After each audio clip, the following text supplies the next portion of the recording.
ಎಲ್ಲರಿಗೂ ನಮಸ್ಕಾರ. ಸನಾತನ ವಾಸ್ತುಶಾಸ್ತ್ರಕ್ಕೆ ಎಲ್ಲರಿಗೂ ಸ್ವಾಗತ. ಇವತ್ತಿನ ದಿವಸ ಪಾಠದ ಮೊದಲನೇ ದಿವಸ ಆಗಿರುತ್ತೆ. ಪಾಠ ಶುರು ಮಾಡೋಕ್ಕಿಂತ ಮುಂಚೆ ದೈವ ಪ್ರಾರ್ಥನೆ ಮಾಡಿ ತದನಂತರ ಪಾಠವನ್ನ ಶುರು ಮಾಡೋಣ. ಹಾಗೆ ನನ್ನ ಕಿರು ಪರಿಚಯವನ್ನು ಕೊಡ್ತೇನೆ ಪ್ರಾರ್ಥನೆಯ ನಂತರ. ಎಲ್ಲ ಚೇರ್ ಮೇಲಾಗ್ಲಿ ನೆಲದ ಮೇಲಾಗ್ಲಿ ಎಲ್ಲೆಲ್ಲಿ ಕುತ್ಕೊಂಡಿರ್ತೀರೋ ಅಲ್ಲೇ ಬೆನ್ನನ್ನ ನೇರವಾಗಿ ಮಾಡಿ ಕಣ್ಣನ್ನು ಮುಚ್ಚಿ ಕೈಯನ್ನು ನಮಸ್ಕಾರ ಮುದ್ರೆಯಲ್ಲಿ ಇಟ್ಕೊಂಡು ಭಗವಂತನ ಪ್ರಾರ್ಥನೆ ಎಂಬ ತಂದೆ ತಾಯಿ ಗುರು ಹಿರಿಯರನ್ನ ಸ್ಮರಿಸುವಂತಹ ಸಮಯ. ಓಂ ಶ್ರೀ ಗುರುಭ್ಯೋ ನಮಃ. ಹರಿ ಓಂ. ಓಂ ಜ್ಞಾನಾನಂದಮಯಂ ದೇವಂ ನಿರ್ಮಲಾ ಸ್ಫಟಿಕಾಕೃತಿಂ ಆಧಾರಂ ಸರ್ವ ವಿದ್ಯಾನಾಂ ಹಯಗ್ರೀವಂ ಉಪಾಸ್ಮಹೇ. ಸರಸ್ವತಿ ನಮಸ್ತುಭ್ಯಂ ವರದೆ ಕಾಮರೂಪಿಣಿ ವಿದ್ಯಾರಂಭಂ ಕರಿಷ್ಯಾಮಿ ಸಿದ್ಧಿರ್ಭೂತು ಮೇ ಸದಾ. ಓಂ ಶ್ರೀ ಗುರುಭ್ಯೋ ನಮಃ. ಹರಿ ಓಂ. ಓಂ ವಾಸ್ತುಪುರುಷಾಯ ವಿದ್ಮಹೇ ಭೂಮಿಪುತ್ರಾಯ ಧೀಮಹಿ ತನ್ನೋ ವಾಸ್ತು ಪ್ರಚೋದಯಾತ್. ನನ್ನದೊಂದು ಸಣ್ಣ ಕಿರುಪರಿಚಯನ್ನು ಕೊಟ್ಟು ಸಮಯ ಹೆಚ್ಚಿಗೆ ತಗೊಳ್ದಿರ ಪಾಠವನ್ನ ಶುರು ಮಾಡೋಣ. ನನ್ನ ಹೆಸರು ಪ್ರಶಾಂತ್ ಶ್ರೀನಿವಾಸ ಮೂರ್ತಿ ಅಂತ. ನನ್ನ ವಿದ್ಯಾಭ್ಯಾಸ ಬಿ ಮೆಕ್ಯಾನಿಕಲ್ ಇಂಜಿನಿಯರು. ಸುಮಾರು ಕಂಪನಿಗಳಲ್ಲೆಲ್ಲ ಕೆಲಸ ಮಾಡಿದ್ದೇನೆ. ವಿಪ್ರೋ ಅಲ್ಲಿ, ಜಿ ಅಲ್ಲಿ, ಟೊಯೋಟಾ, ಬಾಷ್, ಜನರಲ್ ಮೋಟಾರ್ಸ್ ಎಲ್ಲ ಕೆಲಸ ಮಾಡಿ 12 ವರ್ಷ ಆಯ್ತು ಕೆಲಸ ಬಿಟ್ಟು.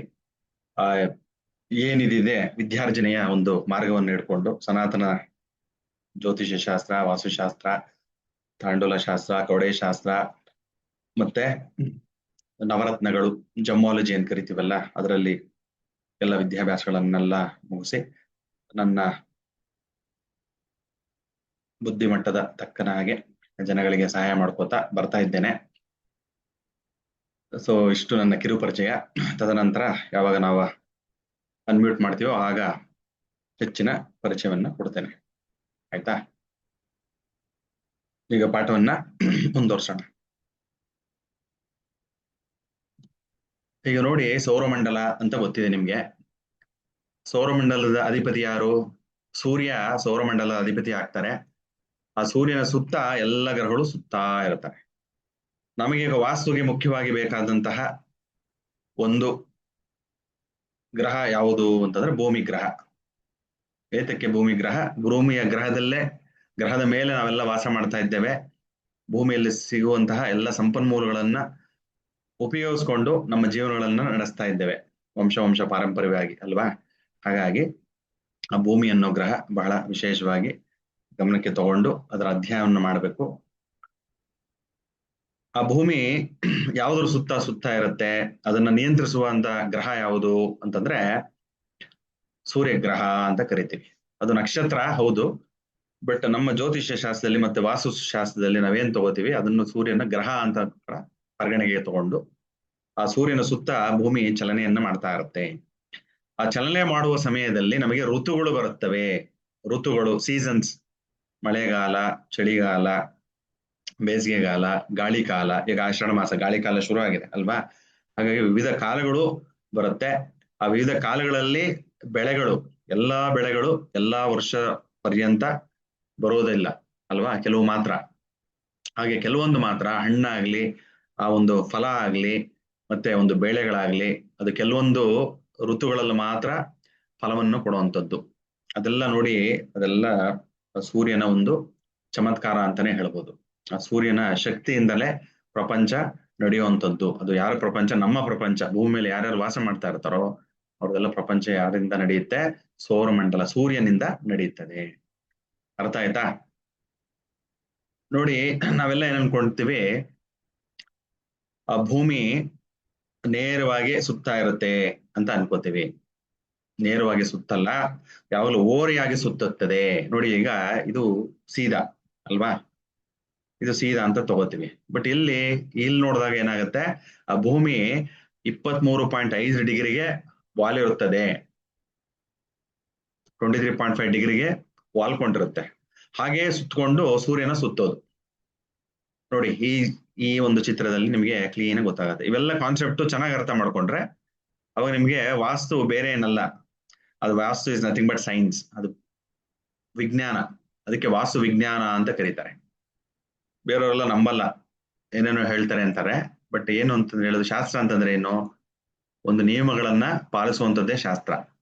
ಅದು ವಾಸ್ತು ವಿಜ್ಞಾನದ ನಿಯಮಗಳನ್ನು ಪಾಲಿಸೋದಕ್ಕೆ ವಾಸ್ತು ವಿಜ್ಞಾನ ಅಥವಾ ವಾಸ್ತುಶಾಸ್ತ್ರ ಅಂತ ಹೇಳ್ತೀವಿ. ನೋಡಿ, ಈಗ 23 ಆ ಭೂಮಿ ವಾಲುತ್ತದೆ. ನೋಡಿ, ಇದನ್ನ ಗಮನಿಸಿದಾಗ ಏನು ಗೊತ್ತಾಗತ್ತೆ ನಿಮ್ಗೆ, ಈ ಸೂರ್ಯನ ಕಿರಣಗಳು ಸದಾ ಇದ್ರ ಮೇಲೆ ಬೀಳ್ತಾ ಇದೆ ನೋಡಿ. ಸದಾ ಬಿಸಿಲಿರುತ್ತೆ ಇಲ್ಲಿ ಈ ಒಂದು ಪ್ರದೇಶದಲ್ಲಿ. ಬಟ್ ಈ ಪ್ರದೇಶದಲ್ಲಿ ಬಿಸಿಲು ಬೀಳುತ್ತಾ? ನೋಡಿ, ಬಿಸಿಲೇ ಬೀಳ್ತಾ ಇಲ್ಲ. ಅದು ಯಾವಾಗ ಬಿಸಿಲು ಬೀಳುತ್ತೆ, ಆ ಭೂಮಿ ಸುತ್ತ ಸುತ್ತ ಈ ಜಾಗಕ್ಕೆ ಬಂದಾಗ ಆಗ ಸೂರ್ಯನ ಕಿರಣಗಳು ಇಲ್ಲಿ ಬೀಳುತ್ತವೆ. ಇಲ್ಲ ಅಂದ್ರೆ ಬೀಳೋದೇ ಇಲ್ಲ. ಯಾವಾಗ್ಲೂ ಕೂಡ 6 ತಿಂಗಳು 3 ತಿಂಗಳಿಂದ 6 ತಿಂಗಳದು ಸೂರ್ಯನೇ ನೋಡಲ್ಲ ಅಲ್ಲಿರುವಂತ ಜನ. ನಾರ್ತ್ ಪೋಲ್ ಸೌತ್ ಪೋಲ್ ಅಂತ ಕರಿತೀವಲ್ಲ, ಹಾಗೆ ನೋಡಿ ಅದು ಎಷ್ಟು ವೇರಿಯೇಷನ್ಸ್ ಆಗತ್ತೆ. ಯಾವ್ದ್ರಿಂದ ಆಗುವಂತದ್ದು, ಅದು ಈ ಓರೆ ಇದೆಯಲ್ಲ 23.5 ಡಿಗ್ರಿ ಓರೆ. ಓರೆ ಅಂತಂದ್ರೆ ಬಗ್ಗಿ ಚಲಿಸುವಂತದ್ದು. ಅದರಿಂದನೇ ನಮಗೆಲ್ಲ ಮಳೆ ಬೆಳೆ ಆಗುವಂಥದ್ದು, ಋತುಗಳು ಚೇಂಜ್ ಆಗುವಂಥದ್ದು. ಅಕಸ್ಮಾತ್ ಆ ಭೂಮಿ ನೇರವಾಗಿ ಸುತ್ತುತ್ತಿದ್ದರೆ ನಮಗೆ ಎಲ್ಲಾನು ಒಂದೇ ಅಲ್ವಾ, ಎಲ್ಲಾ ಋತುಗಳು ಒಂದೇ ಆಗ್ಬಿಡುತ್ತವೆ. ಬೇರೆ ಬೇರೆ ಋತುಗಳು ಆಗಕ್ಕೆ ಚಾನ್ಸ್ ಇರಲ್ಲ. ಅದಕ್ಕೋಸ್ಕರ 23.5 ಡಿಗ್ರಿ ಏನಕ್ಕೆ ಮಾಡಿದಾನೆ ಭಗವಂತ ಅಂತಂದ್ರೆ, ನಮ್ಗೆ ಋತುಗಳಲ್ಲಿ ಮಳೆಗಾಲ, ಚಳಿಗಾಲ, ಬೇಸಿಗೆಗಾಲ ಮತ್ತೆ ಗಾಳಿಯ ಕಾಲ ಎಲ್ಲ ಆದಾಗ ವರ್ಷ ಪೂರ್ತಿ ಅದರ ಒಂದು ಬೆನಿಫಿಟ್ಸ್ ನಾವು ತಗೊಳ್ಳಿ ಅಂತ ಭಗವಂತ ಮಾಡಿರುವಂತದ್ದು ಇದು ಅರೇಂಜ್ಮೆಂಟ್. ಅರ್ಥ ಆಯ್ತಾ? ನೋಡಿ, ಇವಾಗ ಈ ಒಂದು ಚಿತ್ರದಲ್ಲಿ ನೋಡಿದಾಗ ನೀವು ನೋಡಿ, ಈ ಬಲಗಡೆ ಇದೆಯಲ್ಲ ಚಿತ್ರದಲ್ಲಿ, ಇದೇನಕ್ಕಪ್ಪ ತಿರ್ಕೊಂಡ್ಬಿಟ್ಟಿದೆ, ಇದು ನೋಡ್ತಂದ್ರೆ ಎಡಕ್ಕೆ ತಿರ್ಕೊಂಡಿದೆ 23.5 ಡಿಗ್ರಿ, ಇದು ಬಲಕ್ಕೆ ತಿರ್ಕೊಂಡಿದೆಯಲ್ಲ 21 ಡಿಗ್ರಿ ಅಂತ ಅನ್ಕೋತೀರಾ? ಅದೆಂತ ಇಲ್ಲ, ಅದು ವರ್ಷಾನುವರ್ಷ ನೂಲಿಗೆ ನೂಲು ಹೊಂದ ಹಾಗೆ ಒಂದೊಂದೇ ನೂಲು ಸೇರಿ ಸೇರಿ ಸೇರಿ ಏನಾಗುತ್ತೆ, ಅದು ಈ ರೀತಿ ಬುಗುರಿಯ ತರ ತಿರುಗ್ತಾ ಇರುತ್ತೆ ಭೂಮಿ. ನಿಮಗೆ ಗೊತ್ತಾ, ಅದು ಭೂಮಿ ಬುಗುರಿಯ ತರ ತಿರುಗ್ತಾ ಇರುತ್ತೆ, ನಮ್ಗೆ ಗೊತ್ತಾಗಲ್ಲ ಅಷ್ಟೇ. ಬಟ್ ಎಷ್ಟೋ ವರ್ಷಗಳು ತಗೊಳುತ್ತೆ ಒಂದು ಜಾಗದಿಂದ ಇನ್ನೊಂದು ಜಾಗಕ್ಕೆ ಹೋಗಲಿಕ್ಕೆ. ಆಗ 23.5 ಡಿಗ್ರಿ ಇಲ್ಲಿದ್ದಾಗ, ಎಡಗಡೆ ಇದ್ದಾಗ ಎಷ್ಟೋ ಲಕ್ಷ ವರ್ಷಗಳಾದಾಗ ಅದು ಬಲಕ್ಕೆ ವಾಲಿರುತ್ತೆ. 23.5 ಡಿಗ್ರಿ ಬಲಕ್ಕೆ ವಾಲಿರುತ್ತೆ. ಆಮೇಲೆ ತದನಂತರ ಇದು ಬುಗುರಿ ತರ ಹೋಗ್ತಾ ಇರೋದು, ಇದನ್ನ ಆಯನಾಂಶ ಅಂತ ಕರಿತೀವಿ. ಹೇಗೆ ಅರ್ಥ ಮಾಡ್ಕೊಳ್ಳೋದು ಅಂತಂದ್ರೆ, ಆಯನಾಂಶ ಏನು ಅಂತಂದ್ರೆ ನೋಡಿ, ಈಗ ಫಾರ್ ಎಕ್ಸಾಂಪಲ್ ಇದನ್ನ ಗಮನ ಕೊಡಿ.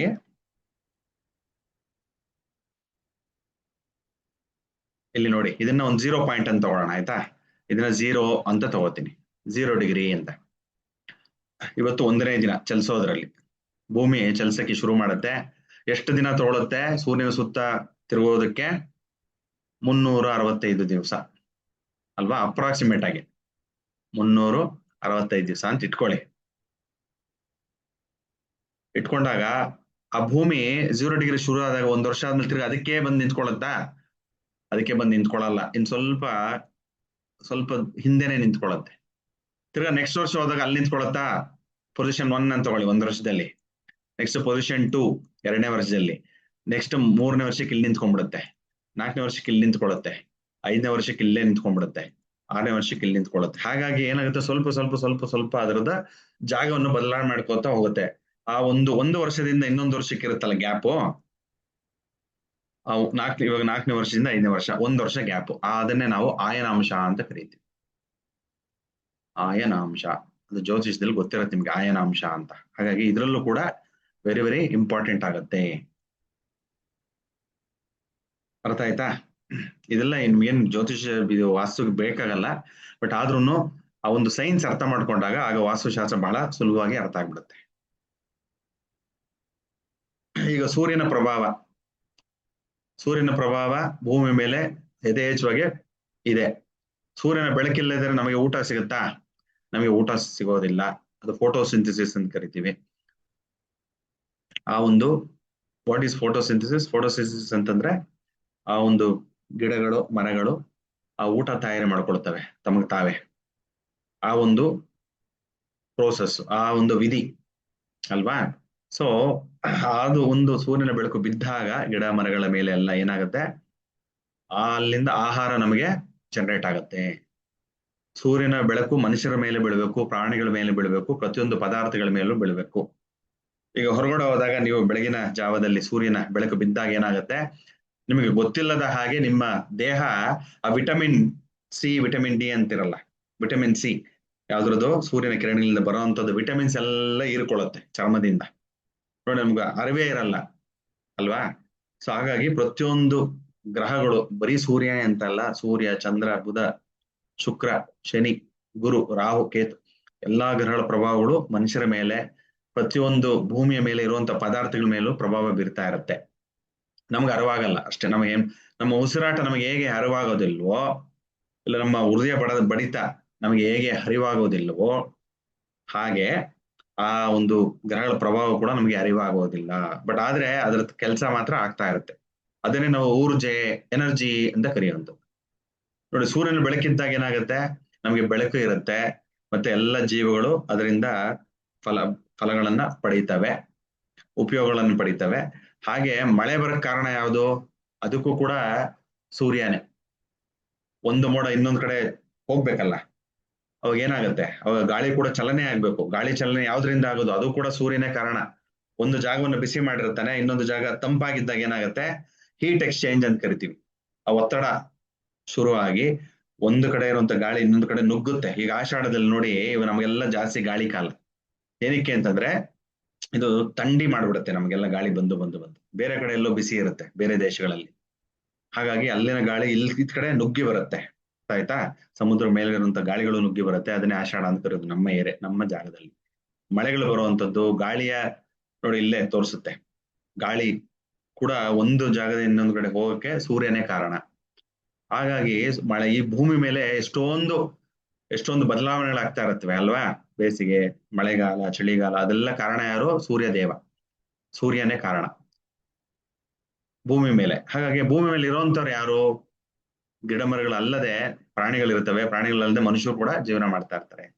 ಹಾಗಾಗಿ ಸೂರ್ಯನ ಕಿರಣಗಳು ಅಂದ್ರೆ ಎಲ್ಲ ಗ್ರಹಗಳ ಒಂದು ಪ್ರಭಾವ ಮನುಷ್ಯನ ಜೀವನದ ಮೇಲೆ, ಪ್ರಾಣಿಗಳ ಜೀವನದ ಮೇಲೆ, ಗಿಡ ಮರಗಳ ಜೀವನದ ಮೇಲೆ ಯಥೇಚ್ಛವಾಗಿ ಬೀಳ್ತಾ ಇರುತ್ತೆ. ಅದನ್ನ ಕರೆಕ್ಟ್ ಅರ್ಥ ಮಾಡಿಕೊಂಡು ಆ ಒಂದು ಪ್ರಕೃತಿಯ ಜೊತೆಗೆ ಹೆಜ್ಜೆ ಹಾಕೋದೇ ವಾಸ್ತು. ಬೇರೆ ಏನು ಬೂಟಾಡಿಕೆ ಅಲ್ಲ ವಾಸ್ತು. ಬೇರೆ ಯಾರಿಗೋ ಬಾಯಿ ಬಂದಂಗೆ ಹೇಳಿ ಅದು ಮಾಡಿ ಇದು ಮಾಡಿ ಅಂತ ಹೇಳುವಂಥದ್ದಲ್ಲ. ಇದು ಕರೆಕ್ಟ್ ಆಗಿ ಶುದ್ಧವಾಗಿ ಋಷಿಗಳು ಎಲ್ಲರೂ ಬರೆದಿರುವಂತದ್ದು. ಅದು ಕರೆಕ್ಟ್ ಆಗಿ ನಾವು ಪ್ರಕೃತಿಯ ಜೊತೆಗೆ ಹೆಜ್ಜೆ ಹಾಕೊಂಡು ಮುನ್ನಡೆದರೆ ನಮಗೆ ಅದರಿಂದ ಲಾಭ ಉಂಟು. ಅರ್ಥ ಆಯ್ತಾ? ನೋಡಿ ಇಲ್ಲಿ ಇವಾಗ ಈ ಚಿತ್ರವನ್ನು ನೋಡಿದಾಗ ಚಂದ್ರ ಕೂಡ ನಮ್ಮ ಭೂಮಿ ಮೇಲೆ ಪ್ರಭಾವವನ್ನು ಬೀರ್ತಾನೆ. ಇಲ್ಲಾಂದ್ರೆ ಭೂಮಿ ಇರೋದೇ ಇಲ್ಲ, ಭೂಮಿ ಬಿದ್ದೋಗುತ್ತೆ, ಆ ಜಾಗದಲ್ಲಿ ಇರಲ್ಲ ಅಲ್ವಾ. ಅರ್ಥ ಆಯ್ತಾ? ಎರಡು ಗ್ರಹಗಳ ಕಾರಣ ಯಾವ್ದು ಅಂದ್ರೆ, ಒಂದು ಸೂರ್ಯ ಗ್ರಹ ಒತ್ತಡವನ್ನ ಆಗ್ತಾ ಇರುತ್ತೆ, ಮತ್ತೆ ಅಯಸ್ಕಾಂತ ಎಳಿತಾ ಇರುತ್ತೆ ಭೂಮಿನ ಒಂದೇ ಕಡೆ ಸುತ್ತಕ್ಕೆ. ಚಂದ್ರ ಗ್ರಹನೂ ಅಷ್ಟೇ, ಅದು ಬೇರೆ ಕಡೆ ಹೋಗದೆ ಇದ್ದಂಗೆ ಅದು ಕೂಡ ಒಂದು ಪ್ರೆಷರ್ ಹಾಕಿ, ಒಂದು ಒತ್ತಡ ಹಾಕಿ ಅದನ್ನ ತಿರುವಾಗಿ ಮಾಡ್ತಾ ಇರುತ್ತೆ ಚಂದ್ರ. ಹಾಗಾಗಿ ನೀವು ನೋಡಿದಾಗ ಈ ಒಂದು ಚಿತ್ರವನ್ನು ಗಮನಿಸಿ, ಯಾವಾಗ ನಮಗೆ ಅಮಾವಾಸ್ಯೆ, ಹುಣ್ಣಿಮೆ ಎಲ್ಲ ಬಂದಾಗ ಆ ಸಮಯದಲ್ಲೂ ಕೂಡ ಯಥೇಚ್ಛವಾಗಿ ನಮಗೆ ಆ ಯಾವುದು ಅಲೆಗಳು, ಸಮುದ್ರದ ಅಲೆಗಳು ಯಥೇಚ್ಛವಾಗಿ ಎತ್ತರಕ್ಕೆ ಬರುವಂತದ್ದು ಆಗುತ್ತೆ. ಅದು ಬಿಟ್ಟು ಕೂಡ ಸಾಮಾನ್ಯ ದಿನಗಳಲ್ಲೂ ಕೂಡ ನೋಡಿ ಪ್ರಭಾವ ಇರುತ್ತೆ. ಇಲ್ಲಿ ನೋಡಿ, ಇಲ್ಲಿ ಕಡಿಮೆ ಅಲೆ ಇರುತ್ತೆ, ಇಲ್ಲಿ ಕಡಿಮೆ, ಇಲ್ಲಿ ಜಾಸ್ತಿ. ಏನಕ್ಕೆ? ಒಂದು ಕಡೆ ಚಂದ್ರ ಆಕರ್ಷಣೆ ಒಳಗಾಗುತ್ತೆ, ಭೂಮಿ ಮೇಲಿರುವಂತ ಎಲ್ಲ ಪ್ರತಿಯೊಂದು ವಸ್ತುಗಳು, ಬರೀ ನೀರೇ ಅಲ್ಲ, ಪ್ರತಿಯೊಂದು ವಸ್ತುಗಳು ಕೂಡ ಚಂದ್ರನ ಆಕರ್ಷಣೆಗೆ ಒಳಗಾಗುತ್ತೆ. ಇಲ್ಲೂ ಕೂಡ ನೋಡಿ ಆ ಭೂಮಿ ಮತ್ತೆ ಭೂಮಿ ಮೇಲಿರುವಂತ ವಸ್ತುಗಳು, ನೀರು ಎಲ್ಲ ಸೂರ್ಯನ ಒಂದು ಪ್ರಭಾವಕ್ಕೆ ಒಳಗಾಗುತ್ತೆ. ಹಾಗಾಗಿ ಎತ್ತರಕ್ಕೆ ನೋಡಿ, ಅದೊಂದು ಮ್ಯಾಗ್ನೆಟಿಕ್ ಪುಲ್ ಅಂತ ಕರಿತೀವಿ, ಅಯಸ್ಕಾಂತ ಶಕ್ತಿ. ಆ ಅಯಸ್ಕಾಂತ ಶಕ್ತಿಯಲ್ಲಿ ಕೂಡ ನಾವು ಇದ್ದಾಗ, ಜೀವನಗಳನ್ನು ಮಾಡ್ತಾ ಇದ್ದಾಗ, ಹೇಗೆ ಭೂಮಿಯ ಮೇಲೆ ಮತ್ತೆ ಜಲದ ಮೇಲೆ ಪ್ರತಿಯೊಂದರದ ಮೇಲೂ ಪ್ರಭಾವ ಇರುತ್ತೋ, ಹಾಗೆ ಮನುಷ್ಯನ ಜೀವನದ ಮೇಲೂ ಪ್ರಭಾವ ಬೀರ್ಬಿಡುತ್ತೆ ಸೂರ್ಯ ಮತ್ತೆ ಚಂದ್ರ. ಬರೀ ಸೂರ್ಯ ಚಂದ್ರ ಅಲ್ಲ, ಎಲ್ಲ ಗ್ರಹಗಳು ಪ್ರಭಾವವನ್ನ ಬೀರುತ್ತವೆ. ಅದಕ್ಕೆ ಅದನ್ನ ಅರ್ಥ ಮಾಡ್ಕೊಳ್ಳೋ ಶಕ್ತಿ ನಮಗೆ ಬೇಕು. ಅದಕ್ಕೆ ವಾಸ್ತುಶಾಸ್ತ್ರ ಅಧ್ಯಯನ ಬೇಕು, ಜ್ಯೋತಿಷ ಶಾಸ್ತ್ರ ಅಧ್ಯಯನ ಬೇಕು ಅಂತ ಹೇಳ್ತಾರೆ. ಸೊ ಈಗ ಚಂದ್ರನ ಪ್ರಭಾವ ಬರೀ ಒಂದು ನೀರಿನ ಮೇಲೆನಾ? ಶಾಸ್ತ್ರ ಹೇಳುತ್ತೆ, ಓಂ ಚಂದ್ರಮೋ ಮನಸೋ ಜಾತಃ ಅಂತ. ಅಂದ್ರೆ ಮನಸ್ಸನ್ನು ಚಂದ್ರನನ್ನು ಮನಸ್ಸಿಗೆ ಹೋಲಿಸ್ತೀವಿ ಅಲ್ವಾ. ಚಂದ್ರಮೋ ಮನಸೋ ಜಾತಃ, ಚಂದ್ರ ಮನಸ್ಸಂತೆ. ಮನಸ್ಸು ಯಾವಾಗ್ಲೂ ಚಂಚಲ, ಚಂದ್ರ ಕೂಡ ಚಂಚಲ. ನೀವು ಆಕಾಶವನ್ನ ನೋಡಿದಾಗ ಒಂದೇ ಜಾಗದಲ್ಲಿ ಇರ್ತಾನೆ ಚಂದ್ರ? ದಿನೇ ದಿನೇ ಬದಲಾವಣೆ ಆಗ್ತಾ ಇರ್ತಾನೆ. ಅವನಿರುವಂತ ಒಂದು ಆಕಾರ ಕೂಡ ಬದಲಾಗ್ತಾ ಹೋಗುತ್ತೆ. ಹೋಗ್ತಾ ಹೋಗ್ತಾ ಹೋಗ್ತಾ ಹೋಗ್ತಾ ಅಮಾವಾಸ್ಯೆ ಆಗುತ್ತೆ, ತಿರ್ಗಾ ವೃದ್ಧಿ ಚಂದ್ರ ಆಗ್ತಾನೆ. ತದನಂತರ ಹುಣ್ಣಿಮೆ ಆಗುತ್ತೆ, ತಿರ್ಗಾ ಕ್ಷಯ ಆಗುತ್ತೆ, ವೃದ್ಧಿ ಆಗುತ್ತೆ, ಕ್ಷಯ ಆಗುತ್ತೆ, ವೃದ್ಧಿ. ಹಾಗಾಗಿ ಚಂಚಲ ಚಂದ್ರ, ಚಂಚಲ. ಅದಕ್ಕೆ ಮನಸ್ಸಿಗೆ ಹೋಲಿಸ್ತಾರೆ ಋಷಿಗಳು. ಹಾಗೆ ರಾತ್ರಿ ಹೊತ್ತು ಆ ಒಂದು ಚಂದ್ರನ ಬೆಳಕು ಬೀಳಿರುತ್ತಲ್ಲ, ಸೂರ್ಯನಿಂದ ಚಂದ್ರನಿಗೆ ಬಂದು ಚಂದ್ರನಿಂದ ಆ ಕಿರಣಗಳು ನಮ್ಮ ಭೂಮಿ ಮೇಲೆ ಬೀಳುತ್ತೆ, ನಮ್ಮ ಮೇಲೆಲ್ಲ ಬೀಳ್ತಾ ಇರುತ್ತೆ ರಾತ್ರಿ, ನಮ್ಗೆ ಗೊತ್ತಾಗಲ್ಲ ಅಷ್ಟೇ. ಕೆಲವೊಂದು ಗಿಡಗಳಿರುತ್ತೆ, ಹರ್ಬ್ಸ್ ಅಂತ ಕರಿತೀವಿ, ಅಂದ್ರೆ ಔಷಧಿ ಗುಣಗಳುಳ್ಳ ಗಿಡಗಳಿರುತ್ತವಲ್ಲ, ಔಷಧಿ ಗುಣಗಳುಳ್ಳ, ಲೈಕ್ ಬ್ರಾಹ್ಮಿ ಇರ್ಬೋದು, ಒಂದೆಲಗ ಸೊಪ್ಪಿರ್ಬೋದು, ಅದನ್ನೇ ಬ್ರಾಹ್ಮಿ ಅಂತ ಕರೆಯೋದು. ಹಾಗಾಗಿ ಎಷ್ಟೋ ಔಷಧಿ ಗುಣಗಳು ಉಳ್ಳ ಆ ಒಂದು ಗಿಡಗಳಿರುತ್ತವಲ್ಲ, ಅದಕ್ಕೆಲ್ಲ ಶಕ್ತಿ ಬರುವಂತದ್ದು ಯಾವುದು? ಹೀಲಿಂಗ್ ಪವರ್ ಅಂತ ಹೇಳ್ತೀವಿ. ಆ ಶಕ್ತಿ ಬರೋದೇ ಚಂದ್ರನ ಬೆಳಕು ಬಿದ್ದಾಗ. ಅರ್ಥ ಆಯ್ತಾ? ಇಲ್ಲಾಂದ್ರೆ ಅದಕ್ಕೆ ಔಷಧಿ ಗುಣಗಳೇ ಇರೋದಿಲ್ಲ. ನೋಡಿ ಹೇಗೆ ಪ್ರಭಾವಗಳನ್ನ ಭೂಮಿಯ ಮೇಲೆ ಬೇರೆ ಬೇರೆ ಗ್ರಹಗಳೆಲ್ಲ ಬೀಳ್ತಾ ಇರುತ್ತೆ. ನಮ್ಮ ಒಂದು ಭೂಮಿಯ ಮೇಲೆ ಒಂದು ಹವಾಮಾನ ಇರುತ್ತೆ. ನಮಗೆ ನೋಡಿ, ಇವಾಗ ನಾವು ನೆಮ್ಮದಿ ಕುತ್ಕೊಂಡು ಪಾಠವನ್ನು ಕೇಳ್ತಾ ಇದ್ದೇವೆ, ಯಾವುದೇ ತೊಂದರೆ ಇಲ್ದಿರಾ, ಅಂದ್ರೆ ನಾವು ಉಸಿರಾಡ್ತಾ ಇದ್ದೇವೆ ಅಲ್ವಾ? ನಮ್ಗೆ ಅರಿವೇ ಆಗ್ತಾ ಇಲ್ಲ ನಮ್ಗೆ, ಆದ್ರೂ ಕೂಡ ಪಾಠವನ್ನ ಗಮನ ಇಟ್ಟು ಕೇಳ್ತಾ ಇದ್ದೇವೆ. ಅದು ಶಕ್ತಿ ಕೊಟ್ಟಿರುವಂತದ್ದು ಯಾವುದು? ಆ ಒಂದು ವಾತಾವರಣ, ಭೂಮಿ ಮೇಲೆ ಇರುವಂತ ವಾತಾವರಣ ನಮಗೆ ಆ ಒಂದು ಶಕ್ತಿಯನ್ನು ಕೊಟ್ಟಿರುತ್ತೆ. ಆಮ್ಲಜನಕ, ಆಕ್ಸಿಜನ್ ಕೊಟ್ಟಿರುತ್ತೆ. ಅದನ್ನ ಸೇವಿಸ್ತಾ ಇದ್ದಾಗ ನಮಗೆ ಯಾವುದೇ ರೀತಿಯಾದ ಸುತ್ತುಗಳಾಗಲ್ಲ, ನಮಗೆ ಅರಿವಾಗಲ್ಲ, ನಮ್ಮ ಕೆಲಸಗಳನ್ನ ನಾವು ಮಾಡ್ತಾ ಇರ್ತೇವೆ. ಆ ಒಂದು ಪ್ರಭಾವ ಅಂದ್ರೆ ಭೂಮಿಯ ಮೇಲೆ ಆ ಒಂದು ವಾತಾವರಣ ಸೃಷ್ಟಿಯಾಗಲು ಕಾರಣ ಯಾವುದು ಅಂತಂದ್ರೆ, ಆ ಒಂದು ನಾಸಾ ಇದ್ರ ಪ್ರಕಾರ ಶನಿ ಗ್ರಹ ಅಂತೆ, ಮತ್ತೆ ಗುರುಗ್ರಹ ಅಂತೆ. ಇವಾಗಲೂ ಕೂಡ ರೀಸೆಂಟ್ ಆಗಲೂ ಕೂಡ ಯಾವ್ದೋ ಒಂದು ರಿಸರ್ಚ್ ನೋಡ್ತಾ ಇದ್ದೆ, ಅದು ಕೂಡ ಇವಾಗ ಪ್ರೂವ್ ಮಾಡ್ತಾ ಇದ್ದಾರೆ, ಗುರುವಿಂದಾನೇ ಜೀವ ಸೃಷ್ಟಿ ಆಗಿರುವಂತದ್ದು ಭೂಮಿ ಮೇಲೆ ಅಂತ ಹೇಳ್ತಾ ಇದ್ದಾರೆ ಇವಾಗ. ನಮ್ಮ ಋಷಿ ಮುನಿಗಳು ಯಾವುದೋ ಎಷ್ಟೋ ವರ್ಷಗಳ ಹಿಂದೆನೆ ಬರೆದು ಬಿಟ್ಟಿದ್ದಾರೆ ಅಲ್ವಾ?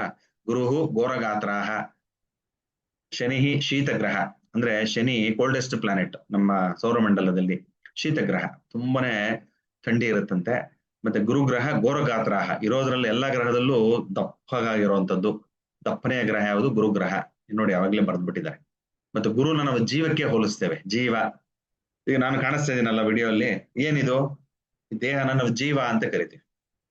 ಅದ್ರೊಳಗಡೆ ಒಂದು ಆತ್ಮ ಇರಬೇಕು. ಇವಾಗ ಮೊಬೈಲ್ ತರ ಇದು ಜೀವ, ಅದಕ್ಕೊಂದು ಚಿಪ್ ಬೇಕಲ್ಲ, ಸಿಮ್. ಆ ಸಿಮ್ ಯಾವುದು? ಆತ್ಮ.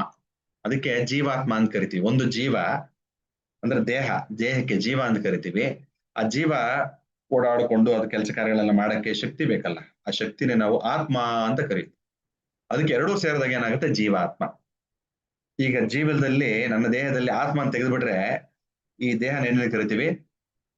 ಡೆಡ್ ಬಾಡಿ ಅಂತ ಕರಿತೀವಿ, ಮೃತ ದೇಹ ಅಂತ ಕರಿತೀವಿ. ದೇಹ ಅಂತ ಕರಿಯಲ್ಲ, ಮೃತ ದೇಹ. ಕೆಲ್ಸಕ್ಕೆ ಬಾರದ್ದು, ಸುಟ್ಟು ಬಿಡ್ತೀವಿ, ಇಲ್ಲಾಂದ್ರೆ ಭೂಮಿಯಲ್ಲಿ ಊತಾಕ್ಬಿಡ್ತೀವಿ. ಕರೆಕ್ಟಾ? ಬರೀ ಆತ್ಮ ಇರುತ್ತೆ, ದೇಹನ ಸುಟ್ಟಾಕ್ಬಿಟ್ಟಾಗ ಬರೀ ಆತ್ಮ ಇದ್ದಾಗ ಏನಾಗುತ್ತೆ? ಅದನ್ನ ಭೂತ ಪ್ರೇತ ಪಿಶಾಚಿ ಅಂತ ಕರಿತೀವಿ. ಅದು ಕೂಡ ಕೆಲ್ಸಕ್ಕೆ ಬಾರದಂತೆ ಅಲ್ವಾ? ಹಾಗಾಗಿ ಎರಡು ಯಾವಾಗ ಜೀವ ಮತ್ತೆ ಆತ್ಮ ಎರಡು ಒಟ್ಟಿಗೆ ಇರುತ್ತವೋ ಆಗಲೇ ಅದು ಉಪಯೋಗಕ್ಕೆ ಬರುವಂತದ್ದು. ನಮ್ಮ ಋಷಿಗಳು ಎಷ್ಟು ಸೊಗಸಾಗಿ ಆ ಜ್ಯೋತಿಷ ಶಾಸ್ತ್ರದಲ್ಲಾಗ್ಲಿ ವಾಸ್ತುಶಾಸ್ತ್ರದಲ್ಲಿ ವಿವರಣೆಯನ್ನು ಕೊಟ್ಬಿಟ್ಟಿದ್ದಾರೆ. ಅದಕ್ಕೆ ಗುರುನ ಜೀವಕ್ಕೆ ಹೋಲಿಸ್ತೇವೆ. ಈಗ ಸೈಂಟಿಸ್ಟ್ ಇವಾಗ ಪ್ರೂವ್ ಮಾಡ್ತಾ ಇದ್ದಾರೆ, ಹೌದು, ಗುರುಗ್ರಹದಿಂದ ನಮ್ಮ ಭೂಮಿ ಮೇಲೆ ಪ್ರಭಾವ ಬಿದ್ದಿ ಆ ಜೀವ ಉಟ್ಕೊಳ್ಳಕ್ಕೆ ಕಾರಣ ಆಗ್ತಾ ಇದೆ ಅಂತ. ಯಾರು? ಸೂರ್ಯ ಮತ್ತೆ ಗುರು. ಶನಿ ಕೂಡ ಹಾಗೆ ಆ ಭೂಮಿಯನ್ನ ತಿರುಗ್ತಾ ಇರುತ್ತಲ್ಲ, ಭೂಮಿ ಹೇಗೆ ಸೂರ್ಯ ಮತ್ತೆ ಚಂದ್ರ ಆ ಭೂಮಿಯನ್ನ ನಿಯಂತ್ರಿಸ್ತಾ ಇರ್ತಾರೋ, ಹಾಗೆ ಶನಿ ಕೂಡ ಆ ಒಂದು ಭೂಮಿ ಮೇಲೆ ಒಂದು ಪ್ರಭಾವನ್ನ ಬೀರ್ತಾ ಇರುತ್ತೆ. ಆ ಒಂದು ವಾತಾವರಣ ಕ್ರಿಯೇಟ್ ಆಗಿದ್ದಿಲ್ಲ, ನಮ್ಗೆ ವಾತಾವರಣ ಸೃಷ್ಟಿಯಾಗಿದೆ. ನಾವೊಂದು ಬದುಕಕ್ಕೆ ಆ ವಾತಾವರಣ ಕೊಡಕ್ಕೆ ಶನಿ ಮತ್ತೆ ಗುರು ಗ್ರಹಗಳೇ ಕಾರಣ. ನೋಡಿ ಎಷ್ಟು ಪ್ರಭಾವ ಇರುತ್ತೆ, ನಮ್ಗೆ ಗೊತ್ತೇ ಇರಲ್ಲ ವಿಷಯ. ನಾವು ಸುಮ್ನೆ ಅದು ಸುಳ್ಳು ಇದು ಸುಳ್ಳು ಅಂತ ಹೇಳ್ತಾ ಇರ್ತೀವಿ, ಬಟ್ ವಿಷಯ ತಿಳ್ಕೊಂಡು ಅದ್ರ ಬಗ್ಗೆ ನಾವು ವಿಚಾರಣೆ ಮಾಡಿದಾಗ ತುಂಬಾನೇ ಅರ್ಥ ಆಗುತ್ತೆ. ಆಗ ನಮ್ಮ ಜೀವನವನ್ನ ಸರಿಯಾಗಿ ತೂಗಿಸ್ಕೊಂಡು ಹೋಗುವಂಥದ್ದು, ಸುಖಮಯವಾಗಿ ತೂಗಿಸ್ಕೊಂಡು ಹೋಗುವಂಥದ್ದು ಆಗತ್ತೆ.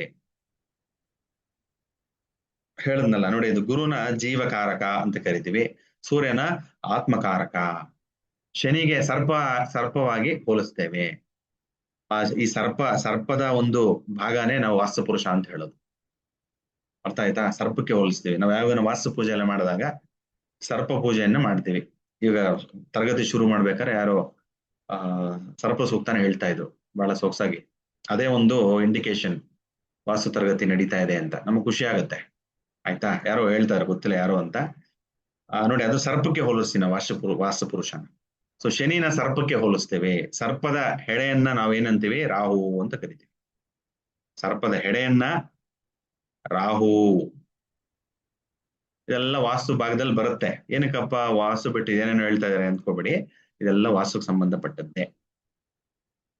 ಸರ್ಪ ಶನಿಗೆ ಹೋಲಿಸ್ತೇವೆ, ಸರ್ಪದ ಹೆಡೆಯನ್ನು ರಾಹುಗೆ ಹೋಲಿಸ್ತೇವೆ, ಸರ್ಪದ ಬಾಲವನ್ನು ಯಾವ ಗ್ರಹ? ಟೈಪ್ ಮಾಡಿ ನೋಡೋಣ. ಕೇತು ಗ್ರಹಕ್ಕೆ ಹೋಲಿಸ್ತೇವೆ. ಕರೆಕ್ಟಾ? ಕೇತು ಗ್ರಹ. Excellent Sitalakshmi madam, excellent, good. Lata madam, good. So ಹೆಡೆಯನ್ನ ರಾಹುಗೆ ಹೋಲಿಸ್ತೇವೆ, ಬಾಲವನ್ನ ಕೇತುಗೆ ಹೋಲಿಸ್ತೇವೆ. ಆಸ್ಪತ್ರೆಯ ಒಂದು ಚಿಹ್ನೆ ಏನು ನೋಡಿದ್ರೆ ಯಾರನ್ನ? ಪ್ಲಸ್ ಅಂತ ಬರುತ್ತೆ, ಅದಲ್ಲ, ಅದು ಡಾಕ್ಟರ್ ಸಿಂಬಲ್. ಆಸ್ಪತ್ರೆಯ ಚಿಹ್ನೆ ಏನು? ಒಂದು ದಂಡ. ಆ ದಂಡದ ಸುತ್ತ 2 ಸರ್ಪಗಳು ಹೇಗೆ ಸುತ್ತಕೊಂಡಿರುತ್ತೆ ನೋಡಿದೀರಾ? ಇದೇ ಆಸ್ಪತ್ರೆಯ ಚಿಹ್ನೆ ಆಗುತ್ತೆ. 2 ಹೆಡೆ ಹೀಗೆ. ಅದೇ ನಾವು ಕ್ರೋಮೋಸೋಮ್ಸ್ ಅಂತ ಕರಿತೀವಿ. ಅರ್ಥ ಆಯ್ತಾ? ನೋಡಿ, ಅದೇ ಇಲ್ಲಿ ಕಾಣಿಸ್ತಾ ಇದೆ. ಅದನ್ನೇ ನಾವು DNA ಅಂತ ಕರೆಯೋದು. ಹಾಗಾಗಿ ನಮ್ಮ ಪೂರ್ವಿಕರು, ಅದನ್ನೇ ನಾವು ಶನಿ ಬಹಳ ಮಂದ ಗ್ರಹ, ನಿಧಾನವಾಗಿ ಚಲಿಸುವಂತ ಗ್ರಹ.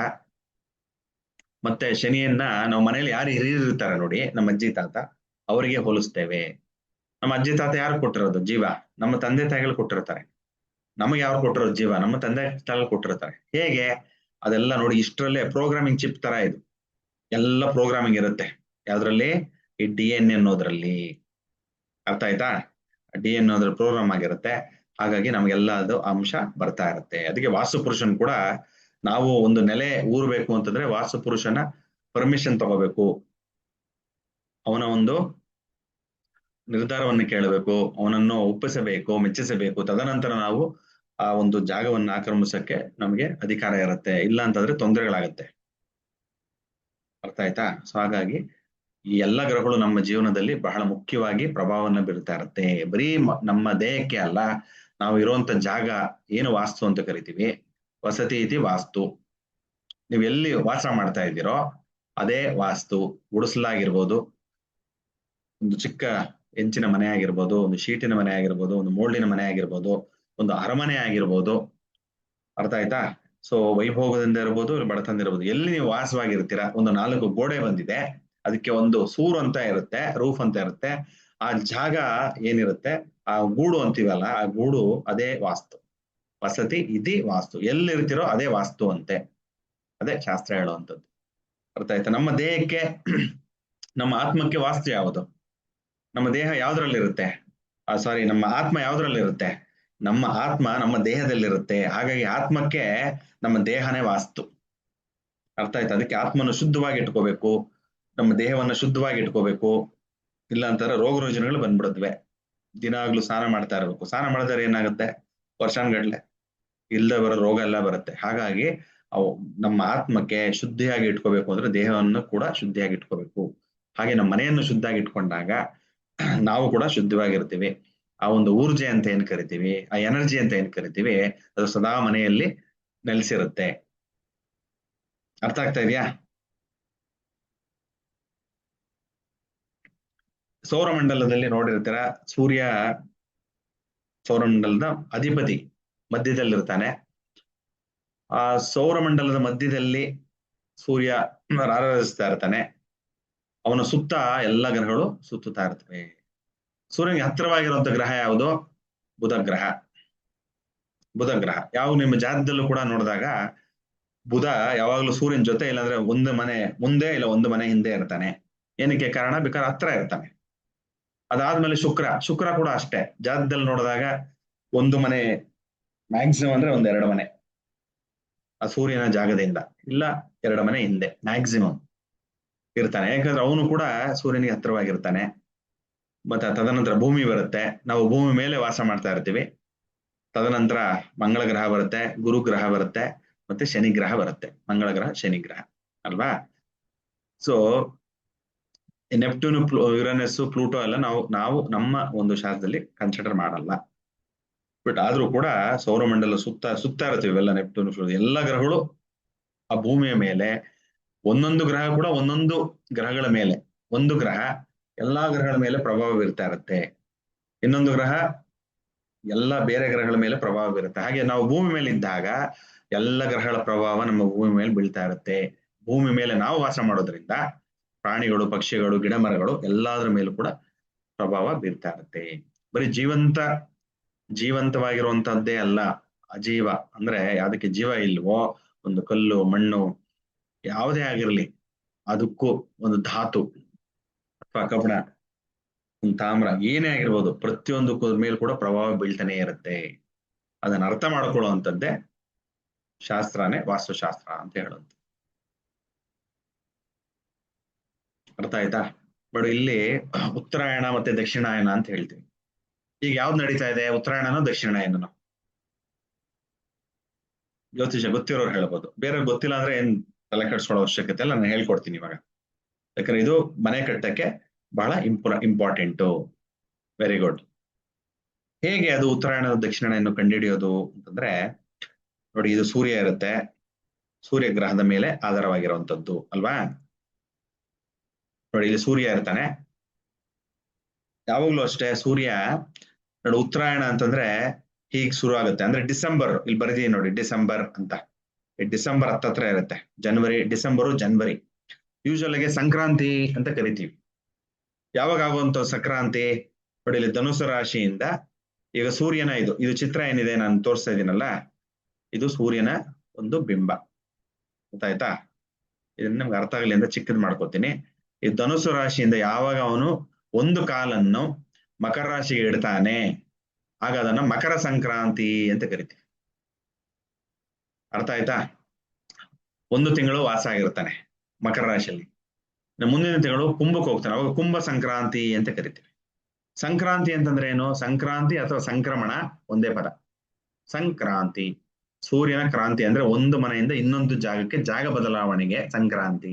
ಸಂಕ್ರಮಣ, ಸೋಲಾರ್ ಇನ್ಗ್ರೆಸ್ ಅಂತೀವಿ, ಅಂದ್ರೆ ಒಂದು ಮನೆಯಿಂದ ಇನ್ನೊಂದು ಮನೆಗೆ ನುಗ್ಗುವುದಕ್ಕೆ, ಅದನ್ನ ಸಂಕ್ರಮಣ ಅನ್ನೋದು. ಎರಡೂ ಒಂದೇ ಪದ, ಅದೇ ಎರಡು ಪದಗಳು ಒಂದೇ ಅರ್ಥ. ಹಾಗಾಗಿ ಹೀಗೆ ಹೋಗ್ತಾ ಇರ್ತಾನೆ. ಅಂದ್ರೆ ಸಂಕ್ರಾಂತಿಯಿಂದ ನಮಗೆ, ಮಕರ ಸಂಕ್ರಾಂತಿಯಿಂದ ಏನಾಗುತ್ತೆ, ನಮಗೆ ಉತ್ತರಾಯಣ ಶುರು ಆಗುತ್ತೆ. ಉತ್ತರಾಯಣ ನಾವು ಏನಂತ ಕರಿತೀವಿ? ಉತ್ತರಾಯಣ ಪುಣ್ಯಕಾಲ ಅಂತ ಕರಿತೀವಿ. ಕರೆಕ್ಟಾ? ಉತ್ತರಾಯಣ ಪುಣ್ಯಕಾಲ. ಹಾಗಾಗಿ ನೋಡಿ, ಇಲ್ಲಿ ಮಕರದಿಂದ ಮಕರ, ಕುಂಭ, ಮೀನ, ಮೇಷ, ವೃಷಭ, ಮಿಥುನ, ಕಟಕ, ಹೀಗೆ 6 ತಿಂಗಳುಗಳು ಸೂರ್ಯ ಚಲಿಸಿದ್ದಾಗ ಅದನ್ನ ನಾವು ಉತ್ತರಾಯಣ ಅಂತ ಕರಿತೀವಿ. ಅರ್ಥ ಆಯ್ತಾ? ನೋಡಿ, ಇಲ್ಲಿ ತೋರಿಸಿದಾಗ ನೋಡಿ, ಡಿಸೆಂಬರ್ ಜನವರಿ ಅಂತ ಬರ್ದಿದೆ ಡೇಟ್. ಇಲ್ಲಾದ್ಮೇಲಿಂದ ಉತ್ತರಾಯಣ ಅಂದ್ರೆ ಉತ್ತರಕ್ಕೆ ಹೋಗ್ತಾ ಇರ್ತಾನೆ. ದಕ್ಷಿಣದಿಂದ ಉತ್ತರದ ಕಡೆಗೆ ಚಲನೆ. ಉತ್ತರ ಅಂತಂದ್ರೆ ಉತ್ತರದ ಕಡೆಗೆ, ನಾರ್ತ್. ಆಯನ ಅಂತಂದ್ರೆ ಚಲನೆ ಅಂತ. ಅದಕ್ಕೆ ಉತ್ತರ ಪ್ಲಸ್ ಆಯನ, ಉತ್ತರಾಯಣ ಅಂತ ಕರೀತೀವಿ. ಇಲ್ಲಿ ತನಕ ಬರ್ತಾನೆ. ಎಲ್ಲಿ? ಜೂನ್ ಜುಲೈ ತನಕ ಬರ್ತಾನೆ. ಈಗ ಮೊನ್ನೆ ತಾನೇ ಇದಕ್ ಬಂದ ಅಲ್ವಾ, ದಕ್ಷಿಣಾಯನ ಶುರು ಆಯ್ತು. ಕರೆಕ್ಟಾ? ಕಟಕಕ್ಕೆ ಬಂದಾಗ ಅವಾಗ ಏನಾಗುತ್ತೆ, ಇಲ್ಲಿಂದ ಕಟಕ, ಸಿಂಹ, ಕನ್ಯಾ, ತುಲಾ, ವೃಶ್ಚಿಕ, ಧನಸ್ಸು ತನಕ ಏನಾಗುತ್ತೆ, ದಕ್ಷಿಣಾಯನ. ಅರ್ಥ ಆಯ್ತಾ? ಇವಾಗ ನಾವು ಎಲ್ಲಿ ತನಕ ಕಾಯ್ಬೇಕು? ಜನವರಿ 15 ತನಕ ಕಾಯ್ಬೇಕು. ತದನಂತರ ತಿರ್ಗಾ ಮಕರ ಸಂಕ್ರಾಂತಿ ಆದಾಗ ನಮಗೆ ಉತ್ತರಾಯಣ ಶುರುವಾಗುತ್ತೆ. ಅರ್ಥ ಆಯ್ತಾ? ಏನಕ್ಕೆ ಅದು ಉತ್ತರಾಯಣ ದಕ್ಷಿಣಾಯನ ಎಲ್ಲ ಬೇಕು ನಮ್ಗೆ? ಉತ್ತರಾಯಣ ದಕ್ಷಿಣದಿಂದ ಉತ್ತರಕ್ಕೆ ಚಲನೆ ಮಾಡೋದನ್ನ ಉತ್ತರಾಯಣ, ಮತ್ತೆ ಉತ್ತರದಿಂದ ದಕ್ಷಿಣಕ್ಕೆ ಚಲನೆ ಮಾಡೋದನ್ನ ಸೂರ್ಯ ನಾವೇನಂತ ಕರಿತೀವಿ? ದಕ್ಷಿಣಾಯನ ಅಂತ ಕರಿತೀವಿ. ಇಲ್ಲಿ ಒಂದು ಕೊಟ್ಟಿದ್ದೀನಿ ನೋಡಿ, ಏನು? ಉತ್ತರಾಯಣದಲ್ಲಿ ಗೃಹ ನಿರ್ಮಾಣ ಕಾರ್ಯ ಶುಭ. ಯಾವಾಗಲೇ ನೀವು ಮನೆಯನ್ನ ಪ್ರಾರಂಭ ಮಾಡಬೇಕು, ಭೂಮಿ ಪೂಜೆ ಮಾಡಬೇಕು. ನಾವು ಇಲ್ಲಿ ನಮ್ಮ ಒಂದು ಪ್ರದೇಶದಲ್ಲಿ ಗುದ್ದಲಿ ಪೂಜೆ ಅಂತ ಕರಿತೀವಿ ಅಲ್ವಾ? ಭೂಮಿ ಪೂಜೆ, ಗುದ್ದಲಿ ಪೂಜೆ ಅದೆಲ್ಲ ಕರಿತೀವಿ. ಹಾಗಾಗಿ ಯಾವಾಗ ಮಾಡಬೇಕು ಅಂತಂದ್ರೆ ಉತ್ತರಾಯಣ ಕಾಲದಲ್ಲಿ ಗೃಹ ನಿರ್ಮಾಣ ಕಾರ್ಯ ಅತ್ಯಂತ ಶುಭವಾಗಿರುತ್ತೆ. ಅದು ಬಿಟ್ಟು ರಾಜಯೋಗಗಳೆಲ್ಲ ಬರುತ್ತೆ, ಅವೆಲ್ಲ ಹೇಳ್ಕೊಡ್ತೀವಿ. ಅವಾಗ ಮಾಡೋದು. ದಕ್ಷಿಣಾಯನದಲ್ಲಿ ಕೂಡ ಕೆಲವೊಂದು ಮಾಸಗಳು ಚೆನ್ನಾಗಿರುತ್ತೆ, ಇಲ್ಲಾಂದ್ರೆ ಕೆಲವೊಂದು ಮಾಸಗಳಲ್ಲಿ ಮಾಡ್ಲೇಬಾರದು, ಕಾರ್ಯ ಶುರು ಮಾಡ್ಲೇಬಾರದು ಅಂತ ಹೇಳುತ್ತೆ.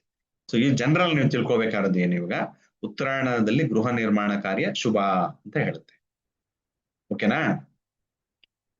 ಈಗ ದಿಕ್ಕುಗಳು ನೋಡೋಣ. ಏನು ದಿಕ್ಕುಗಳು ಅಂತಂದ್ರೆ, ನಮಗೆ ಗೊತ್ತಿದೆ ಎಷ್ಟು ದಿಕ್ಕುಗಳಿವೆ. ದಶ ದಿಕ್ಕುಗಳಿವೆ. ಮೇಯ್ನ್ ಆಗಿ ಅಷ್ಟ ದಿಕ್ಕುಗಳು ಅಂತ ಕರಿತೀವಿ. ಅದರಲ್ಲೂ ಕೂಡ ಫಸ್ಟ್ ಬೇಸಿಕ್ ಲೆವೆಲ್ ಅಲ್ಲಿ ಚತುರ್ದಿಕ್ಕುಗಳು. ಚತುರ್ ಅಂದ್ರೆ 4 ದಿಕ್ಕುಗಳು. ಹೇಗೆ ದಿಕ್ಕುಗಳನ್ನ ಕಂಡುಹಿಡಿಯೋದು ಅಂತಂದ್ರೆ ಗೊತ್ತಿರುತ್ತೆ, ಇವೆಲ್ಲ 3ನೇ ಕ್ಲಾಸಲ್ಲಿ ನಮ್ಗೆಲ್ಲ ಪಾಠ ನಮ್ಮ ಗುರುಗಳು ಹೇಳ್ಕೊಟ್ಟಿರ್ತಾರ ಅಲ್ವಾ, ಸ್ಕೂಲಲ್ಲಿ ಶಾಲೆಯಲ್ಲಿ. ನಾವು ನೋಡಿ ನಿಂತ್ಕೊಂಡಾಗ ಯಾವ್ದನ್ನ ಬೆಳಗಿನ ಸೂರ್ಯ ಎಲ್ಲಿ ಹುಟ್ತಾನೆ, ಬೆಳಗಿನ ಸೂರ್ಯ ಮೂಡಣದಲ್ಲಿ ಹುಟ್ಟಿರ್ತಾನಲ್ಲ, ಅಲ್ಲಿ ಮುಖವನ್ನ ಮಾಡಿ ನಿಂತ್ಕೊಂಡಾಗ ನಮ್ಮ ಎರಡೂ ಕೈಗಳನ್ನ ಚಾಚಬೇಕು. ಹೀಗೆ ಮುಖ ಎಲ್ಲಿರ್ಬೇಕು, ಮುಖ ಸೂರ್ಯವನ್ನ ನೋಡ್ಬೇಕು. ಯಾವಾಗ? ಬೆಳಗಿನ ಜಾವ 6 ಗಂಟೆ ಆ ಸಮಯದಲ್ಲಿ ನೋಡಿದಾಗ, ಸೂರ್ಯನ್ ನೋಡ್ಕೊಂಡಾಗ ಬಲಗಡೆ ಇರೋದನ್ನ, ಬಲಗಡೆ ಕೈಯಿಂದ ದಕ್ಷಿಣ ಮುಖ, ದಕ್ಷಿಣ. ಆಮೇಲೆ ಈ ಎಡಗೈ ಏನೇನ್ ಹೇಳ್ತೀವಿ ನಾವು, ಎಡಗೈ ಕಡೆ ಉತ್ತರ ಅಂತ ಹೇಳ್ತೀವಿ. ಮತ್ತೆ ನಮ್ಮ ಹಿಂದೆ ಬೆನ್ನು ಪಶ್ಚಿಮಕ್ಕೆ ಮುಖ ಮಾಡಿರುತ್ತೆ, ಪಶ್ಚಿಮ ಅಂತ. ಹೀಗೆ ಆ ಒಂದು ದಿಕ್ಕುಗಳನ್ನ ನಿರ್ಧಾರ ಮಾಡ್ಕೊಳ್ಬೇಕು. ಓಕೆನಾ? ಇದೆಲ್ಲರಿಗೂ ಗೊತ್ತಿರುತ್ತೆ ಸಾಮಾನ್ಯವಾಗಿ, ಬಟ್ ಯಾರನ್ನ ಹೊಸಬರಿದ್ದಾರೆ ಅರ್ಥ ಆಗಿಲ್ದೇ ಇರೋರು ನೋಡ್ಕೋಬಹುದು. ಅರ್ಥ ಆಯ್ತಾ? ಸಾಮಾನ್ಯವಾಗಿ ಎಲ್ಲ ಗೊತ್ತಿರುತ್ತೆ. ಸೊ ಯಾವಾಗ್ಲೂ ಅಷ್ಟೇ, ಬೆಳಗಿನ ಜಾವ ಯಾವಾಗಂದ್ರೆ ಅವಾಗ ನೋಡಬಾರ್ದು. ಸೂರ್ಯನೇ ನೋಡಿ ಅಂದ್ಬಿಟ್ಟಾಗ ಸಾಯಂಕಾಲ ನೋಡ್ಬಿಟ್ಟು ಅದನ್ನ ಪೂರ್ವ ಇದನ್ನ ಪಶ್ಚಿಮ ಅಂತ ಉಲ್ಟಾ ಮಾಡಬಾರ್ದು. ಸೊ ಬೆಳಗಿನ ಜಾವ ಅಂದ್ರೆ ಸೂರ್ಯೋದಯ ಸಮಯದಲ್ಲಿ ನಾವು ಹೀಗೆ ಕೈ ಚಾಚಿ ನಿಂತ್ಕೊಂಡಾಗ ಎಲ್ಲಿ ಮುಖ ಮಾಡುತ್ತೋ ಅದೇ ಪೂರ್ವ. ಸೂರ್ಯನ್ ನೋಡ್ಬೇಕು ನಾವು, ಸೂರ್ಯ ಕಾಣಿಸ್ತಾ ಇದ್ದಾನೆ, ಹಾಗಾದ್ರೆ ಅದೇ ಪೂರ್ವ ದಿಕ್ಕು. ಮತ್ತೆ ಇದು ಉತ್ತರ ದಿಕ್ಕು, ಇದು ದಕ್ಷಿಣ ದಿಕ್ಕು, ಮತ್ತೆ ಇದು ಪಶ್ಚಿಮ ದಿಕ್ಕು. ಈ ಪೂರ್ವ ಕೂಡ ಬದಲಾಗ್ತಾ ಇರುತ್ತೆ, ಗೊತ್ತಲ್ಲ ನಿಮ್ಗೆ?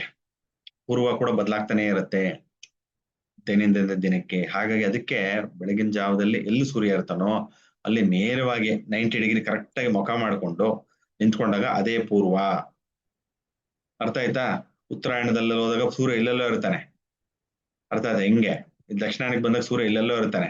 ಆಗ ನೋಡಿ ಫುಲ್ ಚೇಂಜ್ ಆಗ್ಬಿಡುತ್ತೆ, ಪೂರ್ವ ಇದಾಗ್ಬಿಡುತ್ತೆ, ಉತ್ತರಾಯಣದಲ್ಲಿ ಪೂರ್ವ ಇದಾಗ್ಬಿಡುತ್ತೆ, ಅವೆಲ್ಲ ಫುಲ್ ಚೇಂಜಸ್ ಆಗ್ಬಿಡುತ್ತೆ ಡೈರೆಕ್ಷನ್ಸ್. ಅದಕ್ಕೆ ಜನರಲ್ ಆಗಿ ಸಿಂಪಲ್ ಆಗಿ ಅರ್ಥ ಮಾಡ್ಕೊಳ್ಳುವಂಥದ್ದು, ಸೂರ್ಯ ಹುಟ್ಟುವ ಸಮಯದಲ್ಲಿ ಅವನು ಮುಖ ಮಾಡ್ಕೊಂಡು ನೋಡಿದಾಗ ಅದೇ ಪೂರ್ವ, ಬಲಗೈ ಚಾಚಿದಾಗ ದಕ್ಷಿಣ, ಎಡಗೈ ಚಾಚಿದಾಗ ಉತ್ತರ, ಹಿಂಭಾಗ ಪಶ್ಚಿಮ. ಹೀಗೆ ದಿಕ್ಕುಗಳನ್ನ ನಿರ್ಧಾರ ಮಾಡುವಂಥದ್ದು. ಬರೀ 4 ದಿಕ್ಕು ಸಾಕ ನಮ್ಗೆ? ಈಗ ಎಷ್ಟು ದಿಕ್ಕು ಬಂತು ಇಲ್ಲಿ? ಎಷ್ಟಿದೆ ಇಲ್ಲಿ? 1 2 3, ಇದು 4 5 6 7 8. ಅಂದ್ರೆ ಬರ್ಕೊಳ್ಳೋ ಅವಶ್ಯಕತೆ ಇಲ್ಲ. ಇದನ್ನ ನೋಟ್ಸ್ ನಾನು ಏನ್ ಎಕ್ಸ್ಪ್ಲೇನ್ ಮಾಡ್ತಾ ಇದ್ದೀನಿ, ಇದನ್ನ PDF ಮಾಡಿ ಕ್ಲಾಸ್ ಆಗಿದ ತಕ್ಷಣ ಕಳಿಸ್ಕೊಡ್ತೀನಿ. ಏನ್ ವರಿ ಮಾಡ್ಬೇಡಿ, ನಿಮ್ಗೆಲ್ಲ ಅನುಕೂಲ ಮಾಡ್ಕೊಳ್ಳೋಣ. ಸೊ ಇದನ್ನ ಗಮನ ಕೊಡಿ ಪ್ಲೀಸ್. ನೋಡಿ ಎಷ್ಟು ದಿಕ್ಕಾಯ್ತು? 8 ದಿಕ್ಕು. 8 ಅಂತಂದ್ರೆ ಏನು ಸಂಸ್ಕೃತದಲ್ಲಿ? ಅಷ್ಟ ಅಲ್ವಾ? ಅಷ್ಟ ದಿಕ್ಕುಗಳು ಅಂದ್ರೆ 8 ದಿಕ್ಕುಗಳು. 4 ದಿಕ್ಕು ಆಗೋಯ್ತು. ಉತ್ತರ, ಇದ್ರಲ್ಲಿ ನೋಡಿ ಉತ್ತರ, ಅದ್ರ ಆಪೋಸಿಟ್ ದಕ್ಷಿಣ, ಪೂರ್ವ, ಪಶ್ಚಿಮ. 4 ದಿಕ್ಕುಗಳಾಯ್ತು. ಮತ್ತೆ ಉಪದಿಕ್ಕುಗಳು ಅಂತ ಕರಿತೀವಿ. ಅದನ್ನೇನ್ ಮಾಡ್ಬೇಕು? ಅದನ್ನ ಈಗ ತಗೋಬೇಕು ಅಲ್ವಾ? ಸೊ ಈಗ ಇದೊಂದು ದಿಕ್ಕು ಬಂತು, ಇದೊಂದು ಉಪದಿಕ್ಕು, ಇದೊಂದು ಉಪದಿಕ್ಕು. ಮುಖ್ಯ ದಿಕ್ಕುಗಳು ಯಾವುದು? ಉತ್ತರ, ದಕ್ಷಿಣ, ಪೂರ್ವ, ಪಶ್ಚಿಮ. ಇದು ಮುಖ್ಯ ದಿಕ್ಕುಗಳಾಗತ್ವೆ. ಉಪದಿಕ್ಕುಗಳು ಯಾವುದು? ನಾರ್ತ್ ಈಸ್ಟ್ ಅಂತ ಕರಿತೀವಿ. ಅಂದ್ರೆ ಇದನ್ನ ಈಶಾನ್ಯ, ದೇವಮೂಲೆ ಅಂತ ಕರಿತೀವಿ, ಈಶಾನ್ಯ. ಅರ್ಥ ಆಯ್ತಾ? ಇನ್ನೊಂದು ಸೌತ್ ಈಸ್ಟ್, ಅಗ್ನಿ, ಸಿಂಪಲ್. ಅದಕ್ಕೆ ಏನಂತ ಕರಿತೀವಿ? ಆಗ್ನೇಯ, ಆಗ್ನೇಯ ಮೂಲೆ ಇಲ್ಲೋ ಅಗ್ನಿ ಮೂಲೆ ಅಂತ ಕರಿತೀವಿ. ಆಗ್ನೇಯ ಕೋನ. ಅರ್ಥ ಆಯ್ತಾ? ಇದನ್ನ ಸೌತ್ ಈಸ್ಟ್. ಮತ್ತೆ ಇತ್ ಕಡೆಗೆ ಬಂದಾಗ ಇದನ್ನ ಸೌತ್ ವೆಸ್ಟ್, ಇದನ್ನೇಂತ ಕರಿತೀವಿ? ನೈಋತ್ಯ ಅಥವಾ ನಿವೃತ್ತಿ ದಿಕ್ಕು ಅಥವಾ ನೈಋತ್ಯ ಅಂತ ಕರಿತೀವಿ ಅಲ್ವಾ? ನೈಋತ್ಯ ದಿಕ್ಕು. ಮತ್ತೆ ಇನ್ನೊಂದು ಉಪದಿಕ್ಕು ಯಾವುದು? ಇದನ್ನ ನಾರ್ತ್ ವೆಸ್ಟ್. ವಾಯುದೇವಾಧಿಪತಿ ಆಗ್ತಾನೆ, ಹಾಗಾಗಿ ಇದನ್ನ ವಾಯುವ್ಯ. ಆ ದೇವತೆಗಳೆಲ್ಲ ನೋಡೋಣ ನಿಧಾನಕ್ಕೆ. ಈಗ ದಿಕ್ಕುಗಳ ಬಗ್ಗೆ ಗಮನವನ್ನು ಕೊಡುವಂಥದ್ದು. ಅರ್ಥ ಆಯ್ತಾ? ವಾಯುವ್ಯ. ಎಷ್ಟು ದಿಕ್ಕಾಯ್ತು ಇವಾಗ? 4 ಆಗಿದೆ. ಇವಾಗ ಇಲ್ಲಿಂದ ಶುರು ಮಾಡಿ 5 6 7, ತದನಂತರ 8. ಎಷ್ಟು ದಿಕ್ಕಾಯ್ತು? ಅಷ್ಟ ದಿಕ್ಕು. ನಾನು ಅವಾಗಲೇ ದಶ ದಿಕ್ಕು ಅಂತ ಹೇಳಿದೆ. ಇನ್ನು 2 ದಿಕ್ಕು ಯಾವುದು? ಯಾರನ್ನ ಹೇಳ್ಬೋದಾ ಗೊತ್ತಿರೋರು? ಲಕ್ಷ್ಮಣಾಚಾರ್ಯ, ಇನ್ನು 2 ದಿಕ್ಕುಗಳು ಯಾವುದು? ಊರ್ಧ್ವ, ವೆರಿ ಗುಡ್. ಅಧೋಮುಖ, ಊರ್ಧ್ವಮುಖ, ಅಧೋಮುಖ, ಎಕ್ಸಲೆಂಟ್ ಎಕ್ಸಲೆಂಟ್. ಅದನ್ನೇನಂತೀವಿ ನಾವು ನೋಡಿ, ಇದು ತಲೆ ಮೇಲೆ ಹೋಗ್ತಾ ಇರುತ್ತಲ್ಲ ಆಕಾಶ, ಅದನ್ನ ತಲೆ ಮೇಲೆ ಹೋಗುವಂಥದ್ದು. ಅರ್ಥ ಆಯ್ತಾ? ಪೂರ್ವಕ್ಕೆ ಬರಬೇಡಿ, ತಲೆ ಮೇಲೆ ಹೋಗುವಂಥದ್ದು. ತಲೆ ಮೇಲೆ ಹೋಗುವಂತಕ್ಕೆ ನಾವು ಆಕಾಶ ಆಕಾಶ ಅಂತ ಹೇಳ್ತೀವಿ. ಅದನ್ನ ಏನಂತ ಕರಿತೀವಿ? ಆಕಾಶ ಅಂತಂದ್ರೆ ಊರ್ಧ್ವ, ತಲೆ ಎತ್ತಿರುವಂತದ್ದು ಮೇಲ್ಗಡೆ ನೋಡಿದಾಗ ಅದನ್ನ ಊರ್ಧ್ವ ದಿಕ್ಕು, ಊರ್ಧ್ವ ಊರ್ಧ್ವ. ಓಕೆ, ಸುಮ್ಮನೆ ತಿಳ್ಕೊಳ್ಳಿ, ಆಮೇಲೆ ಡೀಟೇಲ್ ಆಗಿ ಹೇಳ್ಕೊಡ್ತೀನಿ. ಊರ್ಧ್ವ. ಇನ್ನೊಂದು ಕೆಳಗಡೆ ಹೋಗುವಂಥದ್ದು ಆಕಾಶ ಆದ್ರೆ ಕೆಳಗಡೆ ಆಪೋಸಿಟ್ ಯಾವುದು? ಪಾತಾಳ. ನಾವು ಪಾದ ತುಳ್ಕೊಂಡಿರ್ತೀವಲ್ಲ ಭೂಮಿಯಿಂದ, ಅದು ಒಳಗಡೆ ಹೋಗ್ತಾ ಇದ್ರೆ ಅದನ್ನ ಪಾತಾಳ ಲೋಕ, ಪಾತಾಳ ದಿಕ್ಕು. ಅದನ್ನ ಅಧೋಮುಖ ಅಂತೀವಿ. ಅಧೋಗತಿನೇ ಅಂತ ಹೇಳ್ತೀವಲ್ಲ. ಊರ್ಧ್ವಗತಿ ಅಂತಾರೆ ಮೇಲ್ಗಡೆ, ಅಧೋಗತಿನೇಪ್ಪ ನಿಂದು ಅಂತೀವಿ. ಅಂದ್ರೆ ಏನಂದ್ರೆ ಪಾತಾಳಕ್ಕೆ ಹೊರಟೋಗ್ತೇ ನೀನು ಅಂತ. ಅದಕ್ಕೆ ಅದೋ ದಿಕ್ಕು. ಅದನ್ನ ಪಾತಾಳ ದಿಕ್ಕನ್ನ ಅದೋ ದಿಕ್ಕು. ಊರ್ಧ್ವ ದಿಕ್ಕು ಅಂದ್ರೆ ಆಕಾಶ ದಿಕ್ಕು. ಎಷ್ಟಾಯ್ತು? ಇದು 9, ಇದು 10. ಹಾಗಾಗಿ ದಶ ದಿಕ್ಕುಗಳು ಅಂತ ಕರಿತೀವಿ. ಅರ್ಥ ಆಯ್ತಾ? ಸೊ ಹೀಗ್ ಬಂದಾಗ ಈಗ ನೋಡಿ ಇಲ್ಲಿ, ಇದನ್ನ ನಾರ್ತ್ ಅಂತಂದ್ರೆ ಉತ್ತರ ದಿಕ್ಕು. ಅದನ್ನ ನಮ್ಮ ಆಡು ಭಾಷೆಯಲ್ಲಿ ಬಡಗಣ ಅಂತ ಕರಿತೀವಿ. ಬಡಗಣ. ಅದೇ ದಕ್ಷಿಣನ ತೆಂಗಣ. ನೆನ್ಪಿಟ್ಕೊಳ್ಳಿ, ಏನ್ ಬೇಕಾಗಲ್ಲ ನಮ್ಗೆ, ಬಟ್ ಯಾರಿಗನ್ನ ಕೇಳಿದ್ರೆ ಗೊತ್ತಿರ್ಬೇಕು. ಉತ್ತರ ಅಂದ್ರೆ ಬಡಗಣ, ದಕ್ಷಿಣ ಅಂತಂದ್ರೆ ತೆಂಗಣ. ಆಗಿನ ಕಾಲದಲ್ಲಿ ಬಡಗಣ ದಿಕ್ಕು ನಡಿ ಹೋಗಿ ಅಂತ ಹೇಳೋರು. ಎಲ್ಲಿ ದೇವಸ್ಥಾನ ಎಲ್ಲಿ ಬರುತ್ತೆ ಅಂತ ಊರನ್ನ ಕೇಳಿದ್ರೆ, ಹೀಗೆ ಬಡಗಣ ದಿಕ್ಕಕ್ಕೆ ಹೋಗಿ ನಿಮ್ಗೆ ಸಿಗುತ್ತೆ ಅಂತ ಬರೋದು. ಉತ್ತರ ದಕ್ಷಿಣ ಅಂತ ಯಾರು ಹೇಳ್ತಾ ಇರ್ಲಿಲ್ಲ. ಬಡಗಣ ದಿಕ್ಕು ಅಂದ್ರೆ ಉತ್ತರ, ತೆಂಗಣ ಅಂತಂದ್ರೆ ದಕ್ಷಿಣ, ಪೂರ್ವಕ್ಕೆ ಮೂಡಣ. ಓಕೆ, ಮೂಡಣ. ಪಶ್ಚಿಮಕ್ಕೆ ಪಡುವಣ. ನೋಡಿ, ಉತ್ತರಕ್ಕೆ ಬಡಗಣ, ದಕ್ಷಿಣಕ್ಕೆ ತೆಂಗಣ. ಇವೆಲ್ಲ ಉರುವಡೆಯಂತ ಅವಶ್ಯಕತೆ ಇಲ್ಲ, ತಿಳ್ಕೊಳಕ್ಕೆ ಅಷ್ಟೇ ಇದೆ. ಪೂರ್ವಕ್ಕೆ ಮೂಡಣ, ಪಶ್ಚಿಮಕ್ಕೆ ಪಡುವಣ, ಮತ್ತೆ ಈಶಾನ್ಯಕ್ಕೆ 2 ಸೇರಿಸಿ. ಉತ್ತರ ಏನು? ಬಡಗಣ, ಪೂರ್ವ ಮೂಡಣ. 2 ಸೇರಿಸಿ ಏನಾಗತ್ತೆ? ಬಡ ಮೂಡಣ. ಸಿಂಪಲ್. ಅರ್ಥ ಆಯ್ತಾ? ಈಗ ಪೂರ್ವಕ್ಕೆ ಮೂಡಣ ಅಂತೀವಿ, ದಕ್ಷಿಣಕ್ಕೆ ತೆಂಗಣ. 2 ಸೇರಿಸಿದ್ರೆ ಮೂಡು ದೆಂಗಣ. ಅರ್ಥ ಆಯ್ತಾ? ಮೂಡು ದೆಂಕಣ ಅಂತ ಕರಿತೀವಿ. ಇವಾಗ ಸೌತ್ ವೆಸ್ಟ್, ನೈಋತ್ಯಕ್ಕೆ ಏನ್ ಕರಿತೀವಿ? ಪಶ್ಚಿಮಕ್ಕೆ ಪಡುವಣ, ದಕ್ಷಿಣಕ್ಕೆ ತೆಂಗಣ. 2 ಸೇರಿಸಿದ್ರೆ ಪಡು ತೆಂಕಣ. 2 ಕ್ಲಬ್ ಮಾಡಿ ಹೇಳ್ಬೇಕಷ್ಟೆ. ಈಗ ಉತ್ತರಕ್ಕೆ ಬಡಗಣ, ಪಶ್ಚಿಮಕ್ಕೆ ಪಡುವಣ. 2 ಸೇರಿದ್ರೆ ಪಡು ಬಡಗು. ಪಡು ಬಡಗು ಅಂತ ಹೇಳ್ತಾರೆ, ನಾರ್ತ್ ವೆಸ್ಟ್ ಡೈರೆಕ್ಷನ್ಸ್. ಓಕೆನಾ? ಇವೆಲ್ಲ ಸದ್ಯಕ್ಕೆ ಉತ್ತರ ದಕ್ಷಿಣ, ಪೂರ್ವ ಪಶ್ಚಿಮ, ಈಶಾನ್ಯ ಆಗ್ನೇಯ. ಮತ್ತೆ ನೋಡಿ, ಅಲ್ಲೇ ಸೂರ್ಯ ಹುಡ್ತಾನೋ ಅದನ್ನ ಆಧಾರತ್ವ ಇಟ್ಕೊಂಡ್ಬೇಕು ತಲೆಯಲ್ಲಿ ಯಾರು ವಾಸ್ತುಶಾಸ್ತ್ರ ಕಲಿಯೋರು. ಅರ್ಥ ಆಯ್ತಾ? ಎಷ್ಟೋ ಜನ ಮನೆಗೆ ಹೋಗ್ತೀವಲ್ಲ, ಅವ್ರಿಗೆ ಯಾವ ದಿಕ್ಕುಗಳು ಎಲ್ಲೆಲ್ಲಿ ಬರುತ್ತೆ ಅಂತನೂ ಗೊತ್ತಿರಲ್ಲ. ಎಲ್ಲ ರಾಂಗ್ ಡೈರೆಕ್ಷನ್ಸ್ ಹೇಳ್ತಾರೆ. ಬಾಗ್ಲೂ ರಾಂಗ್ ಇಟ್ಕೊಂಡ್ಬಿಟ್ಟಿರ್ತಾರೆ. ಇಲ್ಲ ಗುರುಳೆ, ಇದು ನೈಋತ್ಯ ಇದೆ, ಮಾಸ್ಟರ್ ಬೆಡ್ರೂಮು ಕರೆಕ್ಟ್ ಆಗಿದೆ ನಮ್ಗೆ ಗೊತ್ತು ಅಂತಾರೆ. ಆಮೇಲೆ ಕರೆಕ್ಟಾಗಿ ಹೆಂಗೆ ಹೇಳಿ ಅಂತಂದ್ರೆ ಎಲ್ಲ ತಪ್ಪು ಹೇಳ್ತಾ ಇರ್ತಾರೆ. ಹಾಗಾಗಿ ಕರೆಕ್ಟಾಗಿ ತಿಳ್ಕೊಬೇಕು. ಇದೇ ಬುನಾದಿ ವಾಸ್ತುಶಾಸ್ತ್ರಕ್ಕೆ. ಇವಾಗ ಬೆಳಗಿನ ಸೂರ್ಯ ಅಂತ ತಗೊಂಡಾಗ, ಅಂದ್ರೆ ಸೂರ್ಯ ಎಲ್ಲಿ ಹುಡ್ತಾನೋ ಆ ಜಾಗ ನಮ್ಗೆ ರೆಫರೆನ್ಸ್. 0 ಡಿಗ್ರಿ ಅಂತ ಇಟ್ಕೊಳ್ಳಿ ರೆಫರೆನ್ಸ್. ಓಕೆ, ಅಲ್ಲಿಂದ ತಗೊಂಡಾಗ ಆಗ್ನೇಯ ಅಂತಂದ್ರೆ ಇಲ್ಲಿ ಬರುತ್ತೆ. ಪೂರ್ವ ಅಂತಂದ್ರೆ ಆ ಸೂರ್ಯನ ನೋಡೋ ತರ. ಸೂರ್ಯ ಇಲ್ಲಿದ್ದವನು ಹಿಂಗ್ ಸುತ್ಕೊಂಡ್ ಬಂದ್ಬಿಡ್ತಾನೆ. ಇಲ್ಲಿ ಸಂಜೆ ಏನಾಗುತ್ತಾನೆ? ಮುಳುಗೋಗ್ತಾನೆ ಅಲ್ವಾ? ಹಾಗಾಗಿ ಚೇಂಜ್ ಆಗ್ತಾ ಇದೆ. ಬಟ್ ನಮಗೆ ಬೆಳಗಿನ ಜಾವ ಎಲ್ಲಿ ಹುಟ್ಟುತ್ತಾನೆ ಅಂತ ಗೊತ್ತಿರುತ್ತೆ. ಅದನ್ನ ಪೂರ್ವ ಅಂತ ತಗೊಂಡಿರ್ಬೇಕು. ಆ ಒಂದು ರೆಫರೆನ್ಸ್ ಅಲ್ಲೇ ಇದು ಈಶಾನ್ಯ ಮೂಲೆ, ಆಗ್ನೇಯ, ದಕ್ಷಿಣ, ಉತ್ತರ, ವಾಯುವ್ಯ, ನೈಋತ್ಯ ಮತ್ತೆ ಪಶ್ಚಿಮ. ಇದನ್ನೆಲ್ಲ ಬೈಹ್ಯಾಟ್ ಮಾಡ್ಕೋಬೇಕು, ಇಲ್ಲಾಂದ್ರೆ ಕಷ್ಟ ಆಗ್ಬಿಡುತ್ತೆ. ತಲೆಯಲ್ಲೇ ನೀವು ನೆನ್ಸ್ಕೊಂಡಾಗ ಎಲ್ಲೆಲ್ಲಿ ದಿಕ್ಕು ಯಾವ್ಯಾವ್ದು ಬರುತ್ತೆ ಅಂತ ಗೊತ್ತಿರ್ಬೇಕು. ಎಷ್ಟೊಂದ್ ಜನ ಗೊತ್ತಿರುತ್ತೆ, ಬಟ್ ಏನಂದ್ರೆ ಸುಮಾರು ಜನಕ್ಕೆ ಗೊತ್ತಿರಲ್ಲ. ಯಾರು ಗೊತ್ತಿರಲ್ವೋ ಅವ್ರನ್ನ ಸ್ವಲ್ಪ ಗಮನ ಕೊಡ್ಬೇಕಿದು. ಗಮನ ಕೊಟ್ಟಾಗ ವಾಸ್ತುಶಾಸ್ತ್ರ ಬಹಳ ಸುಲಭ ಆಗ್ಬಿಡುತ್ತೆ. ಇನ್ನು ಪ್ರಾಕ್ಟೀಸ್ ಮಾಡ್ಕೊಳ್ಳಿ. ಉತ್ತರ, ದಕ್ಷಿಣ, ಪೂರ್ವ, ಪಶ್ಚಿಮ. ಇದು ಪ್ಲಸ್ ಮಾರ್ಕ್ ತರ ಸಿಂಪಲ್. ನೋಡಿ, ಸೂರ್ಯ ಇಟ್ಕೊಂಡಾಗ ಹಿಂಗ್ ಪ್ಲಸ್ ಮಾರ್ಕ್ ಮಾಡಿದಾಗ ಇದು ಪೂರ್ವ ಈಸ್ಟ್, ಇದು ಪಶ್ಚಿಮ, ತಲೆ ಮೇಲೆ ಇರೋದು ಉತ್ತರ, ಇದು ದಕ್ಷಿಣ. ಇಲ್ಲಿ ಬಂದಾಗ NE ಅಂತಿದೆ, ಇದು ನಾರ್ತ್ ಇದೆ ಅಷ್ಟೇ. ಇದೇನದು? ಈಶಾನ್ಯ. ಇದು ಆಗ್ನೇಯ, ಇದು ನೈಋತ್ಯ, ಇದು ವಾಯುವ್ಯ. ಹೀಗೆ 8 ತಲೆಯಲ್ಲಿ ಕುತ್ಕೊಂಡಿರ್ಬೇಕು. ಇದು ಹೋಗ್ತಾ ಹೋಗ್ತಾ ಹೋಗ್ತಾ ಪ್ರಾಕ್ಟೀಸ್ ಆಗತ್ತೆ. ಒಟ್ಟೊಂದು ಐಡಿಯಾ ಇರ್ಬೇಕು ನಿಮ್ಗೆ ಅಲ್ಲೆಲ್ಲಿ ಏನೇನ್ ದಿಕ್ಕುಗಳು ಬರುತ್ತವೆ ಅಂತ. ಅರ್ಥ ಆಯ್ತಾ? ಇನ್ನೊಂದು ಮೂಡಣ ಬಾಗಿಲು ಅಂತ ಹೇಳ್ತಾರೆ. ಕೇಳಿದಿರಾ? ಎಲ್ಲಿ ಬರುತ್ತೆ? ನಮ್ಮ ಕೋಲಾರ ಹತ್ರ ಇರುವಂತದ್ದು ಮುಳುಬಾಗಿಲು. ಕೇಳಿದಿರಾ? ಆ ಮುಳುಬಾಗಿಲನ್ನೇ ಮೂಡಣ ಬಾಗಿಲು ಹೋಗಿ ಹೋಗಿ ಹೋಗಿ ಮುಳುಬಾಗಿಲು. ಏನಕ್ಕೆ ಮೂಡಣ ಬಾಗಿಲು? ಅದು ಮುಳುಬಾಗಿಲು ಅನ್ನೊಂದು ಊರು ಇದೆಯಲ್ಲ, ಮುಂಚೆ ಮೂಡಣ ಬಾಗಿಲಿತ್ತು. ಕೋಲಾರ ಇದ್ರಲ್ಲಿ ಬರುತ್ತೆ, ಜಿಲ್ಲೆಯಲ್ಲಿ. ಅಲ್ಲಿ ಕರೆಕ್ಟಾಗಿ ಪೂರ್ವ, ಅದು ಸೂರ್ಯ ಕರೆಕ್ಟಾಗಿ ಅಲ್ಲೇ ಸ್ಟಾರ್ಟ್ ಆಗುವಂಥದ್ದು, ಶುರು ಆಗುವಂಥದ್ದು. ಅದಕ್ಕೆ ಅದನ್ನ ಮೂಡಣ ಬಾಗಿಲು. ಅದು ಹೇಳಕ್ ಕಷ್ಟ. ಹೋಗಿ ಹೋಗಿ ಹೋಗಿ ಆಡ ಭಾಷೆಯಲ್ಲಿ ಅದು ಮುಳುಬಾಗಿಲು ಆಗ್ಬಿಟ್ಟಿದೆ ಅಷ್ಟೇ. ಅರ್ಥ ಆಯ್ತಾ? ಏನಕ್ಕೆ ಮುಳುಬಾಗಿಲು ಬಂತು? ಮೂಡಣ ಬಂತು, ಹಾಗಾಗಿ ಮುಳುಬಾಗಿಲು ನೆನಪು ಬಂತು ನಮಗೆ. ಆ ಮುಳುಬಾಗಿಲಿಗೂ ಈ ಒಂದು ಸ್ವಸ್ತಿಕ ಇದೆಯಲ್ಲ ಇಲ್ಲಿ, ಆ ಸ್ವಸ್ತಿಕ ಚಿಹ್ನೆ ನಾವು ಬಾಗಿಲ ಮೇಲೆಲ್ಲ ಬರಿತೀವಿ. ಆಮೇಲೆ ವಾಸ್ತು ಹೋಮ ಹವನ ಎಲ್ಲ ಆದಾಗಿದ್ದ ತಕ್ಷಣ ಮನೆ ಗೋಡೆ ಮೇಲೆ ಓಂ ಸ್ವಸ್ತಿ ಅಂತ ಬರಿತೀವಿ. ಶುಭ ವಾಸ್ತು ಅಂತ ಬರಿತೀವಿ. ಶುಭಂ ವಾಸ್ತು ಅಲ್ವಾ, ಎಲ್ಲ ಬರಿತೀವಿ ಈ ಒಂದು ಸ್ವಸ್ತಿಕ ಆಕಾರದಲ್ಲಿ ಬರೆದಿ. ಅದೇ ಶುಭ ಕಾರ್ಯ.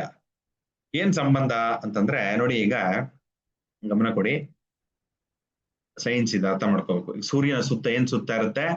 ಭೂಮಿ ಸುತ್ತ ಇರುತ್ತೆ. ಆ ಭೂಮಿ ಎಷ್ಟು ಓರೆ ಇರುತ್ತೆ ಡಿಗ್ರಿ? ಯಾರು ನೆನಪಿದೆ? ಟೈಪ್ ಮಾಡಿ. ಎಷ್ಟು ಡಿಗ್ರಿ ಇದೆ? ಪಾಠ ಆಗಿದೆಯಲ್ಲ ಇವಾಗ ಜಸ್ಟ್. 23 ಡಿಗ್ರಿ, ಅಪ್ರಾಕ್ಸಿಮೇಟ್ 23 ಅಂತ ಇಟ್ಕೊಳ್ಳಿ, ಪರವಾಗಿಲ್ಲ. ನೋಡಿ, ಇದು ನೇರವಾಗಿ ತಗೊಂಡಾಗ ಎಷ್ಟು ಡಿಗ್ರಿ ಆಯ್ತಿದು? ಇದು 23, ಅಪ್ರಾಕ್ಸಿಮೇಟ್ 23.5 ಡಿಗ್ರಿ.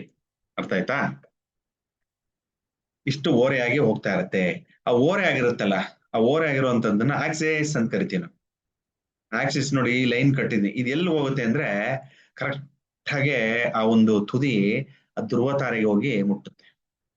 ಇಲ್ಲೊಂದು ಧ್ರುವ ತಾರೆ ಇರುತ್ತೆ, ಎಲ್ಲರೂ ಕೇಳಿದಿರಲ್ಲ ಧ್ರುವ ತಾರೆ, ಧ್ರುವ ನಕ್ಷತ್ರ ಅಂತ. ಹಾಗಾಗಿ ಧ್ರುವ ತಾರೆಗೆ ಮುಟ್ಟುತ್ತೆ ನೋಡಿ. ಆ ಧ್ರುವ ತಾರೆಗೂ ಇದಕ್ಕೂ ಕನೆಕ್ಷನ್ ಇದೆ. ಹಾಗಾಗಿ ಏನಾಗುತ್ತೆ, ಅದೇ ಒಂದು ರೆಫರೆನ್ಸ್ ಅಲ್ಲಿ ಒಂದು ಆಂಗಲ್, ಒಂದು ಡಿಗ್ರಿಯಲ್ಲಿ ಆ ಒಂದೇ ಆಂಗಲ್ಗೆ ಬಂದು ಆ ಒಂದು ನೇರಕ್ಕೆ ಆ ಧ್ರುವ ತಾರೆಗೆ ಪಾಯಿಂಟ್ ಮಾಡ್ತಾ ಇರುತ್ತೆ. ಅಲ್ಲಿ ಧ್ರುವ ತಾರೆ ಸುತ್ತ ನೋಡಿ, ಇಲ್ಲಿ ಮಧ್ಯದಲ್ಲಿ ಧ್ರುವ ತಾರೆ ಇದೆ, ಈ ಕೆಳಗಡಿನ ಭಾಗ ನೋಡಿ. ಇಲ್ಲಿ ಧ್ರುವ ತಾರೆ ನಕ್ಷತ್ರ ಇರೋವಂಥದ್ದು. ಅದ್ರ ಸುತ್ತ ಇಲ್ಲಿ ಎಷ್ಟು ನಕ್ಷತ್ರ ಇದೆ? ನಕ್ಷತ್ರ ಪುಂಜ ಅಂತ ಕರಿತೀವಿ. 1 2 3 4 5 6 7 ಅಂದ್ರೆ 1 2 3 4 5 6 7 ನಕ್ಷತ್ರಗಳು ಇವೆ. ಅದನ್ನ ನಕ್ಷತ್ರ ಪುಂಜ ಅಂತ ಕರಿತೀವಿ. ಅದನ್ನ ಸಪ್ತ ಋಷಿ ಮಂಡಲ ಅಂತ ಕರಿತೀವಿ. ಇಂಗ್ಲಿಷ್ ಅಲ್ಲಿ ಇದನ್ನ 7 ಸಿಸ್ಟರ್ಸ್ ಅಂತ ಕರಿತೀವಿ. ಅರ್ಥ ಆಯ್ತಾ? ವೆಸ್ಟರ್ನ್ ಅಸ್ಟ್ರಾಲಜಿಯಲ್ಲಿ, ವೆಸ್ಟರ್ನ್ ಸಿಸ್ಟಮ್ ಅಲ್ಲಿ ಅವ್ರು ಏನ್ ಕರೀತಾರೆ, ಅದನ್ನ 7 ಸಿಸ್ಟರ್ಸ್, 7 ಅಕ್ಕ ತಂಗಿಯರು ಅಂತ ಕರೀತಾರೆ. ನಮ್ಮ ವೈದಿಕ ಸಂಪ್ರದಾಯದಲ್ಲಿ ಅದನ್ನ ಸಪ್ತ ಋಷಿ ಮಂಡಲ. ಯಾಕಂದ್ರೆ ಸಪ್ತ ಋಷಿಗಳೇ ಅವರಿಂದಾನೇ ಗೋತ್ರಗಳು ಬಂದಿರುವಂತದ್ದು. ನಮ್ದೆಲ್ಲ ರಕ್ತ ಹರಿತಾ ಇರೋದು ಯಾವುದು? ಅವರಿಂದಾನೆ. ನಾವೀಗ ತರ್ಪಣ ಕೊಡ್ಬೇಕಾದ್ರೆ, ಪಿತೃ ತರ್ಪಣ ಕೊಡ್ಬೇಕಾದ್ರೆ ಯಾರ್ಯಾರು ಕೊಡ್ತೀವಿ? 3 ಜನ ಕೊಡ್ತೀವಿ ಅಲ್ವಾ? ಒಂದು ದೇವತೆಗೆ ದೇವ ತರ್ಪಣ, ಇನ್ನೊಂದು ಋಷಿ ತರ್ಪಣ, ಮೂರನೇದು ಪಿತೃ ತರ್ಪಣ ಅಂತ ಡಿವೈಡ್ ಮಾಡ್ತೀವಿ. ಕರೆಕ್ಟಾ? ಹಾಗಾಗಿ ಋಷಿಗಳ ಋಣ ನಮ್ಮ ಮೇಲಿದೆ. ಅವರಿಂದಾನೇ ನಮ್ಮ ಒಂದು ಜೀವನಗಳು, ನಮ್ಮ ಒಂದು ದೇಹಗಳು ಬಂದಿರುವಂತದ್ದು. ಅವ್ರ ರಕ್ತನೇ ನಮ್ಮಲ್ಲಿ ಹರಿಯುವಂಥದ್ದು. ಈ 7 ಋಷಿಗಳ ಅವ್ರ ಮಕ್ಕಳು ಮೊಮ್ಮಕ್ಕಳು ಬಂದಿರ್ತಾರಲ್ಲ, ಹಾಗಾಗಿ ಅವರ ಗೋತ್ರಗಳಲ್ಲಿ ನಾವುಗಳು 60 ಗೋತ್ರ ಇರುತ್ತೆ ಮೇಯ್ನ್. ಅದು ಸುಮಾರು ಮಾಡಿರ್ತಾರೆ. ಮೇಯ್ನ್ ಆಗಿ 60 ಗೋತ್ರಗಳು ಬರುತ್ತೆ. ನಮ್ದು ಭಾರದ್ವಾಜ ಗೋತ್ರ, ಇನ್ನೊಬ್ರದ್ದು ಅತ್ರಿ ಗೋತ್ರ, ಇನ್ನೊಬ್ರು ಪುಲಸ್ತ್ಯ ಗೋತ್ರ, ಇನ್ನೊಬ್ರು ವಶಿಷ್ಠ ಗೋತ್ರ ಅಲ್ವಾ? ಹಾಗಾಗಿ ಹೋಗ್ತಾ ಇರುತ್ತೆ. ಅಂದ್ರೆ ಋಷಿಗಳ ಹೆಸರುಗಳು ಏನಿರುತ್ತೋ ಅವರ ಒಂದು ಶಾಖೆ, ಅಂದ್ರೆ ಅವರು ಮಾಡೋ ಒಂದು ಪದ್ಧತಿಗಳು, ಅವರ ರಕ್ತ ನಮ್ಮ ಮೇಲೆ ಹರಿತಾ ಇರುತ್ತೆ ಅಂತ. ಅದಕ್ಕೆ ಋಷಿಗಳು ನಮ್ಮ ಜೀವ ಅಂತ ಹೇಳಿದ್ನಲ್ಲ, ಅದಕ್ಕೆ ಗುರುವನ್ನ ಜೀವಕ್ಕೆ ಹೋಲಿಸ್ತೀವಿ, ಗುರುಗ್ರಹ ಜೀವಕ್ಕೆ ಹೋಲಿಸ್ತೀವಿ. ಹಾಗೆ ಈ ಸಪ್ತ ಋಷಿಗಳು ಕೂಡ ಜೀವನೇ, ಜೀವದ ಒಂದು ನಮಗೆ ಜೀವ ಕೊಟ್ಟಿರೋರೆ. ಅದಕ್ಕೆ ಇವ್ರನ್ನು ಕೂಡ ಗುರುಗಳು ಅಂತ ಕರಿತೀವಿ ನಾವು. ನೋಡಿ, ಇಲ್ಲಿ ಯಾವಾಗ್ಲೂ ಅಷ್ಟೇ ನೋಡಿ, ಬೇಸಿಗೆ ಕಾಲ ಇಲ್ಲಿರುತ್ತೆ ಸಪ್ತಋಷಿ ಮಂಡಲ. ಹಾಗೆ ಸುತ್ಕೊಂಡ್ ಬಂದು ನೋಡಿ, ಇಲ್ಲಿ ಶರದ್ ಋತುಕ್ ಬರುತ್ತೆ, ಹೀಗ್ ಬರುತ್ತೆ. ಶರದ್ ಋತು ಆದ್ಮೇಲೆ ಚಳಿಗಾಲ, ಚಳಿಗಾಲ ಅಂದ್ರೆ ವಸಂತಕಾಲ, ಹೀಗ್ ಸುತ್ತಾ ಇರುತ್ತೆ. ಆ ಒಂದು ವರ್ಷ ಕಂಪ್ಲೀಟ್ ಆಗೋದ್ರಲ್ಲಿ, ಪೂರ್ತಿ ಆಗೋದ್ರಲ್ಲಿ ನೋಡಿ ಹಿಂಗ್ ಬರುತ್ತೆ. ಅಲ್ವಾ? ನೋಡಿ ಈ ರೀತಿ ಬಂತು. ಹೇಗ್ ಬರುತ್ತೆ? ಹೀಗ್ ಬರುತ್ತೆ. ಹಂಗ್ ತಗೊಂಡಾಗ ಆ ಚಿಹ್ನೆಯನ್ನೇ ನಮ್ಮ ಹಿಂದೂ ಸಂಪ್ರದಾಯದಲ್ಲಿ ಸ್ವಸ್ತಿಕ ಅಂತ ಕರೀತಾರೆ. ಏನು ಸ್ವಸ್ತಿ ಅಂತಂದ್ರೆ ಯಾವಾಗಲೂ ಆರೋಗ್ಯವಾಗಿರುವಂತದ್ದು ಸ್ವಸ್ತಿ ಅಂತ, ಅಂದ್ರೆ ಎಲ್ಲ ಶುಭ ಆಗುವಂಥದ್ದು, ಆರೋಗ್ಯವಾಗಿರುವಂಥದ್ದು, ಮಂಗಳಕರವಾಗಿರುವಂಥದ್ದಕ್ಕೆ ಸ್ವಸ್ತಿ ಅಂತ ಹೇಳ್ತೀವಿ. ಅರ್ಥ ಆಯ್ತಾ? ಸೊ ಧ್ರುವ ತಾರೆ, ಧ್ರುವ ತಾರೆಗೂ ಮೂಡುಬಾಗಿಲಿಗೂ ಏನಪ್ಪಾ ಸಂಬಂಧ ಅಂತಂದ್ರೆ, ನೋಡಿ ಧ್ರುವ ತಾರೆ ಹೇಗಾಯ್ತು? ಆ ಧ್ರುವ ರಾಜ ಅಂತ ಇರ್ತಾನೆ. ಅರ್ಥ ಆಯ್ತಾ? ತುಂಬಾ 5 ವರ್ಷ ಹುಡುಗ. ಯಾರು? ಧ್ರುವರಾಜ, ಯುವರಾಜ. 5 ವರ್ಷ ಆ ಮಗುಗೆ. ತಂದೆ ಕಂಡ್ರೆ ಬಹಳ ಇಷ್ಟ. ತಂದೆ ಯಾರು? ರಾಜ ಉತ್ಥಾನಪಾದ. ಉತ್ಥಾನಪಾದ ಇಲ್ಲ ಉತ್ಥಾನಪಾದ ಅಂತ ಇರ್ತಾನೆ ರಾಜ. ಅವನಿಗೆ ಇಬ್ರು ಮಡಿದಿರಿರ್ತಾರೆ. ಇವರ ಧ್ರುವನ ತಾಯಿ ಯಾರು? ಸುನೀತಿ ಅಂತ ಇರ್ತಾರೆ. ಸೊ ಹಾಗಾಗಿ ತಂದೆ ರಾಜ ಉತ್ಥಾನಪಾದ ಮತ್ತೆ ಸುನೀತಿಯ ಮಗನೇ ಧ್ರುವರಾಜ ಧ್ರುವಕುಮಾರ. ಮತ್ತೆ ರಾಜ ಉತ್ಥಾನಪಾದಗೆ ಇನ್ನೊಬ್ಬರ ಹೆಂಡತಿ ಇರ್ತಾರೆ. ಹಾಗಾಗಿ ಧ್ರುವನಿಗೆ ಚಿಕ್ಕಮ್ಮ ಆಗ್ತಾರೆ. ಅವರ ಹೆಸರು ಸುರುಚಿ ಅಂತ ಇರುತ್ತೆ ಅಮ್ಮನವ್ರು. ಸುರುಚಿ ಏನ್ ಮಾಡ್ತಾರೆ ಅಂತಂದ್ರೆ, ಇವ್ರು ಇರ್ತಾರಲ್ಲ ಧ್ರುವರಾಜಂಗೆ ಅವ್ರ ತಂದೆ ತೊಡೆ ಮೇಲೆ ಯಾವಾಗಲೂ ಕುತ್ಕೊಂಡು ಆಟ ಆಡ್ಬೇಕು ಅಂತ ಬಹಳ ಇಷ್ಟ. 5 ವರ್ಷ ಮಗುರಿ ಅಲ್ವಾ, ಪಾಪ ಅದಕ್ಕೆ ಆಸೆ ಇರುತ್ತೆ ತಂದೆ ಜೊತೆ ಆಟ ಆಡ್ಬೇಕು ಅಂತ. ಹಾಗೇನ್ ಮಾಡುತ್ತೆ, ಯಾವಾಗ್ಲೂ ಹೋಗಿ ತಂದೆ ಜೊತೆ ಕುತ್ಕೊಂತಾ ಇರುತ್ತೆ. ಬಟ್ ಈ ಚಿಕ್ಕಮ್ಮ ಇರ್ತಾರಲ್ಲ ಸುರುಚಿ ಬಿಡ್ತಾರಲ್ಲ, ಯಾವಾಗ್ಲೂ ತಡೀತಾ ಇರುತ್ತೆ. ಇವನು ಬಹಳ ಆಸೆ, ತಂದೆ ಕಂಡ ಬಹಳ ಪ್ರೀತಿ. ಈ ಸುರುಚಿ ಈ ಮಗುನ್ನ ಬಿಡೋದೇ ಇಲ್ಲ, ಹತ್ರಕ್ಕೆ ಸೇರಿಸೋದೇ ಇಲ್ಲ. ಆಗ ಸುನೀತಿ ಏನ್ ಮಾಡ್ತಾರೆ, ಅದಕ್ಕೆಲ್ಲ ಬೇಜಾರ್ ಮಾಡ್ಕೋಬಾರ್ದು, ಅದಕ್ಕೆ ನೀನು ದೈವ ಪ್ರೇರಣೆ ಆಗ್ಬಿಟ್ಟು ದೇವ್ರನ್ನ ಕೇಳ್ಕೊಂಡ್ರೆ, ನಾವ್ ಹೇಳ್ತೀವಲ್ಲ ಮಕ್ಳೇನ್ ಆಟ ಮಾಡ್ತಾ ಇದ್ರೆ ಹಿಂಗ್ ಮಾಡ್ಬಾರದಪ್ಪ, ಹೋಗಿ ಅಲ್ಲಿ ಕುತ್ಕೊಂಡು ದೇವ್ರ ಹತ್ರ ಲಕ್ಷ್ಮಿನ ಕೇಳ್ಕೊ, ಓಂ ಶ್ರೀ ಮಹಾಲಕ್ಷ್ಮಿ ನಮಃ, ಓಂ ಶ್ರೀ ಮಹಾಲಕ್ಷ್ಮಿ ಅಂತ ಹೇಳ್ಕೊ, ಇಲ್ಲ ಓಂ ಶ್ರೀ ವಿಷ್ಣುವೇ ನಮಃ ವಿಷ್ಣುವೇ ನಮಃ ಅಂತ ಹೇಳ್ಕೊ ಕುತ್ಕೊಂಡು, ಸ್ಟೂಡೆಂಟ್ಸ್ ಎಲ್ಲ ಸರಿ ಹೋಗುತ್ತೆ. ದೇವ್ರ ಪ್ರತ್ಯಕ್ಷ ಆಗಿ ನಿಂಗೆ ಏನ್ ಬೇಕೋ ಕೊಡ್ತಾನೆ ಅಂತ ಹೇಳ್ತಾರೆ. ಅದೇ ರೀತಿ ಧ್ರುವನ್ಗೆ ಅವ್ರ ತಾಯಿ ಸುನೀತಿ ಹೇಳ್ತಾರೆ, ಇಲ್ಲ ನೀನ್ ವಿಷ್ಣುವಿನ ಒಂದು ಧ್ಯಾನವನ್ನ ಮಾಡು, ಹಾಗದ್ದು ವಿಷ್ಣು ಬಂದು ನಿಂಗೆ ಏನ್ ಬೇಕೋ, ನಿಮ್ ತಂದೆ ಆಸೆ ಅಲ್ವಾ ಅವ್ರ ಜೊತೆ ಇರ್ಬೇಕು ಅಂತ, ಅದನ್ನೆಲ್ಲ ದಯಪಾಲಿಸ್ತಾನೆ. ಅವನ ಜಗತ್ ಒಡೆಯ, ಎಲ್ಲರಿಗೂ ತಂದೆ ಸ್ವರೂಪ ಮಹಾವಿಷ್ಣು. ಹಾಗಾಗಿ ನಾರಾಯಣನ್ನ ಧ್ಯಾನ ಮಾಡ್ತಾರ ನೀನು ಅಂತ ಹೇಳ್ತಾರೆ. ಇವ್ರು ಏನ್ ಮಾಡ್ತಾರೆ, ಧ್ರುವರಾಜ ಹಂಗೆ ಮಾತಾಡ್ಬಿಟ್ಟು ಕಾಡಿಗೆ ಹೊರಟೋಗ್ತಾರೆ. ಅಲ್ಲಿ ಹೋಗ್ತಾ ನಾರದರು ಸಿಗ್ತಾರೆ.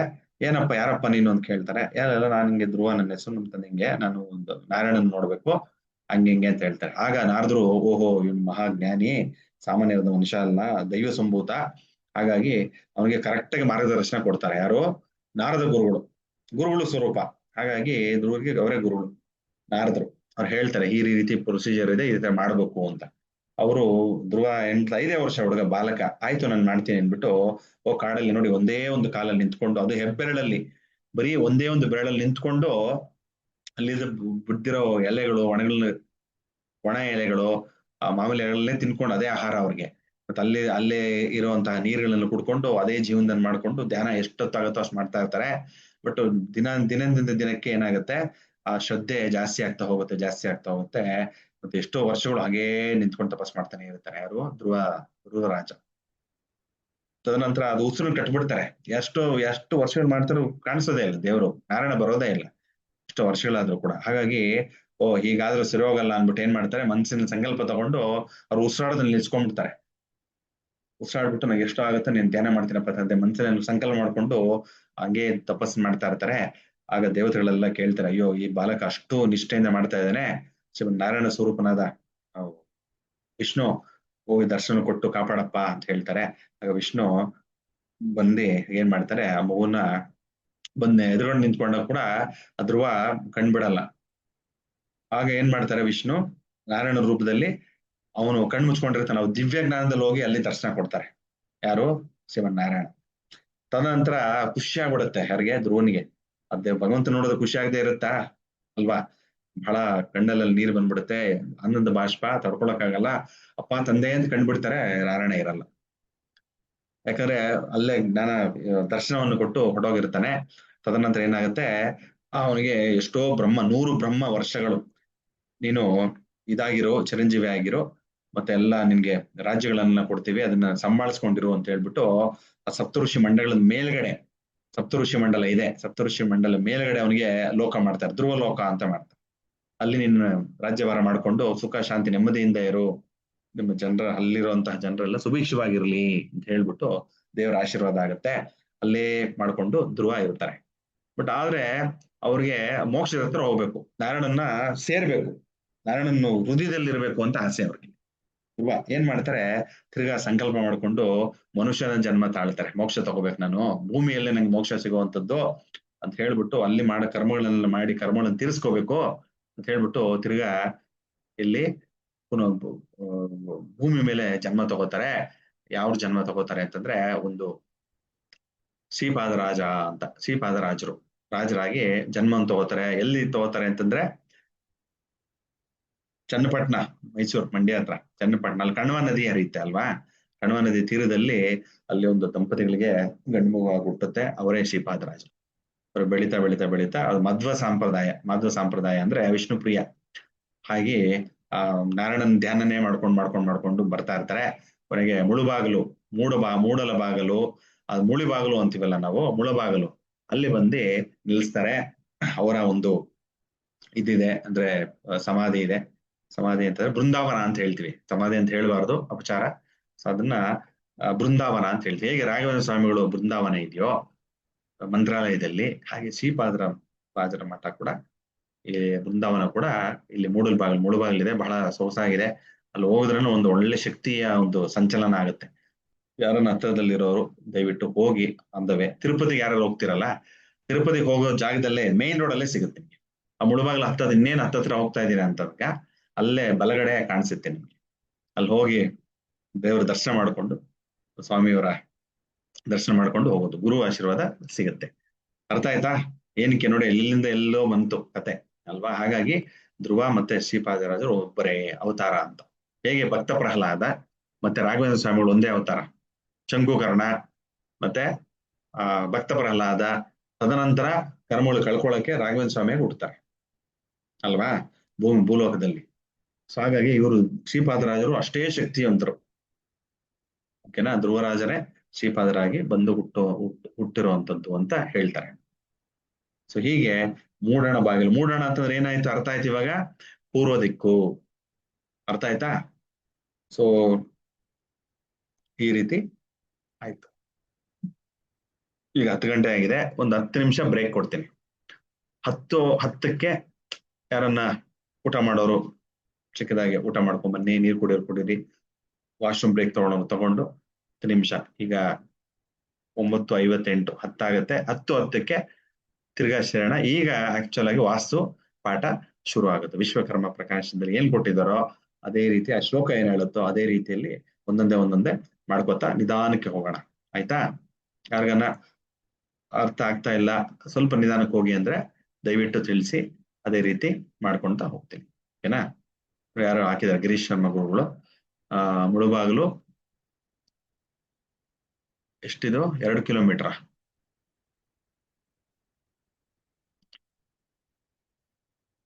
ಏನೋ ಹಾಕಿದ್ದಾರೆ.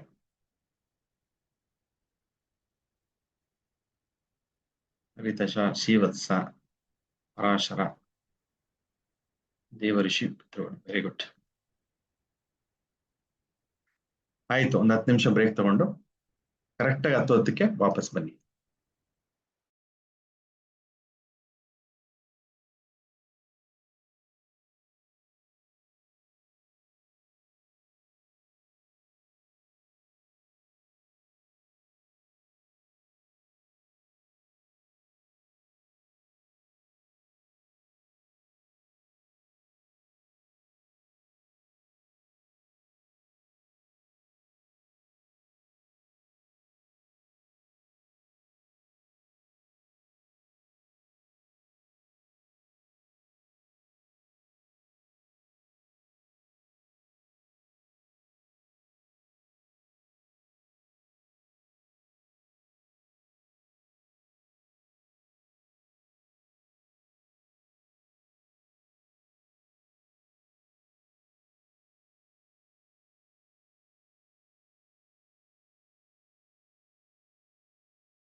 ಶುರು ಮಾಡೋಣ ಪಾಠ.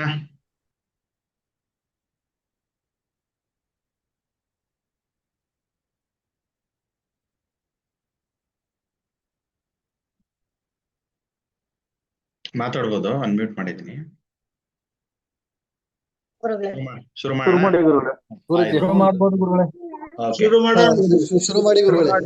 ಆಯ್ತು. ಈಗ ವಾಸ್ತು ಪಾಠ ಶುರು ಮಾಡೋಣ. ವಾಸ್ತು ಪರಂಪರೆ ತಿಳ್ಕೊಳ್ಳೋಣ. ವಾಸ್ತು ಹೇಗ್ ಬಂತು, ಎಲ್ಲಿಂದ ಬಂತು, ಮೂಲ ಬೇಕಲ್ಲ. ಹಾಗಾಗಿ ವಿಶ್ವಕರ್ಮ ಪ್ರಕಾಶನ ಅನ್ನೋದು ಏನಂತಂದ್ರೆ ಒಂದು ಗ್ರಂಥ, ವಾಸ್ತು ಗ್ರಂಥ, ವಿಶ್ವಕರ್ಮ ಪ್ರಕಾಶನ. ಆ ಗ್ರಂಥದ ಪ್ರಕಾರ ವಾಸ್ತು ಪರಂಪರೆ ವಿವರಿಸುತ್ತೆ. ಏನು ಅಂತಂದ್ರೆ ಆ ವಾಸ್ತು ಅನ್ನೋದು ಎಲ್ಲಿಂದ ಬಂತು ಅಂತಂದ್ರೆ ಪರಶಿವನ ಒಂದು ಯೋಚನೆ ಶಕ್ತಿಯಿಂದ ಬಂತು, ಪರಶಿವನಿಂದ ಬಂತು ಆ ವಿದ್ಯೆ ಅಂತ. ಏನಕ್ಕೆ ಇದು ಶಾಸ್ತ್ರ ಅಂತಂದ್ರೆ ಏನು, ವಿಜ್ಞಾನ ಅಂತ ಹೇಳ್ತೀವಿ, ವಾಸ್ತು ವಿಜ್ಞಾನ. ಈಗ ನೋಡಿದ್ವಲ್ಲ ಇಷ್ಟೊತ್ತು 1 hour ನಾವ್ ಏನ್ ನೋಡಿದ್ದು ಎಲ್ಲ ವಿಜ್ಞಾನದ ಬಗ್ಗೆನೇ ತಿಳ್ಕೊಂಡಿದ್ದು. ಅದೆಲ್ಲ ವಾಸ್ತುಗೆ ಹೇಗೆ ಅನ್ನೋದನ್ನ ನೋಡಿದ್ವಿ ಅಲ್ವಾ. ಎಲ್ಲ ಮೀಟ್ ಮಾಡ್ಕೊಳ್ಳಿ ದಯವಿಟ್ಟು. ಸೊ ಅದು ಪರಶಿವನ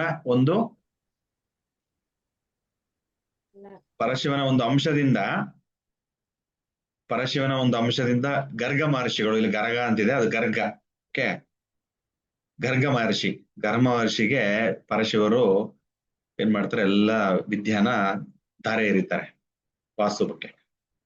ಗರ್ಗ ಮಹರ್ಷಿಗಳು ಏನ್ ಮಾಡ್ತಾರೆ, ಅವರ ಶಿಷ್ಯನಾದಂತಹ ಪರಾಶರರಿಗೆ ಧಾರೆ ಎರಿತಾರೆ. ಪರಾಶರರು ಏನ್ ಮಾಡ್ತಾರೆ, ಬೃಹದ್ರಥ ರಾಜನಿಗೆ ಎಲ್ಲ ಧಾರೆಯನ್ನು ಎಳಿತಾರೆ. ಆ ಬೃಹದರ ರಾಜನಿಂದ ವಿಶ್ವಕರ್ಮಿಗೆ ಹೇಳ್ತಾರೆ. ಹಾಗಾಗಿ ವಿಶ್ವಕರ್ಮ ಬರೆದಿರುವಂತಹ ಒಂದು ಪುಸ್ತಕವೇ ವಿಶ್ವಕರ್ಮ ಪ್ರಕಾಶನ ಅಂತ. ಪ್ರಕಾಶ ಅಂದ್ರೆ ಬೆಳಕು, ಪ್ರಪಂಚಕ್ಕೆಲ್ಲ ಬೆಳಕು ಅಂತ, ಅದು ಪ್ರಕಾಶನ ಅಂತ. ಅದಕ್ಕೆ ವಿಶ್ವಕರ್ಮ ಅವರು ಬರೆದಿರುವಂತದ್ದೇ, ವಿಶ್ವಕರ್ಮ ಅವರು ಹೇಳಿರುವಂತದ್ದೇ ಇದು. ಅಂದ್ರೆ ಪರಶಿವನಿಂದ ಗರ್ಗ ಮಹರ್ಷಿಗಳಿಗೆ ಆ ವಿದ್ಯೆ ಬಂತು. ಗರ್ಗ ಮಹರ್ಷಿಗಳು ಪರಾಶರ ಮಹರ್ಷಿಗಳಿಗೆ ಆ ವಿದ್ಯೆಯನ್ನ ಧಾರೆ ಎರೆದಿದ್ದಾರೆ. ಪರಾಶರರಿಂದ ಬೃಹದ್ರಥ ರಾಜನಿಗೆ, ಬೃಹದ್ರಥನಿಂದ ವಿಶ್ವಕರ್ಮನಿಗೆ ಆ ಒಂದು ವಾಸ್ತುವಿದ್ಯೆ ಅಥವಾ ವಾಸ್ತುವಿಜ್ಞಾನ ಬಂದಿದೆ ಅಂತ ನೋಡ್ಕೊಳ್ಳೋದು.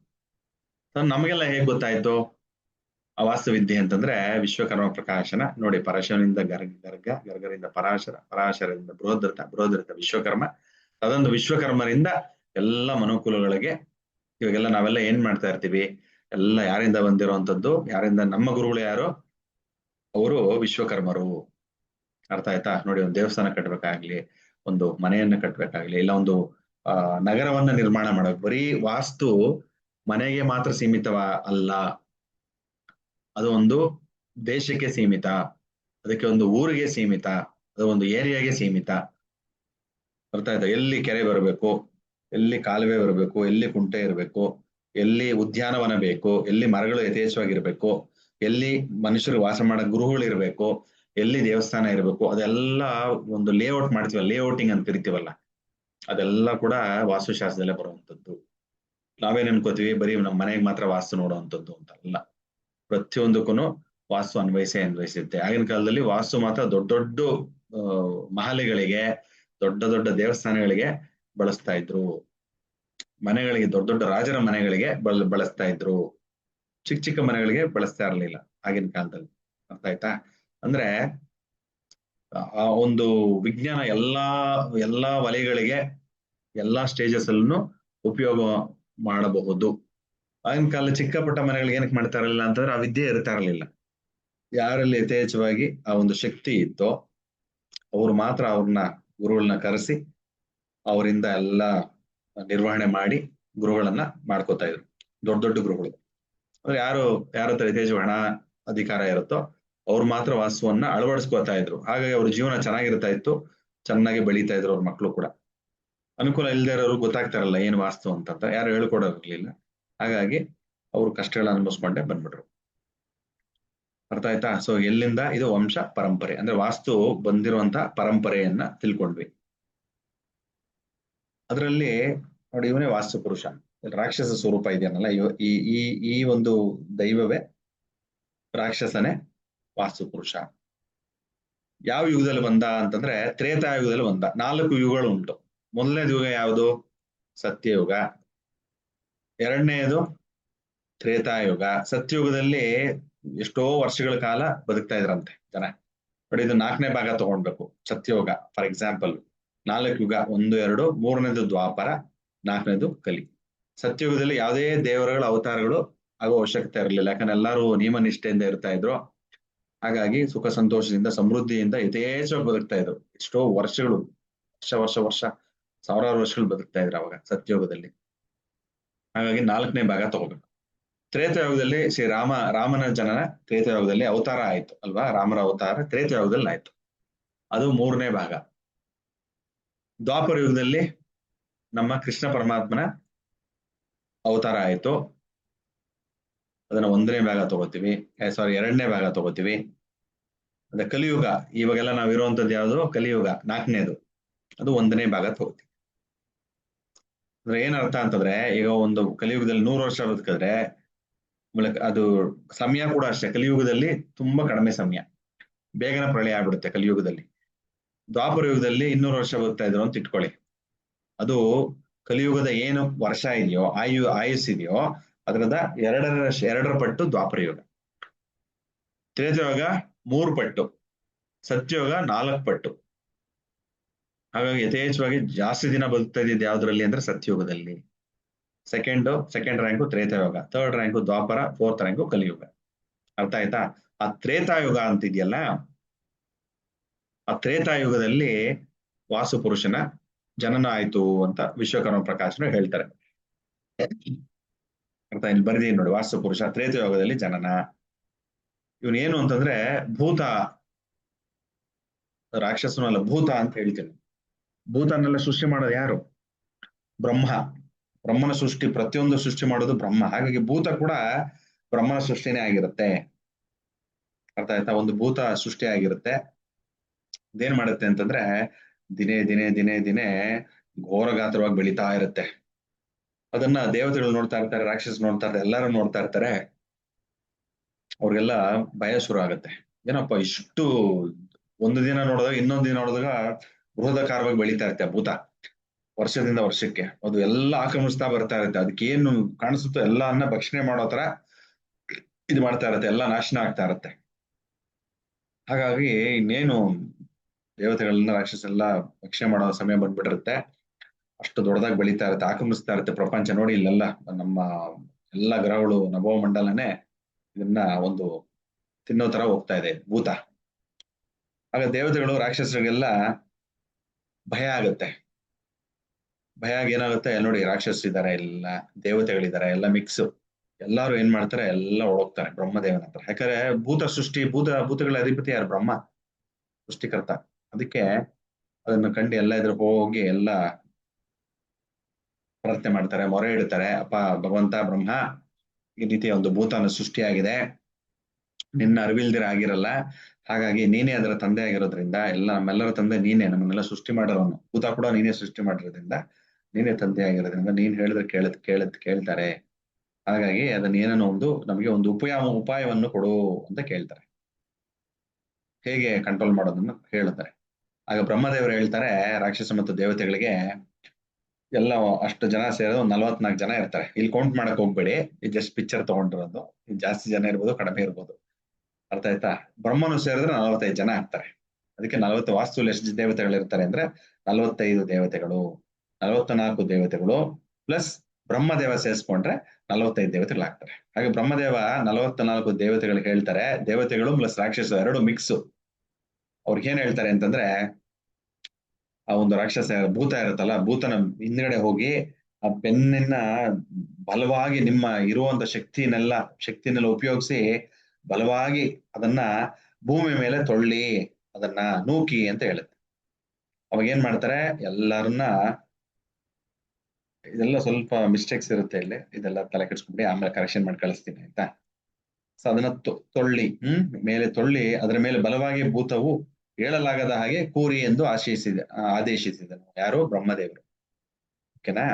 ಹಾಗಾಗಿ ಏನ್ ಮಾಡ್ತಾರೆ, ಎಲ್ಲಾರು ಅದೇ ರೀತಿ ಏನ್ ಮಾಡ್ತಾರೆ, ಭೂಮಿ ಮೇಲೆ ನೋಡಿ ಮಣ್ಣು ಮೇಲೆ ಬಿದ್ದಿದೆ ಅಂದ್ರೆ ಭೂಮಿ ಮೇಲೆ ತಪಾನತೆ ಬೀಳ್ತಾನೆ ರಾಕ್ಷಸ, ಅದು ಭೂತ. ಅದ್ರ ಮೇಲ್ಗಡೆ ಏನ್ ಮಾಡ್ತಾರೆ, ಎಲ್ಲಾರು ಅದ್ರ ಮೇಲ್ಗಡೆ ಕುತ್ಕೊಂಡ್ಬಿಡ್ತಾರೆ ನೋಡಿ. ಹೀಗೆ ಭೂಮಿ ಮೇಲೆ ಬೀಳಿಸ್ತಾರೆ ಮೇಲ್ಗಡೆಯಿಂದ. ಅದು ಬಿದ್ದಾಗ ಭೂಮಿಯನ್ನ ಅಪ್ಪಿ ಹಿಡಿದು ಬಿಡ್ತಾನೆ.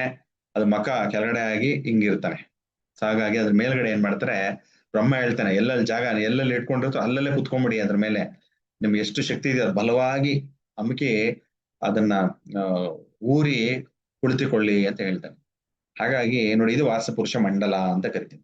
ಆಗ ಮಂಡಲ ರಚನೆ ಆಗುತ್ತೆ. ಇದೇ ಮಂಡಲ. ಆಯ್ತಾ? ವಾಸಪುರುಷ ನೋಡಿ, ವಾಸಪುರುಷನ ತಲೆ ಇದೆ, ಇದು ಭೂಮಿ ಮೇಲೆ ಮಲಗಿರ್ತಾನೆ ವಾಸಪುರುಷ. ಅವನ ಮುಖ ಎಲ್ಲಿರುತ್ತೆ, ಭೂಮಿನ ನೋಡ್ತಾ ಇರುತ್ತೆ. ನೋಡಿ, ಇದು ಈ ರೀತಿ ಭೂಮಿಯನ್ನ ನೋಡ್ತಾ ಇರುತ್ತೆ. ಇಲ್ಲಿ ಬಲಗೈ, ಇಲ್ಲಿ ಎಡಗೈ, ಬಲತೊಡೆ ಎಡತೊಡೆ, ಬಲಗಾಲು ಎಡಗಾಲು, ಈ ರೀತಿ ವಾಸಪುರುಷ ಮಲಗಿರ್ತಾನೆ. ನೋಡಿ, ತಲೆ ಮೇಲೆ ಶಿಖಿ ಅನ್ನೋ ದೇವತೆ ಕುತ್ಕೊಂಡ್ತಾಳೆ, ಪರ್ಜನ್ಯ ಅನ್ನೋ ದೇವತೆ ಕುತ್ಕೊಂಡಿರ್ತಾರೆ, ಆಪವಸ್ತ ಮತ್ತೆ ದಿತಿ, ಇವ್ 4 ಜನ ಏನ್ ಮಾಡ್ತಾರೆ, ಆ ಒಂದು 4 ಭಾಗಗಳಲ್ಲಿ ಕುತ್ಕೊಂಡ್ಬಿಡ್ತಾರೆ, ತಲೆ ಎತ್ತಬಾರದು ಅಂತ. ಹಾಗೆ ಕಾಲಿನ ಭಾಗದಲ್ಲಿ ಪಿತೃಗಳು ನೋಡಿ, ಪಿತೃಗಳು ಅಂತ ಹೇಳ್ತಾರೆ, ಪಿತೃದೇವತೆಗಳೆಲ್ಲ ಕಾಲಿನ ಭಾಗದಲ್ಲಿ ಇರ್ತಾರೆ.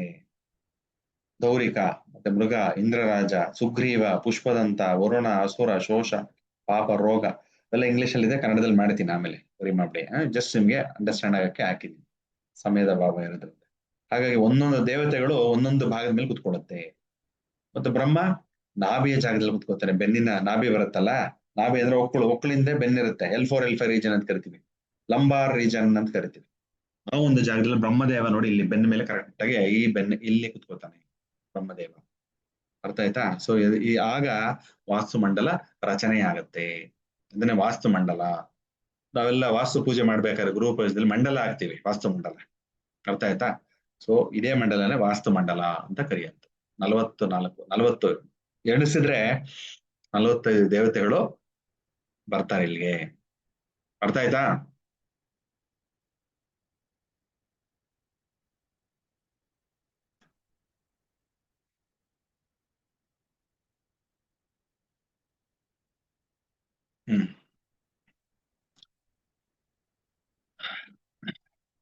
ಇನ್ನೊಂದು ಬಂದಾಗ ಆತರ ಎಲ್ಲ ನೋಡು, ಅದು ಎದ್ದೇಳಕ್ಕೆ ಬಿಡಲ್ಲ ಪಾಪ, ಅದನ್ನೆಲ್ಲ ಅಮ್ಮಿಗೆ ಕುತ್ಕೊಂಡ್ಬಿಡ್ತಾರೆ. ಇಲ್ಲಿ ಹಗ್ಗದಲ್ಲಿ ತೋರಿಸಿದೀನಿ, ಹಗ್ಗ ಅಲ್ಲ ಆಕ್ಚುಲಿ, ಹಾಗಾಗಿ ಎಲ್ಲರೂ ಅದ್ರ ಬೆನ್ ಮೇಲೆ ಕುತ್ಕೊಂಡಿರ್ತಾರೆ.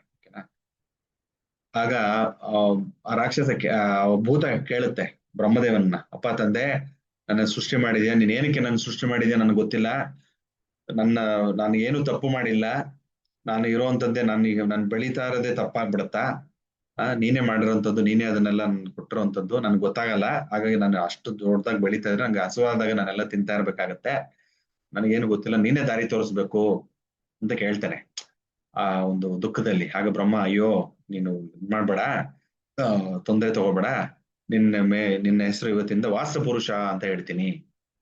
ವಾಸ್ತುಪುರುಷ, ವಸತಿ ಇತಿ ವಾಸ್ತು ಅಲ್ವಾ, ಹಾಗಾಗಿ ವಾಸ್ತುಪುರುಷ ಏನಕ್ಕೆ, ನಾವೆಲ್ಲ ಈ ರಾಕ್ಷಸನ ಒಂದು ಅಂಗಾಂಗಗಳ ಮೇಲೆ ನಾವೆಲ್ಲ ಮನೆ ಕಟ್ಕೊಂಡಿರೋದು ನೋಡಿ, ಆ ಭಾರ ಎಲ್ಲ ಹಾಕಿ ಅವನ ಮೇಲೆ ನಾವು ಜೀವನ ಮಾಡ್ತಾ ಇರ್ತೀವಿ. ಅರ್ಥ ಆಯ್ತಾ? ಭೂಮಿ ತಾಯಿ ಮೇಲ್ಗಡೆ ವಾಸ್ತುಪುರುಷ ಇರ್ತಾನೆ, ವಾಸ್ತುಪುರುಷನ ಮೇಲೆ ನಾವೆಲ್ಲ ಜೀವನ ಮಾಡ್ತಾ ಇರ್ತೀವಿ. ಅದಕ್ಕೆ ಬ್ರಹ್ಮದೇವ ಹೇಳ್ತಾನೆ, ನೀನು ದುಃಖ ಪಡಬೇಡ, ದುಃಖಿಸ್ಬೇಡ, ಈಗೇನೋ ನೀನು ಭೂಮಿ ಮೇಲೆ ಇರಬೇಕು, ದೇವತೆಗಳೆಲ್ಲ ಹಾಗೆ ಕುತ್ಕೊಂಡಿರ್ತಾರೆ, ಹಾಗಾಗಿ ಇನ್ಮೇಲೆ ನಿಮ್ಗೆ ನೋವು ಉಂಟಾಗಲ್ಲ, ಅದರಿಂದ ನಿಂಗಿನ್ನ ಸಂತೋಷನೇ ಆಗೋ ತರ ಮಾಡ್ತೀನಿ, ನೀನು ಹಾಗೆ ಅಲ್ಲೇ ಇರ್ಬೇಕು, ಭೂಮಿ ಮೇಲೇನೆ ಇರ್ಬೇಕು, ನೀನು ದೇವತೆಗಳೆಲ್ಲ ಅದೇ ಜಾಗದಲ್ಲೇ ಕುತ್ಕೊಂತಾರೆ. ಮತ್ತೆ ಏನಂತಾರೆ, ಇನ್ನೊಂದು ಏನು ಅಂತಾರೆ, ನಿನಗೆ ವರ ಕೊಡ್ತಾ ಇದ್ದೀನಿ. ಏನು ವರ ಅಂತಂದ್ರೆ, ಇಲ್ಲಿ ವಾಸ ಮಾಡುವಂತ ಮನುಷ್ಯರು, ಎಸ್ಪೆಷಲಿ ಮನುಷ್ಯರು ಯಾರು ಇರ್ತಾರೋ ಅವರೆಲ್ಲ ಅವ್ರ ವಾಸಗೃಹಗಳು ಮಾಡ್ಕೋತಾರೆ. ಆ ವಾಸಗೃಹ ಮಾಡ್ಕೊಂಡ್ಬೇಕಾದ್ರೆ ಯಾಕಂದ್ರೆ ನಿನ್ನ ಬೆನ್ನು, ನಿನ್ನ ಕೈ ಕಾಲುಗಳು ಅದ್ರ ಮೇಲೆ ಅಗಿಯೋ ಅಂತದ್ದವ್ರು, ಹಾಗಾಗಿ ನಿನಗೆ ತೊಂದರೆಯನ್ನು ಮಾಡ್ತಾರೆ. ಆ ತೊಂದರೆ ಮಾಡಿದಾಗ್ಲೂ ನಿನಗೆ ಅವರು ನಿನ್ನ ಧ್ಯಾನಿಸಿ ಪೂಜಿಸಿ, ಹೋಮ, ವಾಸ್ತು ಪೂಜೆ ಅಂತ ಹೇಳ್ತೀವಲ್ಲ ನಾವು, ತುಂಬಾನೇ ಇಂಪಾರ್ಟೆಂಟ್. ಇವರೆಲ್ಲ ಭೂಮಿ ಪೂಜೆ ಮಾಡ್ಬೇಕಾದ್ರೆ 10 ನಿಮಿಷ ಪೂಜೆ ಮಾಡಿಸಿ ಹೋಗ್ಬಿಡ್ತಾರೆ. ಮಾಡ್ಸೋರು ಅದೇ ತರ ಕೇಳ್ತಾರೆ, 10 ನಿಮಿಷ ಮಾಡಿ ಸ್ವಾಮಿ ಸಾಕು ಅಂತ. ಆಗತ್ತ 10 ನಿಮಿಷದಲ್ಲಿ ಪೂಜೆಗಳು? 15 ನಿಮಿಷ, ಅರ್ಧ ಅವರ್ ಮ್ಯಾಕ್ಸಿಮಮ್ ನಾವು ಬೇರೆ ಕೆಲಸ ಮಾಡ್ಕೋಬೇಕು ಅಂತ. ಆ ರೀತಿ ಗೊತ್ತಿರುತ್ತೆ ನಿಮ್ಗೂ ಅಲ್ವಾ, ಯಾಕಂದ್ರೆ ಎಷ್ಟೊಂದು ಜನ ಪುರೋಹಿತರು ಇರ್ತಾರೆ. ಹಾಗೆ ಬ್ರಹ್ಮದೇವ ಹೇಳ್ತಾನೆ, ಯಾರು ನಿನ್ನ ಮೇಲೆ ವಾಸ ಮಾಡ್ತಾರೋ, ವಾಸಗೃಹನ್ನ ಕಟ್ಕೋತಾರೋ, ಅವರು ನಿನ್ನನ್ನು ಯಥೇಚ್ಛವಾಗಿ ಪೂಜನೆ ಮಾಡಿ ಭಕ್ತಿಯಿಂದ ಸಂಸಾರ ಕುಟುಂಬ ಸಮೇತ ಸೇರಿ ಪೂಜೆಯನ್ನ ಮಾಡಿ, ವಾಸ್ತು ಹೋಮ, ವಾಸ್ತು ಪೂಜೆ, ವಾಸ್ತು ಬಲಿಯನ್ನು ಯಾರು ಕೊಡ್ತಾರೋ ಅವರಿಗೆ ನೀನು ಸಕಲ ಐಶ್ವರ್ಯನ್ನು ಕೊಡು, ಒಳ್ಳೆಯ ಆಯುಸ್ಸನ್ನು ಕೊಡು, ಒಳ್ಳೆಯ ಆರೋಗ್ಯವನ್ನು ಕೊಡು, ಯಥೇಚ್ಛವಾಗಿ ಧನ ಕನಕ ವಸ್ತು ವಾಹನ ಎಲ್ಲವನ್ನು ಕೊಡುವಂತ ಶಕ್ತಿ ನಿನ್ನಲ್ಲಿರುತ್ತೆ, ಹಾಗಾಗಿ ನಿನಗೆ ಅದು ಬಿಟ್ಟಿರ್ತೀನಿ, ನಿನಗೆ ಅಧಿಕಾರ ಅಂತ ಹೇಳ್ಬಿಡ್ತಾರೆ ಬ್ರಹ್ಮ.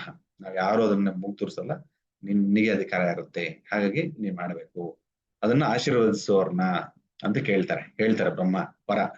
ಮತ್ತೆ ಯಾರು ಈ ನಿಯಮವನ್ನು ಪಾಲಿಸುವುದಿಲ್ಲವೋ, ಅಂದ್ರೆ ವಾಸ್ತು ಪೂಜೆ ಯಾರು ಮಾಡೋದಿಲ್ವೋ, ಯಾರು ವಾಸ್ತು ಹೋಮ ಹವನಗಳ ಬಲಿಗಳನ್ನು ಮಾಡೋದಿಲ್ವೋ ಅವರಿಗೆ ಬಡತನ, ಮೃತ್ಯು, ಕಷ್ಟಗಳು ಲಭಿಸುತ್ತವೆ ಅಂತ ಬ್ರಹ್ಮದೇವ ಹೇಳ್ತಾನೆ.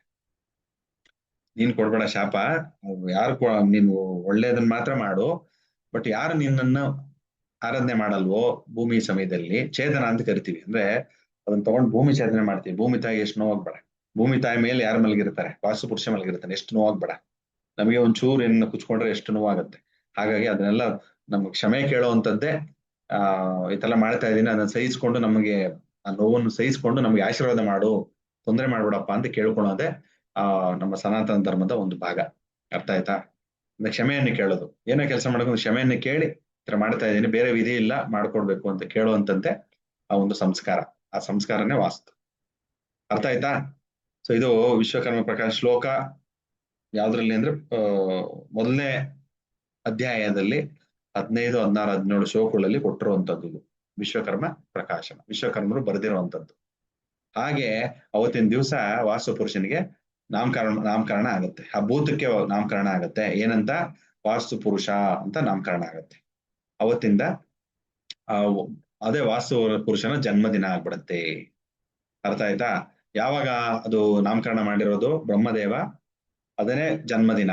ಯಾವುದು ಅಂತಂದ್ರೆ ಭಾದ್ರಪದ ಮಾಸ. ಇನ್ನೇನ್ ಬರುತ್ತೆ? ಭಾದ್ರಪದ ಮಾಸ, ಕೃಷ್ಣ ಪಕ್ಷ, ತೃತೀಯ ತಿಥಿ, ಶನಿವಾರ. ವಾರಗಳಲ್ಲಿ ಶನಿವಾರ ಹುಟ್ಟಿರುವಂಥದ್ದು, ಅಂದ್ರೆ ಅದು ನಾಮಕರಣ ಆಗಿರುವಂಥದ್ದು, ಅವತ್ತೇ ಹುಟ್ಟಿರುವಂಥದ್ದು ಲೆಕ್ಕ ತಗೊಳ್ಳೋದು. ಕೃತಿಕಾ ನಕ್ಷತ್ರ ಇರುತ್ತೆ, ಮತ್ತೆ ವ್ಯತಿಪಾತ ಯೋಗ. ಕೃತಿಕಾ ನಕ್ಷತ್ರ ಅಗ್ನಿ ನಕ್ಷತ್ರ ಅಲ್ವಾ? ತೃತೀಯಕ್ಕೆ ಅಧಿಪತಿ ಯಾರು? ತೃತೀಯ ಮಂಗಳ ಗ್ರಹ, ತೃತೀಯ ಅಲ್ವಾ? ಸೊ ನೋಡಿ, ಎಲ್ಲಾನು ಒಂಥರ ಬಿಸಿ ತರನೇ ಆಗುತ್ತೆ. ಕೃಷ್ಣ ಪಕ್ಷ, ಶುಕ್ಲ ಪಕ್ಷ ಅಲ್ಲ, ಕೃಷ್ಣ ಪಕ್ಷ, ಶನಿವಾರ, ಕೃತಿಕಾ ನಕ್ಷತ್ರ, ಅಗ್ನಿ ನಕ್ಷತ್ರ, ವ್ಯತಿಪಾತ ಯೋಗ, ವಿಷ್ಟೀಕರಣ ಮತ್ತು ಬದ್ಧಕರಣ ಸಂಧಿಕಾಲ. ವಿಷ್ಟೀಕರಣ ಮುಗ್ದಿರುತ್ತೆ, ಬದ್ಧಕರಣ ಶುರುವಾಗಿರುತ್ತೆ. ಅರ್ಥ ಆಯ್ತಾ? ಬದ್ಧ ಅಂತಂದ್ರೆ ಏನು? ಅದು ಕೂಡ ಸರ್ಪಕಾಲ ಅಂತ ಹೇಳ್ತೀವಿ ನಾವು, ಸಂಧಿಕಾಲ. ಮತ್ತೆ ಗುಳಿಕ ಕಾಲದಲ್ಲಿ ಶುರುವಾಗಿರುವಂತದ್ದು. ಅದಕ್ಕೆ ಅವ್ರನ್ನ ವಾಸ್ತು ಪುರುಷ, ಅವತ್ತಿನ ದಿವಸ ಹುಟ್ಟಿರೋದು ಅಂತ ಹೇಳ್ತೀವಿ. ಈ ವರ್ಷದಲ್ಲಿ ಯಾವಾಗ ಬರುತ್ತೆ ವಾಸ್ತು ಪುರುಷನ ಜನ್ಮದಿನ? ಅವತ್ತಿನ ದಿವಸ ಅಟ್ಲೀಸ್ಟ್ ನಾವು ಮನೆಯಲ್ಲಿ ವಾಸ್ತು ಮಂತ್ರನ ಹೇಳ್ಕೋಬೇಕು, ವಾಸ್ತು ಸ್ತುತಿಯನ್ನ ಮಾಡ್ಬೇಕು, ಸ್ತುತಿಸ್ಬೇಕು ವಾಸ್ತು ಪುರುಷನನ್ನ. 45 ದೇವತೆಗಳಿಗೆ ಪೂಜೆಯನ್ನ ಮಾಡ್ಬೇಕು. ಅವತ್ತಿನ ದಿವಸ ಮಿಸ್ ಮಾಡ್ದಂಗೆ ಮಾಡ್ಬೇಕು, ಯಾಕಂದ್ರೆ ಅವನ ಜಾಗದಲ್ಲೇ ನಾವಿರೋ ವಾಸ ಮಾಡುವಂಥದ್ದು ಮರಿಬಾರದು. ನೋಡಿ, ವಾಸ್ತು ಪುರುಷನ ಜನ್ಮ ತಿಥಿ ಯಾವಾಗ ಬರುತ್ತೆ? 29 ಸೆಪ್ಟೆಂಬರ್ 2026 ಮಂಗಳವಾರ ಬರುತ್ತೆ. ಏನ ಈ ವರ್ಷ. ಸೊ ಹಾಗಾಗಿ ಎಲ್ಲ ನೋಟ್ ಡೌನ್ ಮಾಡ್ಕೊಳ್ಳಿ. ಅವತ್ತಿನ ದಿವಸ ನಿಮ್ಗೆ ಏನ್ ಬರುತ್ತೆ ವಾಸ್ತು ಎಲ್ಲ ಸಿಗುತ್ತಲ್ಲ, ಆನ್ಲೈನ್ ಸಿಗುತ್ತೆ, ಪುಸ್ತಕಗಳಿರುತ್ತೆ, ವಾಸ್ತು ಕಲ್ಪ ಇರುತ್ತೆ ಎಲ್ಲರ ಮನೆಯಲ್ಲಿ, ಪುರೋಹಿತರುಗಳ ಮನೆಗಳಲ್ಲಿ. ಇಲ್ಲ ಪುರೋಹಿತರನ್ನ ಯಾರು ಮನೆಗೆ ಕರೆಸಿ ಒಂದು ವಾಸ್ತು ಹೋಮ ಹವನ ಮಾಡಿಸ್ಕೊಳ್ಳುವಂಥದ್ದು, ಪೂಜೆ ಮಾಡಿಸ್ಕೊಳ್ಳುವಂಥದ್ದು. ದೇವಸ್ಥಾನದಲ್ಲಿ ಯಾರು ಇರುತ್ತೋ ದೇವಸ್ಥಾನದಲ್ಲಿ ಕೂಡ ಒಂದು ವಾಸ್ತು ಪೂಜೆಯನ್ನ ಇಟ್ಕೊಳ್ಳುವಂಥದ್ದು. ಅಟ್ಲೀಸ್ಟ್ ವಾಸ್ತು ಪುರುಷನ ನೆನ್ಸ್ಕೊಂಡಂಗಾಗತ್ತೆ. ಅವನ ಆಶೀರ್ವಾದ ನಮ್ಮ ಮೇಲೆ ಸದಾ ಇರುವ ಹಾಗೆ ಆಗುತ್ತೆ. ಅರ್ಥ ಆಯ್ತಾ? ಯಾವಾಗ್ಲೂ ನೆನ್ಸ್ಕೊಳ್ಕೊಡಿ. ಗಣಪತಿ ಹಬ್ಬ ಬರುತ್ತಲ್ಲ, ಅದೇ ಭಾದ್ರಪದ ಮಾಸದಲ್ಲಿ. ಭಾದ್ರಪದ ಮಾಸ ಚೌತಿ ಅಂತ ಹೇಳ್ತೀವಿ ನಾವು. ಯಾವುದು ಗಣಪತಿ ಹಬ್ಬ ಬರೋದು ಅದೇ ಭಾದ್ರಪದ ಮಾಸದಲ್ಲಿ. ನಮ್ಮ ವಾಸ್ತು ಪುರುಷ ಕೂಡ ಹುಟ್ಟಿರುವಂತದ್ದು ಭಾದ್ರಪದ ಮಾಸ, ಕೃಷ್ಣ ಪಕ್ಷ, ತೃತೀಯ, ಶನಿವಾರ, ಕೃತಿಕಾ ನಕ್ಷತ್ರ, ವ್ಯತಿಪಾತ ಯೋಗ, ವಿಷ್ಟೀಕರಣ ಮತ್ತು ಬದ್ಧಕರಣದ ಸಂಧಿಕಾಲ, ಗುಳಿಕ ಕಾಲದಲ್ಲಿ ವಾಸ್ತು ಪುರುಷನ ಬ್ರಹ್ಮದೇವರು ನಾಮಕರಣ ಮಾಡಿರುವಂತದ್ದು. ಅರ್ಥ ಆಯ್ತಾ? ಸೊ ಹಾಗಾಗಿ ಅದನ್ನ ನೆನ್ಪಿಟ್ಕೊಂಡು ನಾವು ಆ ಪೂಜೆ ಪುನಸ್ಕಾರ ಮಾಡ್ತಾ ಇದ್ರೆ ಯಥೇಚ್ಛವಾಗಿ ನೀವು ನೋಡ್ಕೊಳ್ಳಿ, ಮಾಡಿ ನೋಡಿ. ಈ ಸತಿ 29 ಸೆಪ್ಟೆಂಬರ್ 2026 ಮಂಗಳವಾರ ಈ ಒಂದು ಸತಿ ನಿಮ್ಮ ಮನೆಯಲ್ಲಿ ವಾಸ್ತು ಪೂಜೆ, ನಿಮ್ಗೆ ಏನು ಬರುತ್ತೋ ಆ ರೀತಿಯ ತೋಚಿದ ಹಾಗೆ ಮಾಡ್ಬೇಕು ವಾಸ್ತು ಪುರುಷಂದು. ಅರ್ಥ ಆಯ್ತಾ? ಏನಿರುತ್ತೋ ಅದರಲ್ಲೇ ಮಾಡುವಂಥದ್ದು, ನೈವೇದ್ಯ ಕೊಡುವಂಥದ್ದು ನನಗೆ ವಾಸ್ತು ಪುರುಷನ್. ವಾಸ್ತು ಪೂಜೆ ಯಾವಾಗ ಮಾಡ್ಬೇಕು? ಇನ್ನ ತಿಳ್ಕೊಳ್ಳೋ ವಿಷಯ ಸುಮಾರಿದೆ, ಬಟ್ ಮೇನ್ ಬರುವಂತದ್ದು ಏನು? ವಾಸ್ತು ಪೂಜೆ ಯಾವಾಗ ಮಾಡ್ಬೇಕು ಅನ್ನೋದು ಎಷ್ಟೋ ಜನಕ್ಕೆ ಕುತೂಹಲ ಇರುತ್ತಲ್ವಾ. ವಾಸ್ತು ಪುರುಷ ಅಂತಂದ್ರೆ ಯಾವಾಗ ನಮಗೆ ಸಡನ್ ಆಗಿ ಬಂತು, ಯಾವಾಗ ಮಾಡುವಂತದ್ದು ಕುತೂಹಲ ಇರುತ್ತೆ ನಮ್ಗೆ, ಯಾವಾಗ ಮಾಡ್ಬೇಕು ಅಂತ. ಎಲ್ಲರೂ ಏನ್ ಅನ್ಕೊಂತಾರೆ, ಯಾರನ್ನ ಹೊಸ ಮನೆ ಕಟ್ಟಿದಾಗ ಗೃಹ ಪ್ರವೇಶ ಮಾಡ್ತಾರೆ, ಅವಾಗ ವಾಸ್ತು ಪೂಜೆ ಮಾಡೋದಷ್ಟೇ, ಪದೇ ಪದೇ ಮಾಡಬಾರ್ದು ಅಂತ ಹೇಳ್ಬಿಡ್ತಾರೆ. ವಾಸ್ತು ವಿಶ್ವಕರ್ಮನೇ ಹೇಳಿದ್ದಾರೆ ಯಾವಾಗ ಮಾಡ್ಬೇಕು, ಗೃಹಾರಂಭ. ಭೂಮಿ ಪೂಜೆ ಮಾಡ್ತೀವಲ್ಲ, ಅವ ಭೂಮಿ ಪೂಜೆ ದಿವಸನೇ ನಾವು ವಾಸ್ತು ಪೂಜೆಯನ್ನ ಮಾಡ್ಬೇಕು. ವಾಸ್ತು ಪೂಜೆ, ವಾಸ್ತು ಹೋಮ, ಹವನ ಅಂತೀವಿ, ಹೋಮ ಮತ್ತೆ ವಾಸ್ತು ಬಲಿ ಅನ್ನ ಮಾಡುವಂಥದ್ದು. ನೆಕ್ಸ್ಟ್ ಗೃಹ ಪ್ರವೇಶ. ಗೃಹಾರಂಭ ಅಂದ್ರೆ ಮನೆ ಕಟ್ಟಕ್ಕೆ ಶುರು ಮಾಡೋದು ಯಾವುದು, ಗುದ್ದಲಿ ಪೂಜೆ, ಭೂಮಿ ಪೂಜೆ, ಅವಾಗಲೂ ಕೂಡ ವಾಸ್ತು ಪೂಜೆ ಮಾಡ್ಬೇಕು. ಗೃಹ ಪ್ರವೇಶ ಅವಾಗ್ಲೂ ಮಾಡ್ಬೇಕು. ದ್ವಾರ ನಿರ್ಮಾಣ, ಯಾವಾಗ ನಾವು ವಾಸ್ಕಲ್ ಇಡ್ತೀವಲ್ಲ, ಕೆಲವರು ಬಂದ್ಬಿಟ್ಟು ಸುಮ್ಮನೆ ಒಂದು ವಾಸ್ಕಲ್ಗೆ ಒಂದು ಪೂಜೆ ಮಾಡ್ಬಿಟ್ಟು ಇಟ್ಬಿಡ್ತೀವಿ, ತಪ್ಪು. ಯಾಕಂದ್ರೆ ಮುಖ್ಯ ದ್ವಾರ ಅಂತ ಹೇಳ್ತೀವಿ ನಾವು ವಾಸ್ತುಗಳಲ್ಲಿ. ಮನೆಗಳಲ್ಲಿ ಮೇನ್ ಡೋರ್ ಅಂತ ಇರುತ್ತೆ, ಹಿತ್ಲಿನ ಬಾಗ್ಲು ಇಟ್ಕೊಂತೀರಾ, ಅದು ಲೆಕ್ಕ ಬರಲ್ಲ ನಮ್ಗೆ. ನಮ್ದು ಸಿಂಹದ್ವಾರ, ಅದು ಮನುಷ್ಯನ ಬಾಯಿ ಇದ್ದ ಹಾಗೆ. ನಾವು ಬಾಯಿಯಲ್ಲಿ ಏನು ತಿಂತೀವೋ ಆಹಾರ, ಅದ್ರ ತಕ್ಕನಂಗೆ ನಮ್ಮ ದೇಹ ಕೂಡ ಇರುತ್ತೆ, ಆರೋಗ್ಯ ಕೂಡ ಇರುತ್ತೆ, ಕರೆಕ್ಟಾ? ಹಾಗೆ ಮುಖ್ಯ ದ್ವಾರ ನಿರ್ಮಾಣ ಮಾಡಿದಾಗ, ಅಂದ್ರೆ ವಾಸ್ಕಲ್ ಅಂತ ಹೇಳ್ತೀವಿ ನಾವು, ವಾಸ್ಕಲ್ನ ಇಡ್ಬೇಕಾದ್ರೆ ಅವತ್ತಿನ ದಿವಸ ಕೂಡ ನಾವು ಎಲ್ಲ ಪುಣ್ಯಾಹ ಮಾಡಿ, ಪುಣ್ಯ ವಾಚನವನ್ನು ಮಾಡಿ, ಗಣಪತಿ ಪೂಜೆಯನ್ನು ಮಾಡಿ, ಮತ್ತು ವಾಸು ಪೂಜೆ, ವಾಸು ಹೋಮ, ವಾಸ್ತು ಬಲಿಗಳನ್ನ ಅವತ್ತು ಕೂಡ ಮಾಡ್ಬೇಕು ಅಂತ ಹೇಳುತ್ತೆ. ದ್ವಾರ ನಿರ್ಮಾಣ ಮಾಡಿ ಸಮಯದಲ್ಲಿ ಇವೆಲ್ಲ ಫಾಲೋ ಮಾಡ್ತು ಅಂದ್ರೆ ಬಹಳ ವಿಶೇಷವಾದ ಫಲ ಸಿಗುತ್ತೆ. ಮತ್ತು ತ್ರಿವಿಧ ಪ್ರವೇಶ ಮಾಡ್ಬೇಕಾರೆ ಯಾವುದು, ಆ 3 ಪ್ರವೇಶ ನೋಡಿ, ಗಮನ ಇಟ್ಟು ಕೇಳಿ. ಅಪೂರ್ವ ಪ್ರವೇಶ ಮತ್ತು ಸ್ಪೂರ್ವ ಪ್ರವೇಶ ಮತ್ತು ದ್ವಂದ್ವಭಯ ಪ್ರವೇಶ ಅಂತ ಹೇಳ್ತೀವಿ. 3 ಪ್ರವೇಶಗಳು ಯಾವುದು ನೋಡಿ, ಕೆಳಗಡೆ ಕೊಟ್ಟಿದ್ದೀನಿ. ಅಪೂರ್ವ ಪ್ರವೇಶ ಅಂದ್ರೆ ಹೊಸ ಮನೆ ಗೃಹ ಪ್ರವೇಶ ಮಾಡುವಂಥದ್ದು, ಅದನ್ನ ಅಪೂರ್ವ ಪ್ರವೇಶ ಅಂತ ಹೇಳ್ತೀವಿ. ಅವಾಗಲೂ ಕೂಡ ನಾವು ವಾಸ್ತು ಪೂಜೆ ಮಾಡ್ಬೇಕು. ನೆಕ್ಸ್ಟ್ ಸ್ಪೂರ್ವ ಪ್ರವೇಶ ಅಂದ್ರೆ ಪ್ರವಾಸದ ನಂತರ ಮನೆಗೆ ಹಿಂತಿರುಗ್ತೀವಲ್ಲ, ನಾವು ತೀರ್ಥಯಾತ್ರೆಗೆ ಹೋಗಿರ್ತೀವಿ. ಆಗಿನ ಕಾಲದಲ್ಲಿ ಸುಮಾರು ತಿಂಗಳಾನ್ಗಟ್ಲೆ, ವರ್ಷಾನ್ಗಟ್ಲೆ ಹೋಗೋರು, ಕರೆಕ್ಟಾ? ಅವಾಗ ವಾಪಸ್ ನಾವು ಮನೆಗೆ ಬಂದಾಗ, ಎಷ್ಟೋ ದಿನ ಇದ್ದಾಗ, ಯಾರು ವಾಸ ಮಾಡದೇ ಇದ್ದಾಗ ಏನಾಗ್ಬಿಡುತ್ತೆ, ಅದು ಧೂಳು ಹಿಡಿದ್ಬಿಟ್ಟು ಎಲ್ಲ ಪ್ರಾಣಿಗಳು ಪಕ್ಷಿಗಳೆಲ್ಲ ವಾಸ ಮಾಡ್ಬಿಡುತ್ತೆ.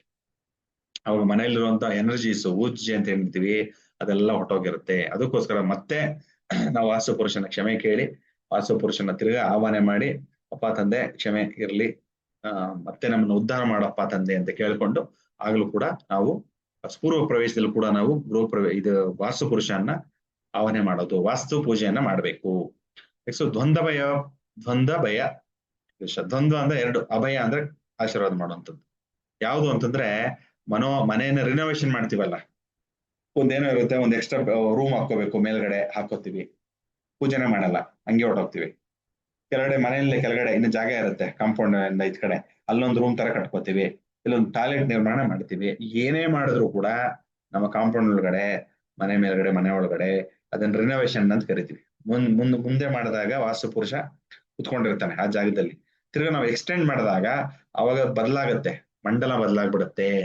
ಹಾಗಾಗಿ ಏನಾಗುತ್ತೆ, ಎನರ್ಜೀಸು ತೊಂದರೆ ಮಾಡ್ಬಿಡುತ್ತೆ. ಅದಕ್ಕೋಸ್ಕರನೇ ಮತ್ತೆ ಏನ್ ಮಾಡ್ಬೇಕು, ವಾಸ್ತು ಪೂಜೆನ ಮಾಡ್ಬೇಕು ಅಂತ. ಅದಕ್ಕೆ ತ್ರಿವಿಧ ಪ್ರವೇಶ. ನೀವು ಇವಾಗೆಲ್ಲ ವಾಸ್ತು ಎಕ್ಸ್ಪರ್ಟ್ ಆಗ್ತಾ ಇರೋದ್ರಿಂದ, ವಾಸ್ತು ತಿಳ್ಕೊತಾ ಇರೋದ್ರಿಂದ ಇದು ಗೊತ್ತಿರ್ಬೇಕು. ಅಪೂರ್ವ ಪ್ರವೇಶ, ಪೂರ್ವ ಪ್ರವೇಶ, ದ್ವಂದ್ವಭಯ ಪ್ರವೇಶ. ಹೆಸರು ನೆನಪಿಲ್ದೇ ಇದ್ರು 3 ತರದ ಪ್ರವೇಶ ನೆನಪಿರ್ಲಿ. ಒಂದು ಹೊಸ ಮನೆ ಮಾಡಿದಾಗ, ಇನ್ನೊಂದು ಹಳೆ ಮನೆ ರೆನೋವೇಷನ್ ಮಾಡಿದಾಗ, ಇನ್ನೊಂದು ನೀವೆಲ್ಲನ್ನ ಹೊರಗಡೆ ಜಾಸ್ತಿ ವರ್ಷಾನ್ಗಟ್ಲೆ ಫ್ಯಾಮಿಲಿ ಎಲ್ಲ ಟ್ರಿಪ್ ಹೋಗ್ತೀರಾ, ಒಂದ್ 3 ತಿಂಗಳು ಯುರೋಪ್ ಟ್ರಿಪ್ ಹೋಗಿ ಬರ್ತೀರಾ. ಬಂದ್ಮೇಲೆ ಇಮಿಡಿಯೇಟ್ ಆಗಿ ಫಸ್ಟ್ ಅದನ್ನ ಮುಂದಿನ ದಿನಾನೇ ಬಂದು ಇಳಿದಿದ್ದ ನೆಕ್ಸ್ಟ್ ದಿನಾನೇ ವಾಸ್ತು ಪೂಜೆಯನ್ನ ಮಾಡ್ಬೇಕು. ಅರ್ಥ ಆಯ್ತಾ? ತ್ರಿವಿಧ ಪ್ರವೇಶಗಳಲ್ಲಿ. ಮತ್ತು ಊರು ಹಬ್ಬ ಮಾಡ್ತಾರೆ, ನೂತನ ವರ್ಷಾರಂಭ ಉಗಾದಿಗಳಲ್ಲಿ ಮಾಡ್ಬೇಕು. ಅವನು ಊರೊಬ್ಬ ಮಾಡ್ತೀವಿ, ವರ್ಷ ಊರೊಬ್ಬ ಮಾಡ್ತಾರೆ, ಆಗ ಮಾಡ್ಬೇಕು. ಯಜ್ಞ ಹೋಮಗಳು ಮಾಡಿದಾಗ ವಾಸ್ತುವನ್ನು ಮಾಡಿಕೊಂಡು ತದನಂತರ ಯಜ್ಞವನ್ನ ಮಾಡ್ಬೇಕು. ಪುತ್ರ ಜನನ ಅಥವಾ ಪುತ್ರಿ ಜನನ ಅಂದ್ರೆ, ಪುತ್ರ ಜನನ ಅಂದ್ರೆ ಇಲ್ಲಿ ಏನಂತಾರೆ, ಮಕ್ಕಳು ಹುಟ್ಟದಾಗ ನಾಮಕರಣ ಎಲ್ಲ ಮಾಡ್ತೀವಲ್ಲ, 11 ದಿನ ನಮ್ಗೆಲ್ಲ ಕುರುಡಿರುತ್ತೆ, ಸೂತಕ ಇರುತ್ತೆ, ಒಬ್ಬೊಬ್ರು ಒಂದೊಂದು ಸಂಪ್ರದಾಯ ಫಾಲೋ ಮಾಡ್ತಾರೆ. ಅದು ಯಾವಾಗ ನಾವು ಪುಣ್ಯ ಎಲ್ಲ ಮಾಡಿಸ್ತೀವಿ, ಮಗುಗೆಲ್ಲ ನೀರ್ ಹಾಕಿ, ಬಾಣಂತಿ ನೀರ್ ಹಾಕಿ, ಆಗ ನೆಕ್ಸ್ಟ್ ದಿನ ಎಲ್ಲಾನು ಕರೆದಿ ಭೋಜನ ಹಾಕ್ತಿವಿ, ಪೂಜೆಯನ್ನ ಮಾಡ್ತೀವಿ, ಪುಣ್ಯಾಹವನ್ನು ಮಾಡ್ತೀವಿ. ಆಗ್ಲೂ ಕೂಡ ನಾವು ಅದು ವಾಸ್ತು ಪೂಜೆಯನ್ನ ಮಾಡ್ಲೇಬೇಕು. ಮತ್ತು ಶುಭ ಕಾರ್ಯಗಳು, ಏನೇ ಶುಭ ಕಾರ್ಯಗಳು ಮನೆಯಲ್ಲಿ, ಹೋಮ, ಮದುವೆ, ಗೃಹ ಪ್ರವೇಶ, ಉಪನಯನ, ಏನೇ ಆದ್ರೂ, ವಿವಾಹ ಏನಾದ್ರೂ ಕೂಡ ಅದು ಮಾಡ್ಲೇಬೇಕು. ಅದನ್ನ ವಾಸ್ತು ಪೂಜೆನ ಮಾಡ್ಬೇಕು. ಉಪನಯನ, ವಿವಾಹ, ಹಬ್ಬಗಳು ನೋಡಿ, ಹಬ್ಬಗಳಲ್ಲಿ ಕೂಡ ಮಾಡ್ಬೇಕಂತೆ. ಬರೀ ನಾವು ಆಚರಿಸ್ಕೊಂಡು ಎಂಜಾಯ್ ಮಾಡೋದಲ್ಲ, ಬೇಕಾದ್ರೆ ನಮ್ ಬಾರನ್ನೆಲ್ಲ ತರ್ಕೊಂಡಿರೋದು ಯಾರು? ವಾಸ್ತು ಪುರುಷ. ಹಾಗಾಗಿ ಅವನು ಕೂಡ ನಾವು ಯಥೇಚ್ಛವಾಗಿ ಆರಾಧನೆಯನ್ನು ಮಾಡಬೇಕು. ಅವನು ಕೂಡ ನೈವೇದ್ಯ ಕೊಡ್ಬೇಕು ಅವತ್ತಿನ ದಿವಸ. ನಾವೇ ಊಟ ಮಾಡೋದಲ್ಲ. ಹಬ್ಬಗಳು ಉತ್ಸವಗಳು ಮಾಡಿದಾಗ, ಮತ್ತು ಜೀರ್ಣೋದ್ಧಾರ, ಏನೇ ಅದೇ ಜೀರ್ಣೋದ್ಧಾರ ಅಂದ್ರೆ ಅದೇ ರಿನೋವೇಷನ್ ಮಾಡೋದು. ಮನೆ ದೇವಸ್ಥಾನ ಮಾಡ್ತಾರೆ, ಜೀರ್ಣೋದ್ಧಾರ ಎಷ್ಟೋ ದಿನ ಪಾಳು ಬಿದ್ದೋಗಿರುತ್ತೆ, ಮತ್ತೆ ಹೊಸದಾಗಿ ಅದನ್ನ ಪ್ರಾಣ ಪ್ರತಿಷ್ಠೆ ಮಾಡಿ ಅದರಲ್ಲಿ ಪೇಂಟಿಂಗ್ ಗಿಂಟಿಂಗ್ ಎಲ್ಲ ಮಾಡಿಸಿ ಧೂಳೆಲ್ಲ ಹೊಡೆದು ಜೀರ್ಣೋದ್ಧಾರ ಮಾಡ್ತಾರೆ. ಆಗ್ಲೂ ಕೂಡ ವಾಸ್ತುವನ್ನ ಆವಾಹನೆ ಮಾಡ್ಬೇಕು. ವಾಸ್ತು ಎಲ್ಲ ಆವಾಹನೆ ಆಗುತ್ತೋ, ಎಲ್ಲಿರ್ತಾನೋ ಅಲ್ಲಿ ಸುಭಿಕ್ಷವಾಗಿರುತ್ತೆ. ಇಲ್ಲ ಅಂತಂದ್ರೆ ಅದು ಪಾಳು ಬಿದ್ದೋಗುತ್ತೆ. ಮತ್ತು ಕೊಯ್ಲು, ಯಾರನ್ನ ರೈತರಿದ್ರೆ ಕೊಯ್ಲು, ಧಾನ್ಯ ಅಲ್ಲ ಧಾನ್ಯ ಸಂಗ್ರಹಣೆ ಎಲ್ಲ ಮಾಡಿದಾಗ, ಧಾನ್ಯ ಸಂಗ್ರಹಣೆ ಎಲ್ಲ ಮಾಡೋ ಟೈಮಲ್ಲಿ ಆಗ್ಲೂ ಕೂಡ ನಾವೆಲ್ಲ ವಾಸ್ತುವಿನ ಪೂಜೆಯನ್ನ ಮಾಡಿ, ಮನೆಯಲ್ಲಾಗ್ಲಿ ಎಲ್ಲಿ ಗೋಡೌನಲ್ಲಿ ಎಲ್ಲಿರುತ್ತೋ ಅಲ್ಲಿ ತದನಂತರ ಅದನ್ನ ಶೇಖರಣೆ ಮಾಡ್ಬೇಕು. ಆಗ ವಾಸ್ತುಪುರುಷ ಅದನ್ನೆಲ್ಲ ಕಾಯ್ತಾನೆ, ಏನೇ ತೊಂದರೆ ಮಾಡಲ್ಲ ಅದಕ್ಕೆ ಧಾನ್ಯಗಳಿಗೆ. ಅರ್ಥ ಆಯ್ತಾ? ಮತ್ತು ಶಲ್ಯ ವಿಚಾರ, ಇದಕ್ಕೆ ಬರೋಣ ಆಮೇಲೆ. ಶಲ್ಯ ಅಂತಂದ್ರೆ ಏನು ಈ ಸಂಕ್ಷಿಪ್ತವಾಗಿ ಹೇಳ್ತೀನಿ. ಭೂಮಿ ಒಳಗಡೆ ಇರುವಂತ ವಸ್ತುಗಳು. ನೀವು ಮನೆ ಒಂದು ಕಟ್ಟಬೇಕು, ಒಂದು ಸೈಟ್ ತಗೊಂಡಿರ್ತೀರಾ, ಒಂದು ಭೂಮಿ ಖರೀದಿಸಿರ್ತೀರಾ, ಪರ್ಚೇಸ್ ಮಾಡಿರ್ತೀರಾ, ಅಲ್ಲಿ ನೀವು ಒಂದು ಮನೆಯನ್ನ ಕಟ್ಟಬೇಕು ಅಂತ ಇರ್ತೀರ. ಅದು ಫೌಂಡೇಶನ್ ಎಷ್ಟು ಬೇಕೋ 4 ಅಡಿನ 5 ಅಡಿನ ಅಗೆದ್ಬಿಟ್ಟು ಕಲ್ಲುಗಳು ಕೂಡಿಸ್ಬಿಟ್ಟು ಮನೆ ನಿರ್ಮಾಣ ಮಾಡ್ಬಿಡ್ತೀವಿ. ಆಮೇಲೆ ಒಂದಲ್ಲ ಒಂದು ತೊಂದರೆಗಳು ಇರುತ್ತೆ ಹೊಸ ಮನೇಲಿ. ಹಳೆ ಮನೇಲಿ ಇದ್ದಾಗೆ ಚೆನ್ನಾಗಿದ್ನಪ್ಪ ನಾನು, ಹೊಸ ಮನೆ ಬಂದಾಗ ಸಾವುಗಳಾಗ್ತವೆ ನಮ್ಮ ಮನೆಯಲ್ಲಿ. ಆಮೇಲೆ ಯಥೇಚ್ಛವಾಗಿ ಹಣಕಾಸುಗಳು ಹೋಗ್ತಾ ಇದೆ, ಖರ್ಚಾಗ್ತಾ ಇದೆ, ಮತ್ತೆ ಆರೋಗ್ಯಗಳ ಸಮಸ್ಯೆಗಳು ಬರ್ತಾ ಇದೆ, ಮಕ್ಕಳುಗಳು ತಪ್ಪು ದಾರಿಗಳು ತುಳಿತಾ ಇದ್ದಾರೆ, ಎಲ್ಲ ಯಾವ್ದನ್ನ ಸಮಸ್ಯೆಗಳು ಬರೋದು ಅವೆಲ್ಲ ಇದು ಕಾರಣ. ಯಾವ್ದಾದ್ರು ಶಲ್ಯ ಅಂತಂದ್ರೆ ಏನು? ಅನಾವಶ್ಯಕ ವಸ್ತುಗಳು ಭೂಮಿಯಲ್ಲಿ ಇದ್ದಾಗ. ಯಾರೋ ಅಸ್ಥಿ ಪಂಜರ ಇರುತ್ತೆ, ನೀವು ನೋಡ್ಕೊಳಲ್ಲ ಅಲ್ವಾ? ಅಸ್ಥಿ ಪಂಜರ ಇರುತ್ತೆ, ಗೊತ್ತಾಗಲ್ಲ. ಅಸ್ಥಿ ಪಂಜರ ಅಂದ ತಕ್ಷಣ ನೆನ್ಪಂತ ಒಂದು ಕೇಸ್ ಇತ್ತು. ಅಂದ್ರೆ ಅವರು ಒಂದು ಇದಕ್ಕೆ ಕರೆದಿದ್ರು, ಭೂಮಿ ಪೂಜೆಗೆ. ಒಂದು ಡೇಟ್ ಕೊಟ್ಟಿದ್ದೆ ನಾನು. ಡೇಟ್ ಕೊಟ್ಬಿಟ್ಟು ಇದೆಲ್ಲ ಹೇಳಿದೆ, ಈ ತರ ಎಲ್ಲ ವಾಸ್ತು ಪೂಜೆ ಎಲ್ಲ ಮಾಡ್ಬೇಕು, ಈ ತರ ಮಾಡ್ಬೇಕು ಅಂತೆಲ್ಲ. ಅವರು ಎಷ್ಟು ಆಗುತ್ತೆ ಅಂದ್ರು. ನಾವು ಒಂದು ಅಮೌಂಟ್ ಹೇಳಿದ್ವಿ. ತದನಂತರ ಎಷ್ಟೊತ್ತಾಗುತ್ತೆ ಅಂದ್ರೆ ಒಂದು 3-4 ಅವರ್ ಬೇಕು ಸಾರ್ ಅಂದ್ವಿ. ಆಯ್ತು ಹೇಳ್ತೀವಿ ಅಂದ್ಬಿಟ್ಟು ಹೋದವರು ತಿರ್ಗಿ ವಾಪಸ್ ಮಾಡ್ಲಿಲ್ಲ. ನಮ್ಮ ಪರಿಚಯ ಇರೋ ಒಬ್ಬರಿತ್ತು, ಅವ್ರ ಹತ್ರ ಹೋಗಿ ಅವ್ರ ಹತ್ರ ಮಾಡಿಸ್ಕೊಂಡ್ರಂತೆ. ಒಂದು 10 ನಿಮಿಷ 15 ನಿಮಿಷ ಸುಮ್ಮನೆ ಒಂದೇನೋ ಇಟ್ಬಿಟ್ಟು ಗಣಪತಿ ಪೂಜೆನ ಏನೋ ಮಾಡಿಸ್ಕೊಂಡು ಶುರು ಮಾಡಿದ್ದಾರೆ. ನಾವ್ ಹೇಳಿದ್ವಿ ಮುಂಚೆ ಅದೆಲ್ಲ ಚೆಕ್ ಮಾಡ್ಕೋಬೇಕು ಕರೆಕ್ಟ್ ಆಗಿ, ಭೂಮಿ ಬಂದು ನೋಡ್ಬೇಕು ಅಲ್ಲೇನ ಚೆನ್ನಾಗಿದೆಯಾ ಇಲ್ವಾ ಅಂತ ಒಂದು ಪ್ರಶ್ನೆ ಆಗ್ಬೇಕು. ಒಳಗಡೆ ಏನಿದ್ರೆ ಗೊತ್ತಾಗತ್ತೆ. ಅದಕ್ಕೂ ಪ್ರಶ್ನೆಶಾಸ್ತ್ರ ಇದೆ, ಅದಕ್ಕೆ ವಾಸ್ತು ಇದಕ್ಕೆ. ಅದು ಲಾಸ್ಟ್ ಭಾಗದಲ್ಲಿ ಬರುತ್ತೆ. ವಿಶ್ವಕರ್ಮ ಪ್ರಕಾಶನಲ್ಲಿ ಕೊಟ್ಟಿದ್ದಾನೆ ಯಾವ ರೀತಿ ಲಕ್ಷಣಗಳಿದ್ದಾಗ ಏನೇನು ಯಾವ್ಯಾವ ಭಾಗದಲ್ಲಿ ಶಲ್ಯಗಳಿರುತ್ತವೆ ಅಂತ. ಶಲ್ಯಗಳ ಅನಾವಶ್ಯಕತೆಗಳು ಅಂದ್ರೆ ಒಂದು ಸುಟ್ಟೋಗಿರುವಂತ ಮರ ಇರ್ಬೋದು, ಯಾರದನ್ನ ಕೂದಲಿರ್ಬೋದು, ಯಾರದನ್ನ ಉಟ್ಕೊಂಡಿರುವಂತ ಬಟ್ಟೆ ಇರ್ಬೋದು ಒಳಗಡೆ. ಹಾಗೆ ವರ್ಷಾನುಗಟ್ಲೆ ಹಾಗೆ ಇರುತ್ತಲ್ವಾ ಭೂಮಿ ಒಳಗಡೆ ಇದ್ದಾಗ.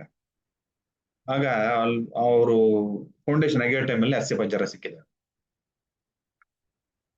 ಸೊ ಅದಕ್ಕೆ ಅದು ಶಲ್ಯದೊಟ್ಟು ಮುಂಚೆನೆ ನೋಡ್ಕೊಂಡು ಮಾಡಿದಾಗ ಆಮೇಲೆ ಅದು ಪೊಲೀಸ್ ಕಂಪ್ಲೇಂಟ್ ಆಗಿ ಅವ್ರಿಗೆ ಪೊಲೀಸ್ ಕಂಪ್ಲೇಂಟ್ ಎಲ್ಲ ದೊಡ್ಡ ತಲೆನೋವಾಗುತ್ತೆ. ಅದಕ್ಕೆ ಅದನ್ನ ಶಲ್ಯ ವಿಚಾರಗಳು ಅಂತ ಹೇಳ್ತೀವಿ. ಇದು ಯಾವತ್ತೂ ನೆಗ್ಲೆಕ್ಟ್ ಮಾಡಬಾರ್ದು. ನೋಡ್ಕೋಬೇಕು ಕರೆಕ್ಟ್ ಆಗಿ, ನೋಡಿ ಭೂಮಿ ಎಲ್ಲ ಕರೆಕ್ಟ್ ಆಗಿ ಒಂದು ಎನರ್ಜಿ ಇದೆಯಾ, ಊರ್ಜೆ ಅಂತ ನೋಡ್ಕೊಂಡು ತದನಂತರ ಒಂದು ಒಳ್ಳೆ ಮುಹೂರ್ತದಲ್ಲಿ, ಒಳ್ಳೆ ಸಮಯದಲ್ಲಿ ಎಲ್ಲ ಕುಟುಂಬದ ಸೇರಿ ಆ ಒಂದು ವಾಸ್ತು ಪುರುಷನ ಒಂದು ಪೂಜೆ ಎಲ್ಲ ಮಾಡಿ ಕ್ಷಮೆಯನ್ನು ಕೇಳಿ ತದನಂತರ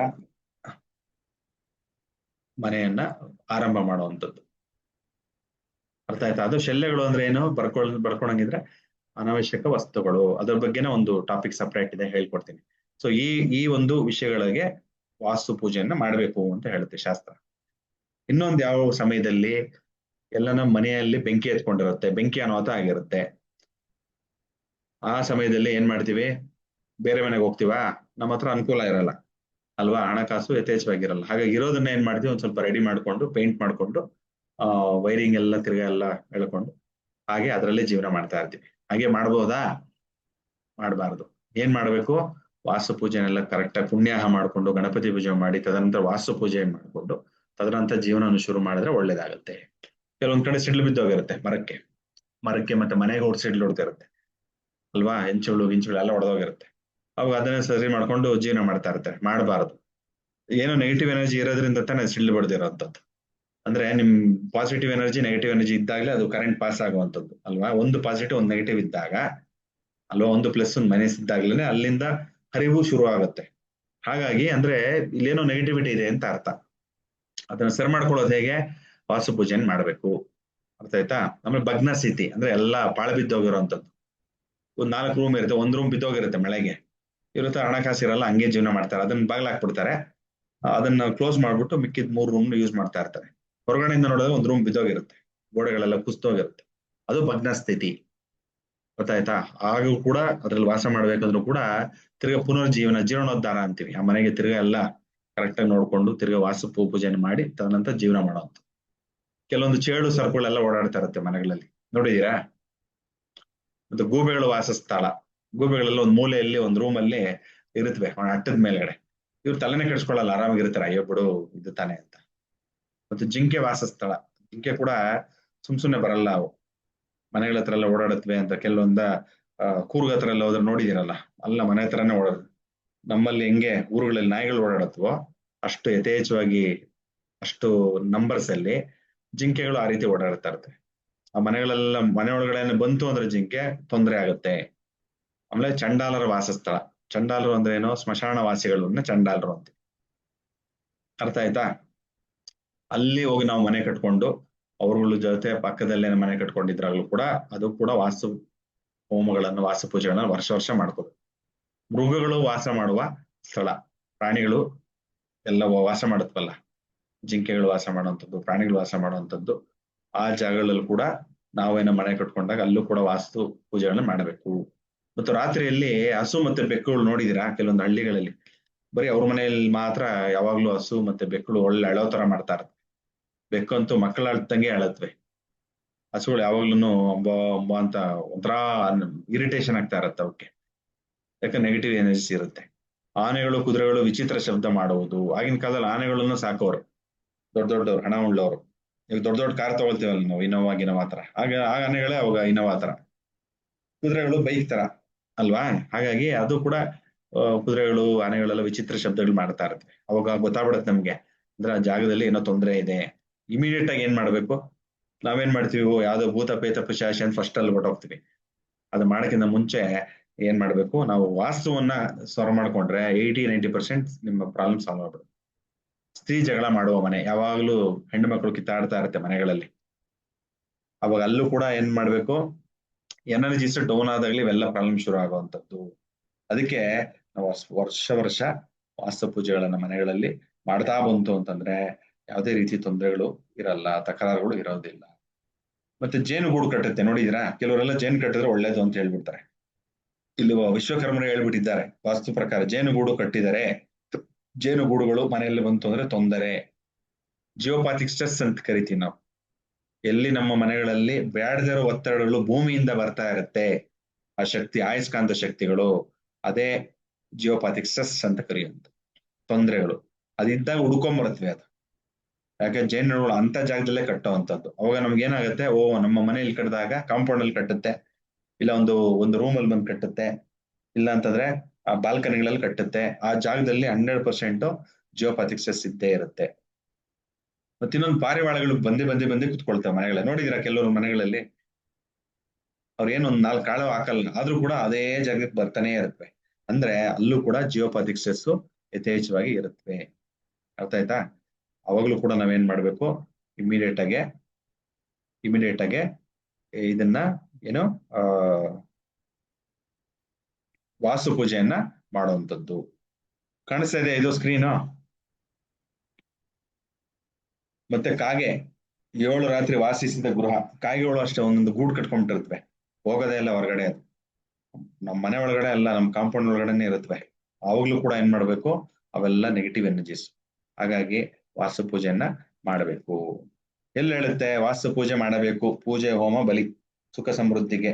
ಎಲ್ಲಿ ಹೇಳುತ್ತೆ? ವಿಶ್ವಕರ್ಮ ಪ್ರಕಾಶ ಅಧ್ಯಾಯ 1 ಶ್ಲೋಕ 23ರಲ್ಲಿ ಹೇಳುತ್ತೆ ಏನೇನ್ ಮಾಡ್ಬೇಕು, ಯಾವ ಕಾರಣಗಳಲ್ಲಿ, ಯಾವ ಸಮಯದಲ್ಲಿ ನಾವು ವಾಸ್ತು ಪೂಜೆಯನ್ನ ಮಾಡಬೇಕು ಅಂತ. ನೀವು ಯಾವುದೇ ಒಂದು ಹೋಮ ಹವನಗಳು ಮಾಡಿಸಿ ಮನೆಯಲ್ಲಿ, ಯಾವುದೇ ಒಂದು ಪೂಜೆಯನ್ನ ಮಾಡಿಸಿ, ಸತ್ಯನಾರಾಯಣ ಪೂಜೆಯನ್ನ ಆಗಿರ್ಬೋದು, ಏನೇ ಮಾಡಿದ್ರು ಕೂಡ ಅಲ್ಲಿ ವಾಸ್ತು ಕೂಡ ನಾವು ಪೂಜೆಯನ್ನ ಮಾಡ್ಲೇಬೇಕಾಗತ್ತೆ. ಅರ್ಥ ಆಗ್ತಾ ಇದೆಯಾ? ಸರಿ, ಅದು ಪೂಜೆ ಯಾವಾಗ ಮಾಡೋದು ಅಂತ ತಿಳ್ಕೊಂಡ್ವಿ, ಎಷ್ಟೋ ವಿಷಯ ತಿಳ್ಕೊಂಡ್ವಿ ಇದರ ತನಕ. ಮತ್ತೆ ನೆಕ್ಸ್ಟ್ ಇವಾಗ ಸೈಟ್ ನೋಡ್ಬೇಕು. ಇವನೇನೋ ನಮ್ಮ ಹತ್ರ ದುಡ್ಡಿದೆ, ಇಲ್ಲ ಅಂತಂದ್ರೆ ಲೋನ್ ಸ್ಯಾಂಕ್ಷನ್ ಆಗುತ್ತೆ, ಒಂದು ಮನೆ ಕಟ್ಕೊಳ್ಳೋಣ ಅಂತ ಹೋಗ್ತೀರಾ, ಫಸ್ಟ್ ಏನ್ಗೆ ಹೋಗ್ತೀರಾ ನೀವು? ಫಸ್ಟ್ ಏನ್ ಮಾಡ್ತೀರಾ? ಫಸ್ಟ್ ಹೋಗೋದೆ ನೀವು ಭೂಮಿಯನ್ನ ನೋಡೋಕೆ, ಸೈಟ್ ನೋಡೋಕೆ, ಕರೆಕ್ಟಾ? ಇಲ್ಲ ನಿಮ್ದು ಆಲ್ರೆಡಿ ಸೈಟ್ ಇತ್ತು ಅಂದ್ರೆ ತಿರ್ಗಾ ಒಂದ್ಸತಿ ಹೋಗಿ ನೋಡಿ ಅಳತೆ ಮಾಡ್ಕೊಂಡು ಎಲ್ಲೆಲ್ಲಿ ಏನಿದೆ ಅಂತ ನೋಡ್ಕೊಂಡು ಎಲ್ಲೇನೇನು ಬರಬೇಕು ಅಂತ ಯೋಚನೆ ಮಾಡ್ತೀರಾ, ಕರೆಕ್ಟಾ? ಸೊ ಫಸ್ಟ್ ನಾವು ಭೂಮಿಯನ್ನ ನೋಡ್ಬೇಕು. ಯಾವ ರೀತಿಯ ಭೂಮಿ ಇರಬೇಕು ಅಂತಂದ್ರೆ ನೋಡಿ, ಚತುರಸ್ರ ಅಂದ್ರೆ 4 ಇದಿರುತ್ತೆ, ಸ್ಕ್ವೇರ್ ಅಂತ ಕರಿತೀವಿ ನಾವು.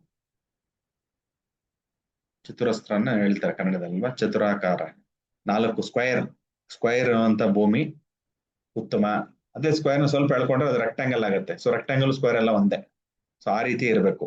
ಇನ್ನೊಂದು ಆನೆಯ ಒಂದು ಆಕಾರದಲ್ಲಿ ಇತ್ತು ಅಂದರೆ, ಸಿಂಹದ ಒಂದು ಆಕಾರದಲ್ಲಿ ಇತ್ತು ಅಂದರೆ, ಅಂದ್ರೆ ಎಕ್ಸಾಕ್ಟ್ ಹಿಂಗ್ ಅಂತಲ್ಲ, ಒಂದು ಅಪ್ರಾಕ್ಸಿಮೇಟ್ ಆಗಿ ಈ ರೀತಿ ಕಾಣಿಸಿದ್ರೆ ನಮಗೆ ಮೇಲ್ಗಡೆಯಿಂದ ನೋಡಿದಾಗ, ಮತ್ತು ವೃಷಭ ಆಕಾರ, ಗೂಳಿ ಆಕಾರದಲ್ಲಿ, ಕುದುರೆ ಆಕಾರದಲ್ಲಿ, ಮತ್ತು ವೃತ್ತಾಕಾರ ರೌಂಡ್ ಶೇಪ್ ಅಲ್ಲಿ, ತ್ರಿಶೂಲ ಆಕಾರ ತುಂಬಾ ವಿಶೇಷ ಇದೆ ಭೂಮಿ, ತ್ರಿಶೂಲ ಆಕಾರದಲ್ಲಿ, ಮತ್ತೆ ಲಿಂಗ ಆಕಾರದಲ್ಲಿ, ಮತ್ತು ಗಡಿಗೆ ಆಕಾರದಲ್ಲಿ, ಮತ್ತು ಧ್ವಜದ ಆಕಾರದಲ್ಲಿ.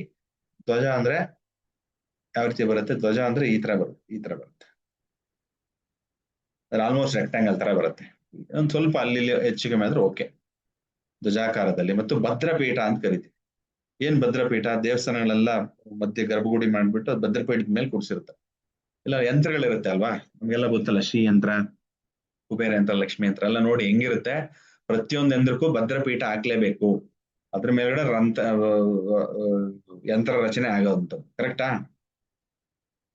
ಹಿಂಗೋ ಇರುತ್ತೆ. ಅದಕ್ಕೆ ಒಂದು ಬೌಂಡ್ರಿ ಹಾಕ್ಬೇಕು, ಆ ಬೌಂಡ್ರಿನೇ ಭದ್ರಪೀಠ. ಸೊ ಈ ಶೇಪ್ ಅಲ್ಲಿ ಇದ್ರು ಕೂಡ, ಅಂದ್ರೆ ಇದು ಕೂಡ ಒಂದು ಸ್ಕ್ವೇರ್ ಅಲ್ಲಿ ಇರುತ್ತೆ. ಅದಾದ್ಮೇಲೆ ಒಂದ್ ಸ್ವಲ್ಪ ಜಾಗಗಳಿರುತ್ತೆ 4 ಕಡೆ ಈ ರೀತಿ. ಆಮೇಲೆ ಅದಕ್ಕೆ ಓಡಾಡಕ್ಕೆ ದಾರಿ ಇರುತ್ತೆ, ಎಲ್ಲ ನಿಮ್ದೆ ಜಾಗ. ಈ ಭದ್ರಪೀಠ ಇದು ಬಹಳ ವಿಶೇಷ ಇದು. ಸೊ ಈ ರೀತಿ ಎಲ್ಲ ಇರ್ಬೋದು. ಬಟ್ ಇದೆಲ್ಲ ನಾವು ಹುಡ್ಕೊಂಡು ಹೋಗಕ್ಕಾಗಲ್ಲ ಅಲ್ವಾ. ಸೊ ನಾವೇನ್ ಮಾಡ್ತೀವಿ ಈಗಿನ ಕಾಲದಲ್ಲಿ, ನಾವು ಮೆಜಾರಿಟಿ 99.9% ಒಂದು ಸ್ಕ್ವೇರ್ ನೋಡ್ತೀವಿ. ಅದೇ ಸ್ಕ್ವೇರ್ ನ ಸ್ವಲ್ಪ ಬಬಲ್ ಗಮ್ ತರ ಹೇಳಿದ್ರೆ ಈ ತರ ದೀರ್ಘ ಚತುರಸ್ರಾಕಾರ ಆಗುತ್ತೆ, ಅಂದ್ರೆ ರೆಕ್ಟಾಂಗಲ್ ಆಗುತ್ತೆ. ಸೊ ಇದು ಮತ್ತೆ ಇದನ್ನೇ ನಾವು ಯಥೇಚ್ಛವಾಗಿ ಬಳಸುವಂತದ್ದು ಅಲ್ವಾ. ಸೊ ಈ ರೀತಿ ಭೂಮಿ ಇರಬೇಕು, ಅಂದ್ರೆ ಬಹಳ ವಿಶೇಷವಾಗಿ ಇರುತ್ತೆ ಅಂತ. ಈ ರೀತಿ ದೇವತೆಗಳಿಗೂ ಸಿಗಲ್ವಂತೆ ಭೂಮಿಗಳು. ಯಾವ್ದಕ್ಕೆ? ಈ ತರ ಕುದುರೆ ಆಕಾರದಲ್ಲಿ, ವೃಷಭ ಆಕಾರದಲ್ಲಿ, ಸಿಂಹ ಆಕಾರದಲ್ಲಿ, ತ್ರಿಶೂಲ ಆಕಾರದಲ್ಲಿ ಈ ತರ ಎಲ್ಲ ಸಿಕ್ತು ಅಂತಂದ್ರೆ ಅದು ಪುಣ್ಯ ಅಂತ ಹೇಳುತ್ತೆ ವಿಶ್ವಕರ್ಮ ಪ್ರಕಾಶ. ಇನ್ನೊಂದು, ಈ ತರ ಆಕಾರಗಳಲ್ಲಿ ಇರಬಾರದು. ಒಂದು ತ್ರಿಭುಜ ಆಕಾರದಲ್ಲಿ ಈ ತರ ಸೈಟ್ ನೋಡಿದೀರಾ? ಕಟ್ಟಿದೀರಾ? ಮನೆ ಕಟ್ತೀರಾ? ಈ ರೀತಿ ಕಟ್ಟಬಾರದು. ಅದು ತ್ರಿಭುಜ ಆಕಾರದಲ್ಲಿ ಇದ್ದಾಗ ಆ ಒಂದು ಸೈಟ್ನೇ ತಗೋಬಾರ್ದು ಅಂತ ಹೇಳುತ್ತೆ. ಇಲ್ಲ ಸ್ವಾಮಿ, ನಾವ್ ಈ ತರ ತಗೊಂಡು ನಾವು ಫುಲ್ಲು ಕಾಂಪೌಂಡ್ ಹಾಕೊಂಡು ನಮ್ಮ ಮಧ್ಯದಲ್ಲಿ ಅದನ್ನು ಈ ರೀತಿ ಮಾಡ್ಕೊಂಡು ಇಲ್ಲಿ ಮನೆ ಕಟ್ಕೋತೀವಿ, ಆಗ್ಬಹುದಾ ಅಂತಾರೆ. ಬಟ್ ಭೂಮಿನೇ ಈ ರೀತಿ ಇರೋದ್ರಿಂದ ನೆಗೆಟಿವ್ ಎನರ್ಜೀಸ್ ಜಾಸ್ತಿ ಇರುತ್ತೆ. ಇದು ಬೆಂಕಿಯ ಒಂದು ಸ್ವರೂಪನೇ ಇದು. ಬೆಂಕಿ ಎಲ್ಲ ಹೋದಾಗ ಮೇಲ್ಗಡೆ ತಾನೇ ಹೋಗುತ್ತೆ ಹೀಗೆ. ಹಾಗಾಗಿ ಅದನ್ನ ನಾವ್ ಹಿಂಗೆ ತ್ರಿಭುಜ ಅಂತ ಕರಿತೀವಿ. ತ್ರಿಭುಜದ ಸ್ವರೂಪನೇ ಬೆಂಕಿಯ ಒಂದು ಅವತಾರದಲ್ಲಿ ಕುತ್ಕೋಬಾರ್ದು, ನಾವು ಸುಟ್ಟೋಗ್ತೀವಿ ಅಂತ. ಹಾಗಾಗಿ ಆಗ್ಬಾರ್ದು. ಇನ್ನೊಂದೇನು, ಬಂಡಿ ಆಕಾರದಲ್ಲಿ, ಅಂದ್ರೆ ಬಂಡಿ ಆಕಾರದಲ್ಲಿ ಹೆಂಗಿರುತ್ತೆ ಅಂದ್ರೆ, ಒಂದು ರೆಕ್ಟಾಂಗಲ್, ಆಮೇಲೆ ತಿರ್ಗಾ ಇಷ್ಟುದ್ದ ಜಾಗ ಇರುತ್ತೆ, ಇಲ್ಲೊಂದು ಜಾಗ ಇರುತ್ತೆ. ನೋಡಿದಿರಾ ಎಷ್ಟೊಂದು ಹಳ್ಳಿಗಳ ಕಡೆ ಹೋದ್ರೆ ಈ ತರ ಇರುತ್ತೆ ಜಾಗ. ಮೇಲಿಂದ ನೋಡಿದ್ರೆ ಬಂಡಿ ಆಕಾರದಲ್ಲಿ ಇರುತ್ತೆ. ಇದು ಕೂಡ ಸಲ್ಲದು, ಈ ರೀತಿ ಕೂಡ ಇರಬಾರದು. ಇವೆಲ್ಲ ಈ ತರ ಎಲ್ಲ ಇರೋದಿಲ್ಲ ಹಳ್ಳಿಗಳ ಮುಂಚೆ ಇರೋದು, ಇವೆಲ್ಲ ಇರಲ್ಲ, ಈಸಿ. ಮತ್ತೆ ಬೀಸಣಿಗೆಯ ರೂಪದಲ್ಲಿ, ಬೀಸಣಿಗೆ ಅಂದ್ರೆ ಈ ರೀತಿ ಬರುತ್ತೆ ಬೀಸಣಿಗೆ ಅಲ್ವಾ, ನೋಡಿ ಈ ರೀತಿ ಇರುವಂತದ್ದು. ಇಲ್ಲ ಅಂದ್ರೆ ಡೈರೆಕ್ಟ್ ಈ ರೀತಿ ಇರುವಂತದ್ದು, ಅಂದ್ರೆ ಈ ರೀತಿ ಜಮೀನ್ ಅಂದ್ರೆ ಎಲ್ ಶೇಪ್ ಅಲ್ಲಿ ಇರುವಂತದ್ದು, ಮೈಸೂರು ಬೀಸಣಿಗೆ ಆ ತರದ್ದು. ಮತ್ತೆ ಹಾವಿನ ಸ್ವರೂಪದಲ್ಲಿ ಇರುವಂತದ್ದು ಜಾಗ, ಅಂದ್ರೆ ಈ ರೀತಿ ಹೆಂಗೋ ಇರುತ್ತೆ, ಎಲ್ಲೆಲ್ಲೋ ಇರುತ್ತೆ ಹಿಂಗೆ.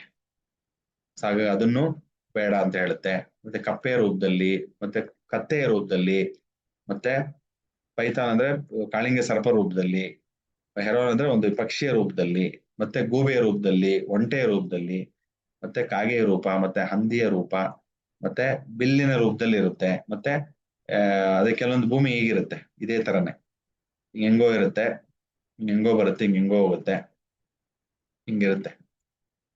ಮರ ಕಟ್ ಮಾಡ್ತಾರೆ. ಆಮೇಲೆ ಮೇಕೆಯ ರೂಪದಲ್ಲಿ ಇರುತ್ತೆ. ಅಂದ್ರೆ ಆ ರೀತಿ ಶೇಪ್ ಅಲ್ಲಿ ಏನಿತ್ತು ಅಂದ್ರೆ ಅಲ್ಲೇನ್ ಮಾಡ್ಬೇಕು, ಆ ಜಮೀನನ್ನ ನಾವು ಖರೀದಿಸಬಾರದು, ಮನೆಯನ್ನ ಕಟ್ಟಬಾರದು. ಇದ್ರಲ್ಲಿ ಅದು ಬೇಕಾದ್ರೆ ಅದು ಏನಾದ್ರು ಬೆಳೆ ಹಾಕೋಬಹುದು, ಹೂವಿನ ಗಿಡ ಏನ್ ಹಾಕೋಬಹುದು, ಬಟ್ ಅದ್ರಲ್ಲಿ ಮನೆಯನ್ನ ಕಟ್ಟಬಾರದು ಅಂತ ಹೇಳಿ. ಓಕೆ, ಅದು ಬಿಟ್ರೆ ಭೂಮಿಗೆ ಓಡಾಡಲು ಸರಿಯಾದ ದಾರಿ ಇರಬೇಕು. ಮೇನ್ ರೋಡ್ ಬರುತ್ತೆ, ಇಲ್ಲಿ ಯಾರ್ದೋ ಜಮೀನ್ ಇದೆ ನಂಬರ್ 1, ಅದಕ್ಕೆ ಇಲ್ಲೆಲ್ಲೂ ಜಮೀನಿಲ್ಲ, ಬೇರೆ ಇಲ್ಲಿ ಎಲ್ಲರೂ ಬಂದ್ಬಿಡುತ್ತೆ. ಬಟ್ ಇದ್ರ ಹಿಂದ್ಗಡೆ ಇವ್ರದ್ದು ಯಾರ್ದೋ ಜಮೀನ್ ಬರುತ್ತೆ, ನಮ್ ಜಮೀನ್ ಇದೆ, ನಂಬರ್ 2 ಅಂದ್ರೆ ನಮ್ಮ ಜಮೀನ್, ಎಲ್ಲೂ ದಾರಿ ಇಲ್ಲ ಓಡಾಡಕ್ಕೆ. ಅಲ್ಲೋ ಮನೆ ಕಟ್ಕೋತೀನಿ ಅಂತಂದ್ರೆ ಸ್ವಲ್ಪ ದಿನ ಅಲೋ ಮಾಡ್ತಾರೆ, ಆಮೇಲೆ ಇವ್ರು ಕಾಂಪೌಂಡ್ ಹಾಕೊಂಡ್ರೆ ಎಲ್ಲ ಓಡಾಡ್ತೀರಾ, ಆಗೋದೇ ಇಲ್ಲ. ಹಾಗಾಗಿ ಭೂಮಿ ಓಡಾಡಲು ಸರಿಯಾದ ದಾರಿ ಇರಬೇಕು, ಮತ್ತು ಜಾಗದಲ್ಲಿ ಒಳ್ಳೆಯ ಊರ್ಜೆ ಎನರ್ಜಿ ಇರಬೇಕು. ಅರ್ಥ ಆಯ್ತಾ? ಅದ್ ಹೆಂಗ್ ಚೆಕ್ ಮಾಡೋದು, ನೀವು ಆ ಭೂಮಿಗೆ ಆ ಸೈಟ್ಗೆ ಹೋದಾಗ ನಿಮ್ಗೆ ಒಂಥರ ಖುಷಿ ಆಗುತ್ತೆ, ಖುಷಿ ಅನುಭವ ಆಗತ್ತೆ, ಆಗ ಅದು ಒಳ್ಳೆಯ ಜಾಗ. ಅದಾಗ್ಲಿಲ್ಲ ಅಂತಂದ್ರೆ ಏನೋ ಒಂಥರ ಕಸಿವಿಸಿ ಆಗ್ತಾ ಇದ್ರೆ ಅದು ಒಳ್ಳೆಯ ಜಾಗ ಅಲ್ಲ ಅಂತ ಹೇಳುತ್ತೆ. ಎಲ್ಲ ಹೇಳುತ್ತೆ ವಿಶ್ವಕರ್ಮ ಪ್ರಕಾಶ ಶ್ಲೋಕ 32-33 ಹೇಳುತ್ತೆ, ಅಧ್ಯಾಯ 1. ಅರ್ಥ ಆಯ್ತಾ? ಯಾವ ಶೇಪ್ ಅಲ್ಲಿ ಏನು ಇರಬೇಕು ಅಂತ. ಇವಾಗೆಲ್ಲ ಈಗಿನ ಕಾಲದಲ್ಲಿ ತಲೆ ಕೆಡಿಸ್ಕೊಳ್ಳೋ ಅವಶ್ಯಕತೆ ಇಲ್ಲ. ಮೇನ್ ಏನು ಅಂತಂದ್ರೆ ನಾವ್ ಎಲ್ಲೇ ಮಾಡಿದ್ರು ಆದಷ್ಟು ಒಂದು ಸ್ಕ್ವೇರ್ ಶೇಪ್ ಅಲ್ಲಿ ಮನೆ ಕಟ್ಕೋತೀವಿ, ಇಲ್ಲಾಂದ್ರೆ ರೆಕ್ಟಾಂಗಲ್ ಶೇಪ್ ಅಲ್ಲಿ ಮನೆ ಕಟ್ಕೋತೀವಿ. ಅರ್ಥ ಆಯ್ತಾ? ಸೊ ಇದು ಮೇಜರ್, ಮಿಕ್ಕಿದೆಲ್ಲ ಕೇಸಸ್ ಆಮೇಲೆ ನೋಡೋಣ.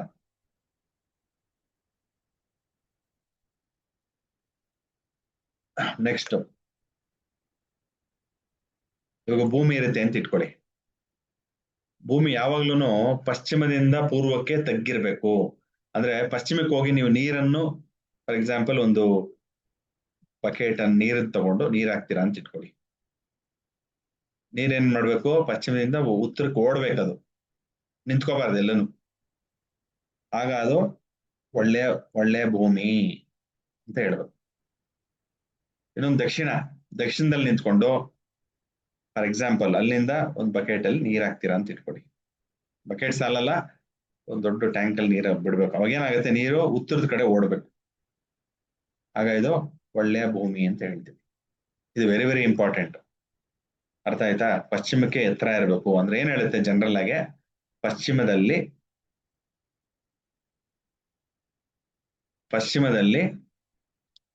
ಎತ್ತರ ಇರಬೇಕು. ಅರ್ಥ ಆಯ್ತಾ? ಎತ್ತರ ಇರಬೇಕು. ಪೂರ್ವದಲ್ಲಿ ತಗ್ಗಿ ಇರಬೇಕು. ಮಳೆ ನೀರು ಬಿದ್ದಾಗ್ಲೂ ಕೂಡ ಮಳೆ ನೀರು ಜಾರ್ಕೊಂಡು ಪೂರ್ವ ಕಡೆ ಓಡಬೇಕು. ದಕ್ಷಿಣ ಯಾವಾಗ್ಲೂ ಎಲ್ಲದಕ್ಕಿಂತ ಎತ್ತರ ದಕ್ಷಿಣ ಇರಬೇಕು, ಉತ್ತರ ತಗ್ಗಿ ಇರಬೇಕು. ಏನಾಗುತ್ತೆ, ಅವಾಗ್ಲೂ ಕೂಡ ಮಳೆ ನೀರು ಬಂದಾಗ ಎಲ್ಲ ಉತ್ತರದ ಕಡೆ ಓಡ್ಬೇಕು. ಅಂದ್ರೆ ಏನಾಗುತ್ತೆ, ಉತ್ತರ ಮತ್ತೆ ಪೂರ್ವದ ಕಡೆ ಹೋಗ್ಬೇಕು. ಉತ್ತರ ಮತ್ತೆ ಪೂರ್ವ ಅಂದಾಗ ಏನ್ ಬರುತ್ತೆ, ಈಶಾನ್ಯ ಬರುತ್ತೆ. ಕರೆಕ್ಟಾ? ಈಶಾನ್ಯದಲ್ಲಿ ಎಲ್ಲ ನೀರು ಸೇರ್ಕೋಬೇಕು. ದಕ್ಷಿಣದಿಂದ ಬರುವಂತದ್ದು ಮತ್ತೆ ಪಶ್ಚಿಮದಿಂದ ಬರುವಂತದ್ದು ಎಲ್ಲ ಸೇರ್ಕೊಂಡು ಎಲ್ಗೋಗುತ್ತೆ, ಈಶಾನ್ಯಕ್ಕೆ ಹೋಗುತ್ತೆ. ಈ ರೀತಿ ಭೂಮಿ ಉತ್ತಮವಾದ ಭೂಮಿ. ಇದು ವೆರಿ ವೆರಿ ಇಂಪಾರ್ಟೆಂಟ್, ಬೇಸಿಕ್ ಇದು, ಬಟ್ ನೋಡ್ಕೋಬೇಕು. ಅರ್ಥ ಆಯ್ತಾ?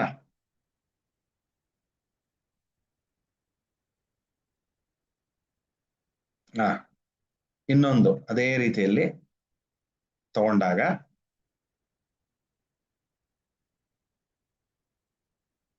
ಯಾಕೆ ಬರ್ತಾ ಇದೆ, ಸಡನ್ ಬರ್ತಾ ಇದೆ. ಹ್ಮ್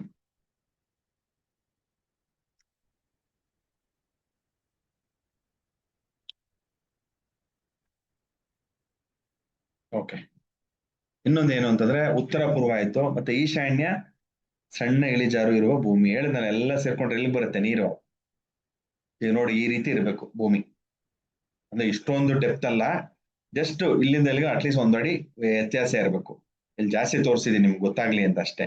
ನೋಡಿ, ಇಲ್ಲಿ ಈಶಾನ್ಯ ಯಾವಾಗ್ಲೂ ಕೂಡ ಎಲ್ಲದಕ್ಕಿಂತ, ನೋಡಿ ಇಲ್ಲಿಂದ ಕೂಡ ಇಲ್ಲಿಗೆ ತಗ್ಗಿ ಇರಬೇಕು, ಮತ್ತೆ ಇಲ್ಲಿಂದ ಕೂಡ ಇಲ್ಲಿಗೆ ತಗ್ಗಿ ಇರಬೇಕು. ಆಗ ನೀರೆಲ್ಲ ಒಂದೇ ಸತಿ ಈಶಾನ್ಯಕ್ಕೆ ಬರುತ್ತೆ.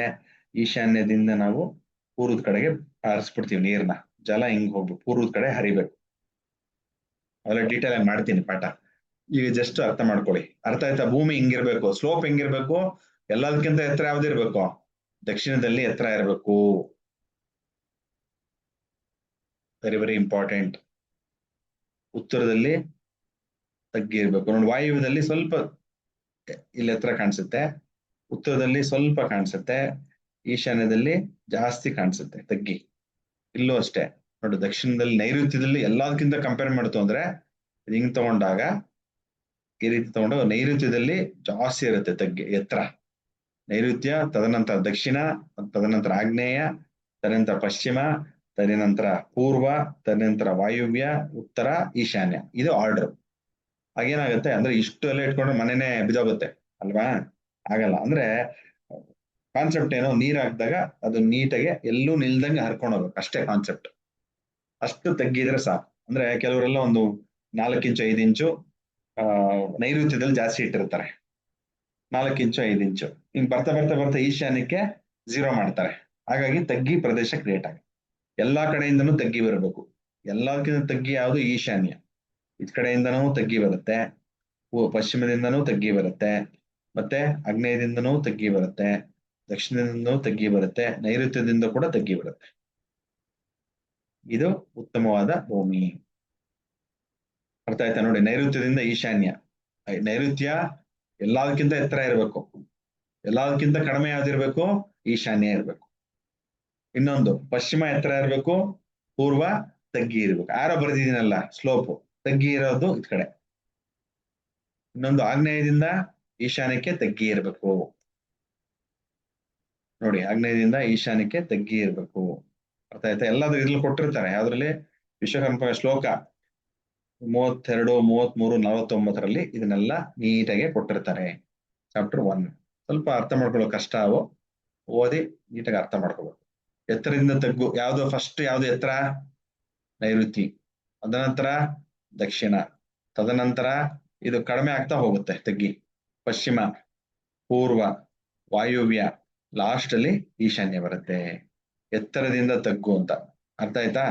ಇಂದ ಹೋಗ್ತಾ ಹೋಗ್ತಾ ಹೋಗ್ತಾ ಹೋಗ್ತಾ ಇದು ಕಡಿಮೆ ಆಗ್ಬಿಡುತ್ತೆ. ಅದಕ್ಕೆ ಇಲ್ಲಿ ನೋಡಿ, ಈಶಾನ್ಯ ತಗ್ಗಿನ ಪ್ರದೇಶ ಆಗಿರ್ಬೇಕು. ಫಸ್ಟ್ ನಾವು ಜಮೀನು ಸೈಟ್ ಕರೆದಾಗ ಯಾರನ್ನ ಫಸ್ಟ್ ನೋಡೋದು ಯಾವ್ದು? ನಾವು ಈ ಪಾಯಿಂಟೇ ನೋಡೋವಂಥದ್ದು. ಇದನ್ನ ನೋಡ್ಲೇಬೇಕು. ಅರ್ಥ ಆಯ್ತಾ? ನೆಕ್ಸ್ಟ್ ಇನ್ನೊಂದೇನು, ಎಲ್ಲ ದೊಡ್ಡ ಹುತ್ತ ಇರುತ್ತೆ, ಸರ್ಪಗಳೆಲ್ಲ ವಾಸ ಮಾಡ್ತಾ ಇರುತ್ತೆ. ಅಲ್ಲೋಗಿ ಪಕ್ಕದಲ್ಲೇ ಮನೆ ಕಟ್ಕೋಬೇಕು. ಕರೆಕ್ಟಾ? ಕಟ್ಕೋತೀರಾ? ಇಲ್ಲ ಅದನ್ನ ಸ್ವಲ್ಪ ಇದನ್ನ ಹುತ್ತ ಎಲ್ಲ ಹೊಡೆದಾಕ್ಬಿಟ್ಟು ಮನೆ ಕಟ್ತೀರಾ?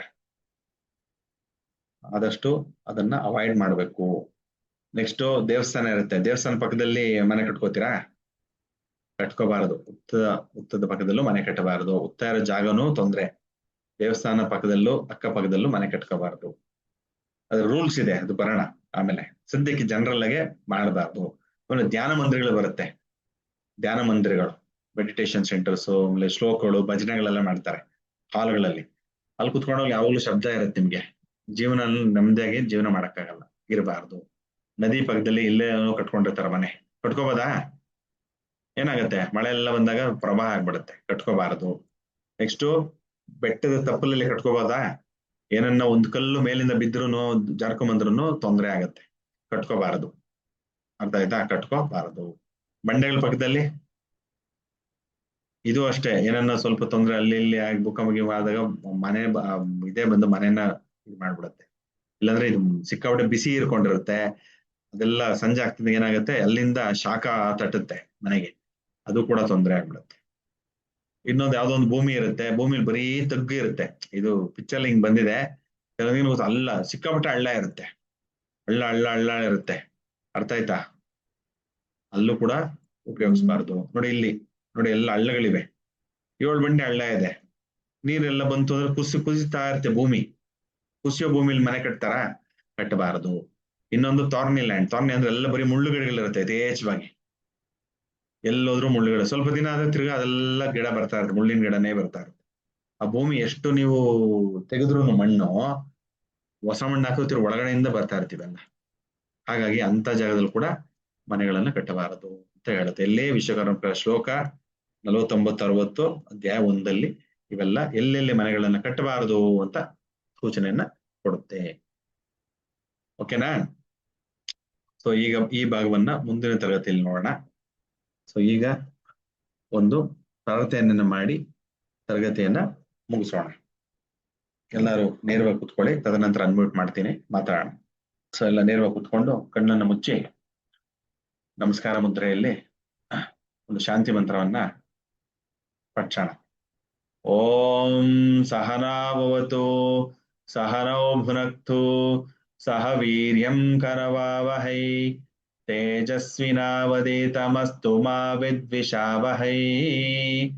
ओम शांति शांति शांति। सर्वं श्रीकृष्णार्पणमस्तु। सर्वं श्री